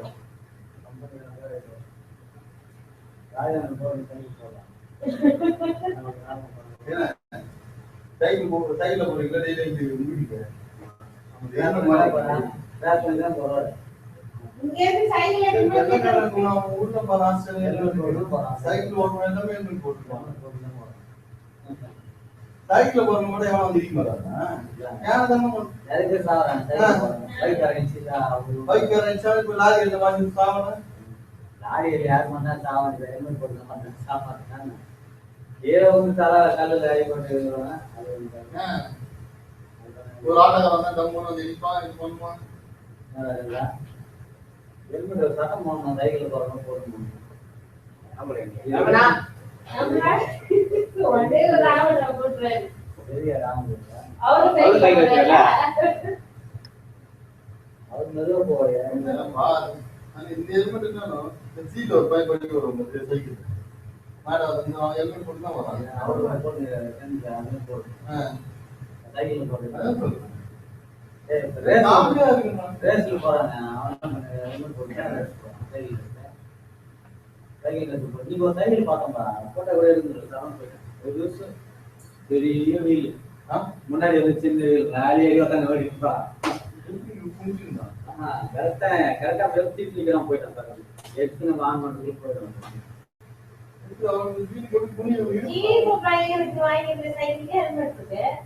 அவனுக்கு ஹெல்மெட் இருக்காங்க.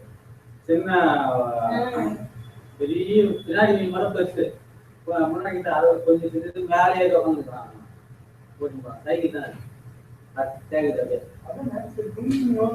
ஓடி குஞ்சுதான் ஓடிப்பான். எல்லாம் ஜனம் பாடுறது அட்லீஸ்ட் பின்னாடி அந்த வீல் இருந்தது சின்ன வீல் இருந்து முன்னாடி பெரிய வீல் இருந்தாலும் பின்னாடி உட்காந்து போகும். பின்னாடி பெரிய வீல் அவன் எப்படி இருந்தாலும் வரேன்னு தெரியல. அவரோட அந்த குதிரை வண்டியில வீடு அந்த மாதிரி குதிரை வண்டியில எல்லாம் குதிரை வண்டியில் பெரிய சட்டை அந்த மாதிரி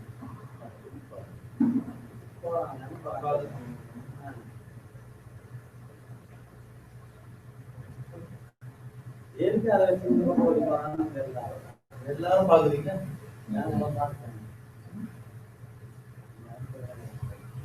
நிறைய பேர் அதுக்கு போடுவாங்க. பாதி பாட்டு ஜெட்டிக்கு பாதி அவனை என்ன பார்ப்பாங்க நடுவில் போறான் வாரம் போறான்.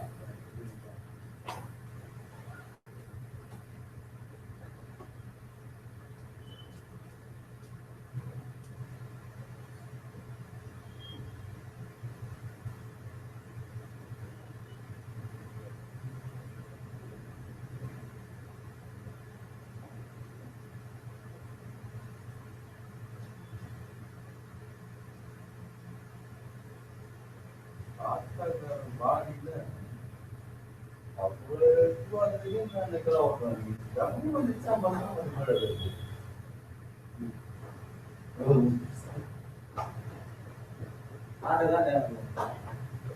பஸ் பின்னாடி அந்த பங்கு கொண்டு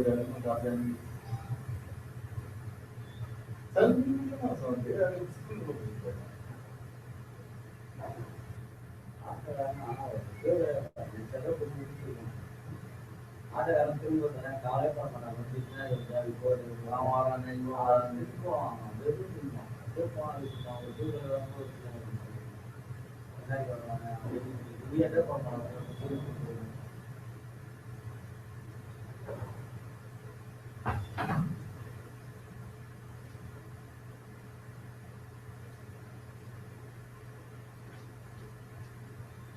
இதான் நான்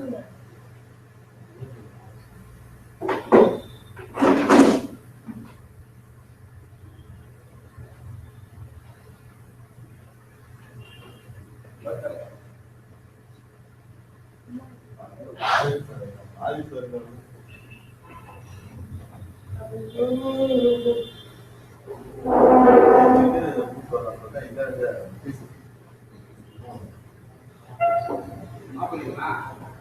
எதுக்கு?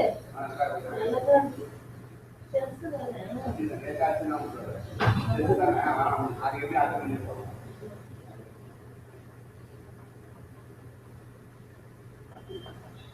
நீரம் பண்ணி வந்து தொட்டு கரையே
போன் வச்சு பேசிட்டு வராங்க.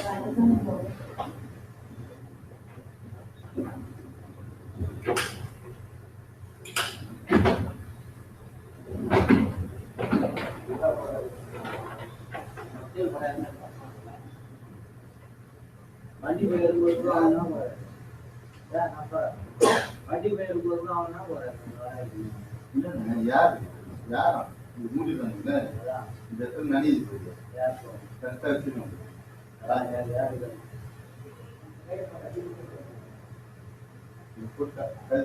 உள்ள யார் போவான்? வெளியே போய் வச்சுக்காங்க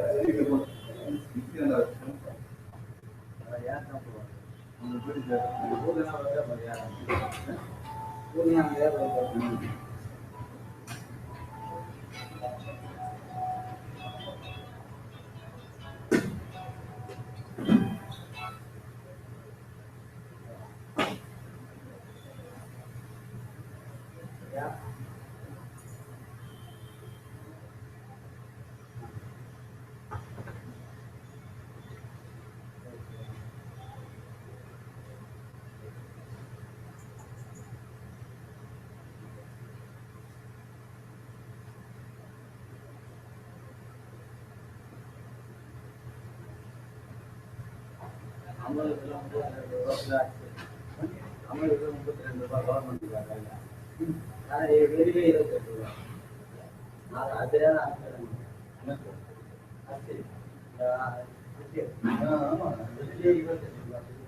இது அவங்க வீட்டில் வந்து 2 தோசை சாப்பிடுங்க. சாப்பாடும் 1 தோசை இட்லினா 6 பேருக்கு சாப்பிடுவாங்க. காலையில் மட்டும் தான் இட்லி இருக்கு. காலையில் மட்டும் தான் இட்லி இட்லி வாங்க நல்லா இருக்கு. அழகாக நீங்க வந்து பாருங்க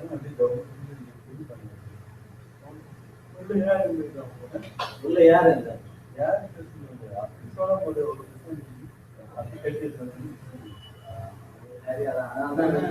அப்படியே சொல்லிடுச்சு. வெளியில சாப்பிட்டா காலத்துக்கு சாப்பிடலாம். ஒரு வெளியே கான்ட்ராக்ட் போட்டுருவாங்க.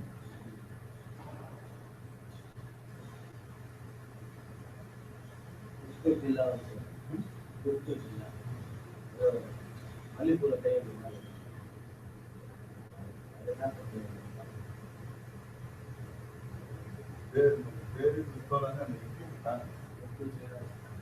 கடை இருக்குதா? கடை இருக்குங்க. என்ன கடையில் போய் சொல்லி சொன்னாலும் கடையில் இருக்கு சொன்னேன் அப்படின்னு நல்ல முழு பலூன்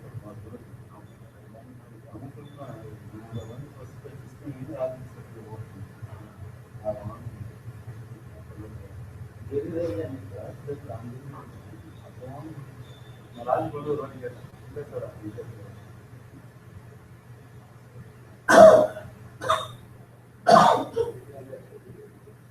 இன்னொரு ராஜ் போன்ற நல்லா இல்லை. இன்னொரு இட்லி கட்டு எல்லாமே சாமபாடியா வந்து முடிச்சான். அவ்வளோ தெரிஞ்சா ஒரு கடை ஒரு ஹவர் வெயிட் பண்ணேன். 1 hour வெயிட் பண்ணேன். அதுக்கு எல்லா டைமும் என்ன எப்படி நிறுவனம் தோசை பரோட்டா இட்லி பரோட்டா அவ்வளோ வச்சிருக்கலாம்.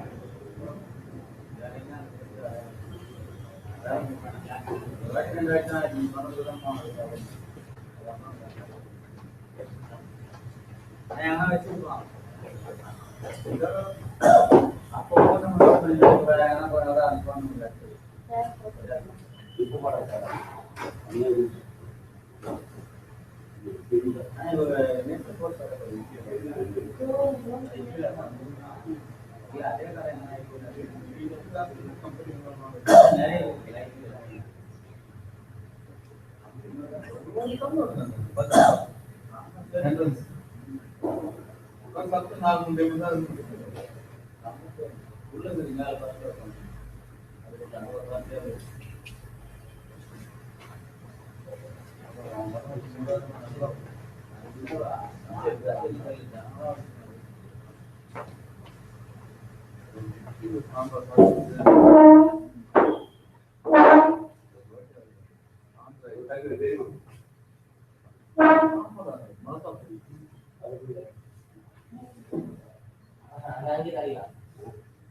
ஒரே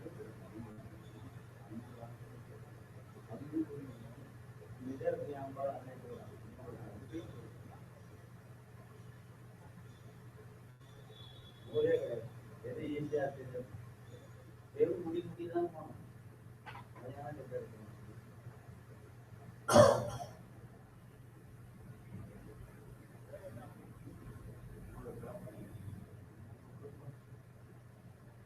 எத்தனை முறை சொல்றது? இந்த கோட்டை விடலாம், இந்த கோட்டையில் இந்த கோட்டை தள்ளலாம், இந்த பக்கம் நல்லா கேப் ஒரு அளவு வச்சுக்கணும். நேரம் போடலாம்.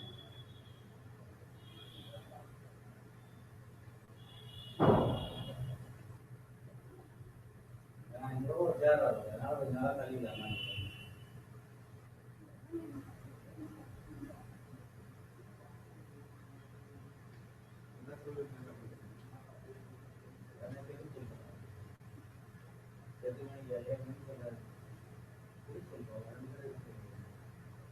அந்த மணி யாராவது சொல்லிட்டு போறாங்க அப்போ வந்து சொல்றாரு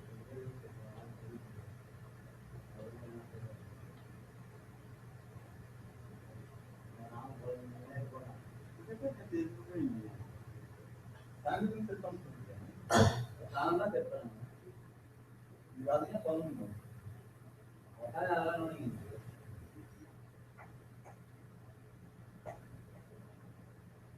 கோடெல்லாம் கட் பண்ணி வச்சாங்க. கோடெல்லாம் கட் பண்ணி வச்சிருக்காரு.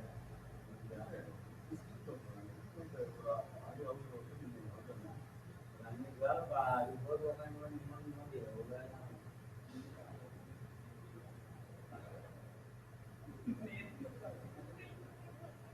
ரெக்கார்டிங் இருக்கு. ரெக்கார்டிங் ஏதாவது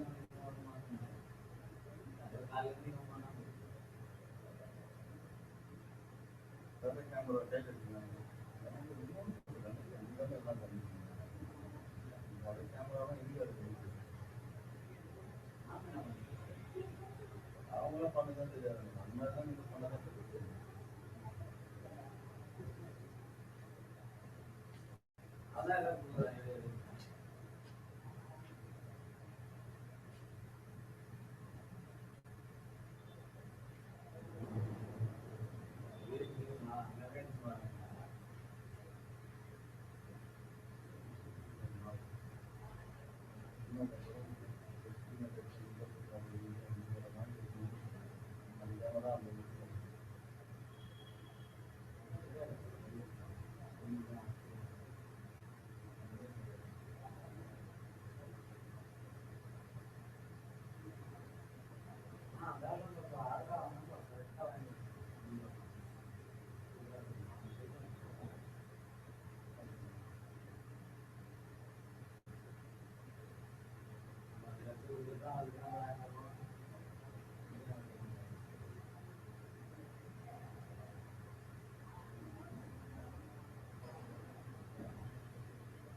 பார்த்து போட்டார்.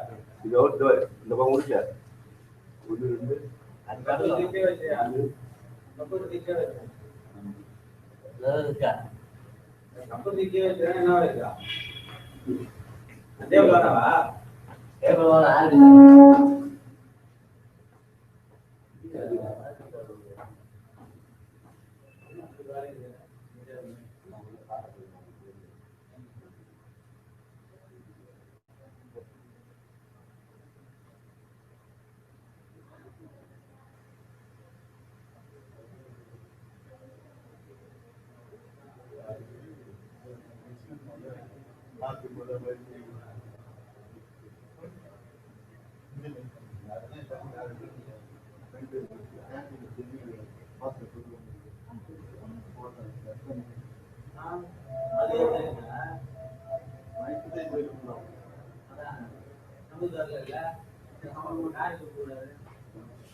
இந்த டேபிள் ஃபர்ஸ்ட்ல போட்டாங்க அதான் சொன்னேன் போடுங்க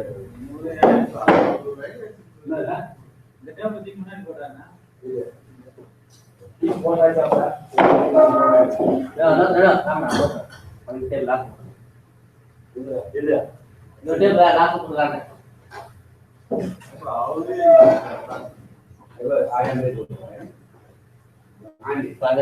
பாத்துறா ஆயிரம் சொல்லி ஒரு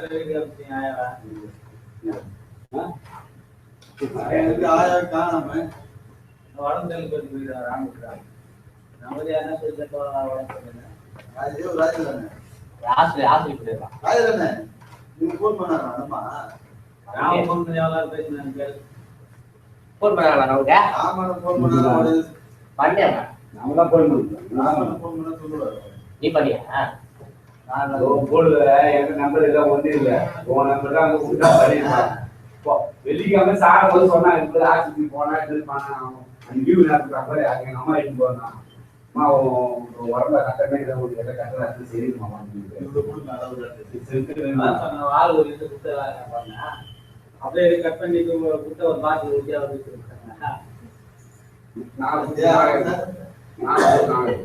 நீ சின்ன பசங்க ஏறி சின்ன பசங்க கொடுப்பாங்கப்பா ஆள் ஒரு ஒரு குட்டி ஆட்ட போறாங்க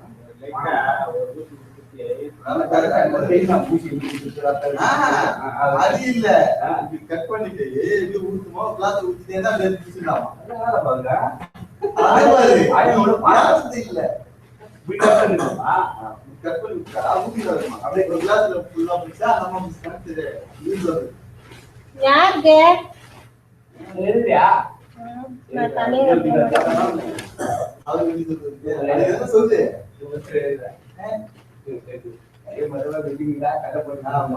நம்ம கட்ட போட்டுக்கிறோமா அதாம பிடிச்சி வாழ்த்து இருக்கீங்க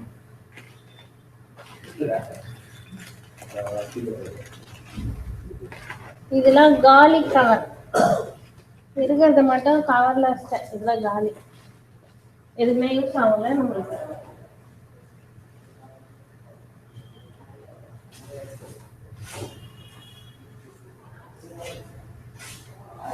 கவருக்குள்ள என்ன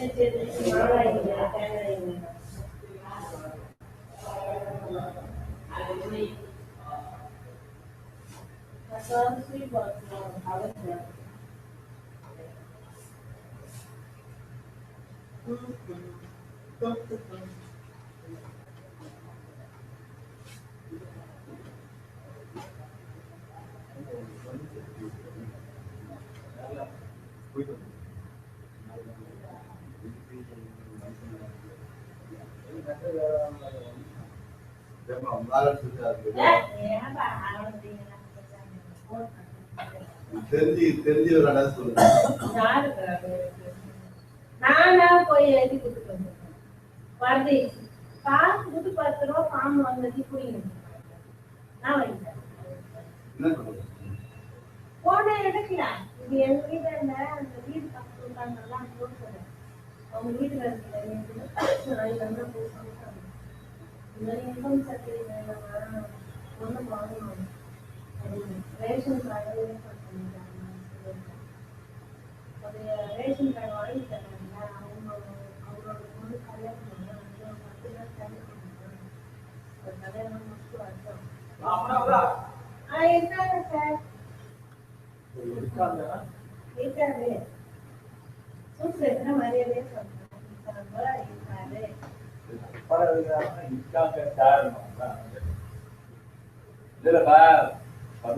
பிரியாணி கேட்டாங்க சாப்பாடு கொண்டு வராது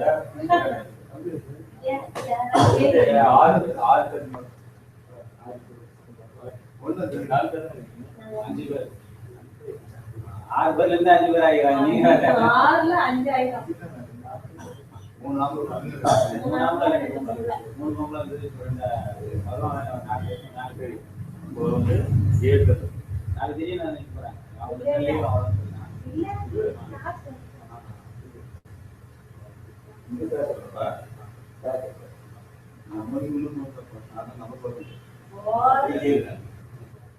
ஏன் சாயந்தரம் எல்லாரும் நம்ம சாயந்தரம் நம்ம வரேன் காலைக்காக நம்ம வந்து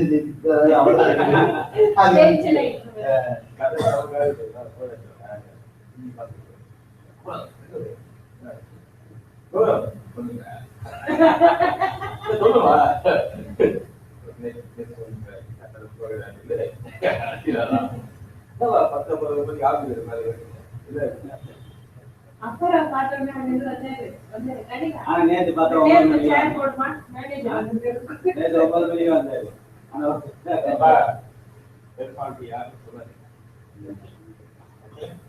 நானும் 7 பேர் இவங்க 2 பேர்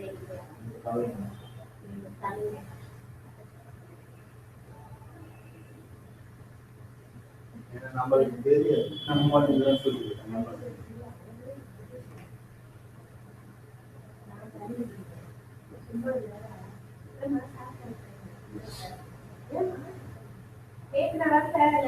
வச்சிருக்கீங்க நீங்க எப்படி எனக்கு வாங்கி வச்சிருக்கீங்க என்னமா சொல்றேன் தண்ணி கம்பெனி யாரு எடுக்கலாம் எப்படி தெரியுமில்ல அட லூசு நீ சாப்பிட்டியா அது எனக்கு மட்டும்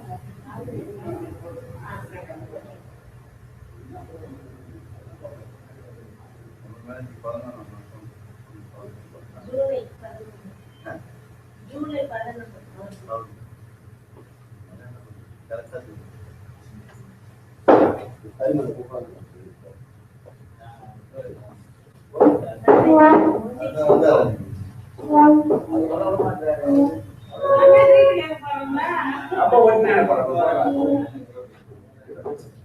ஏழைங்களுக்கு செலவு பண்ணாதான் நல்லதுன்னு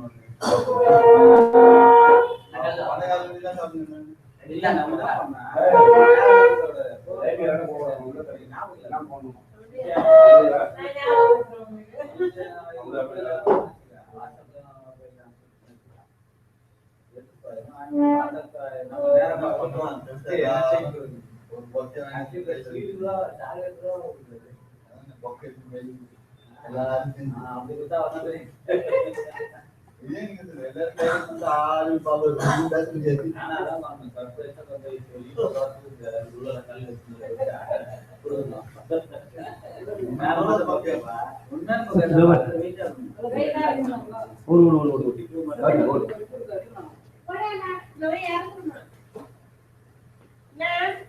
இந்த கல்யாண பேர் கப்பு கணக்கு அது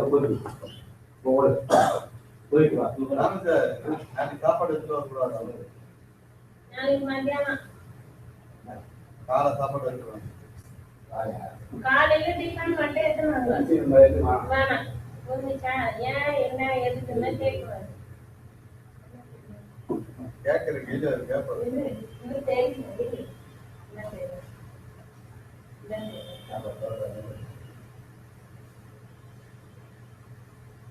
வந்து நாலு தினத்துல எங்களுக்கு தான்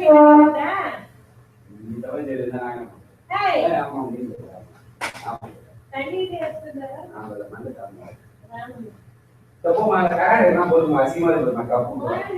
குப்பை போட்ட வாரம் போய் போனாங்க அரேஞ்ச்மெண்ட் வந்தா போய் வருவான்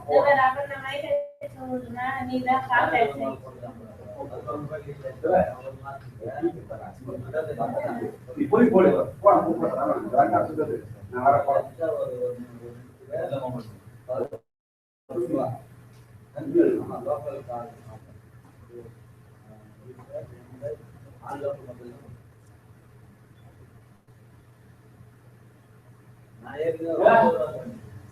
இந்த போன் வாட்ஸ்அப் போன் அது எவ்வளவு ஏத்தா பையன் வர கொண்டு பண்ணிட்டாங்க சரி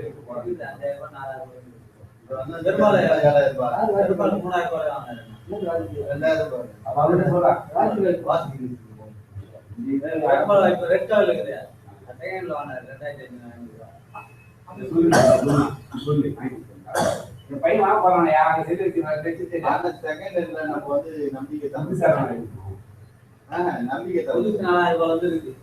திடீர்னு ஏன்னா சாம்சங் தான் வாங்கி வச்சுக்கிறான். விக்கிறவன் பால் இருந்தா என்ன ஒரு 4000 ரூபாய் நான் வாங்குறது டெஸ்ட் பண்ணல. ஒரு விஷயம் வச்சிருந்து 2000 போட்டு அப்படியே போன ஆண்ட்ராய்டு 6000 ரூபாய் வாங்கலாம். இப்போ 5000 ரூபாய் கிடைக்கும். அதான் அந்த செல்லு வச்சுட்டு போறாங்க. 2000 ரூபாய் வச்சுட்டு மேல கொஞ்சம் காசு மட்டும் எழுதணும். அம்மா அப்படியே தெரியும். பஸ் எடுத்துப்பா பஸ்ல கிடையாது. அவங்க அம்மா கிட்ட போய் டெய்லி ஒரு 200 ரூபாய் வாங்கிக்கலாம். ஒரு 500 ரூபாய் தானே ஒரு வாரத்துக்கு அவங்க அம்மா கிட்ட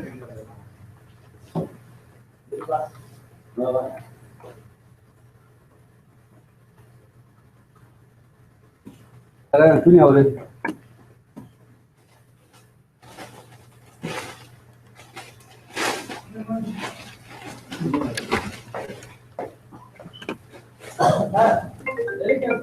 இதெல்லாம்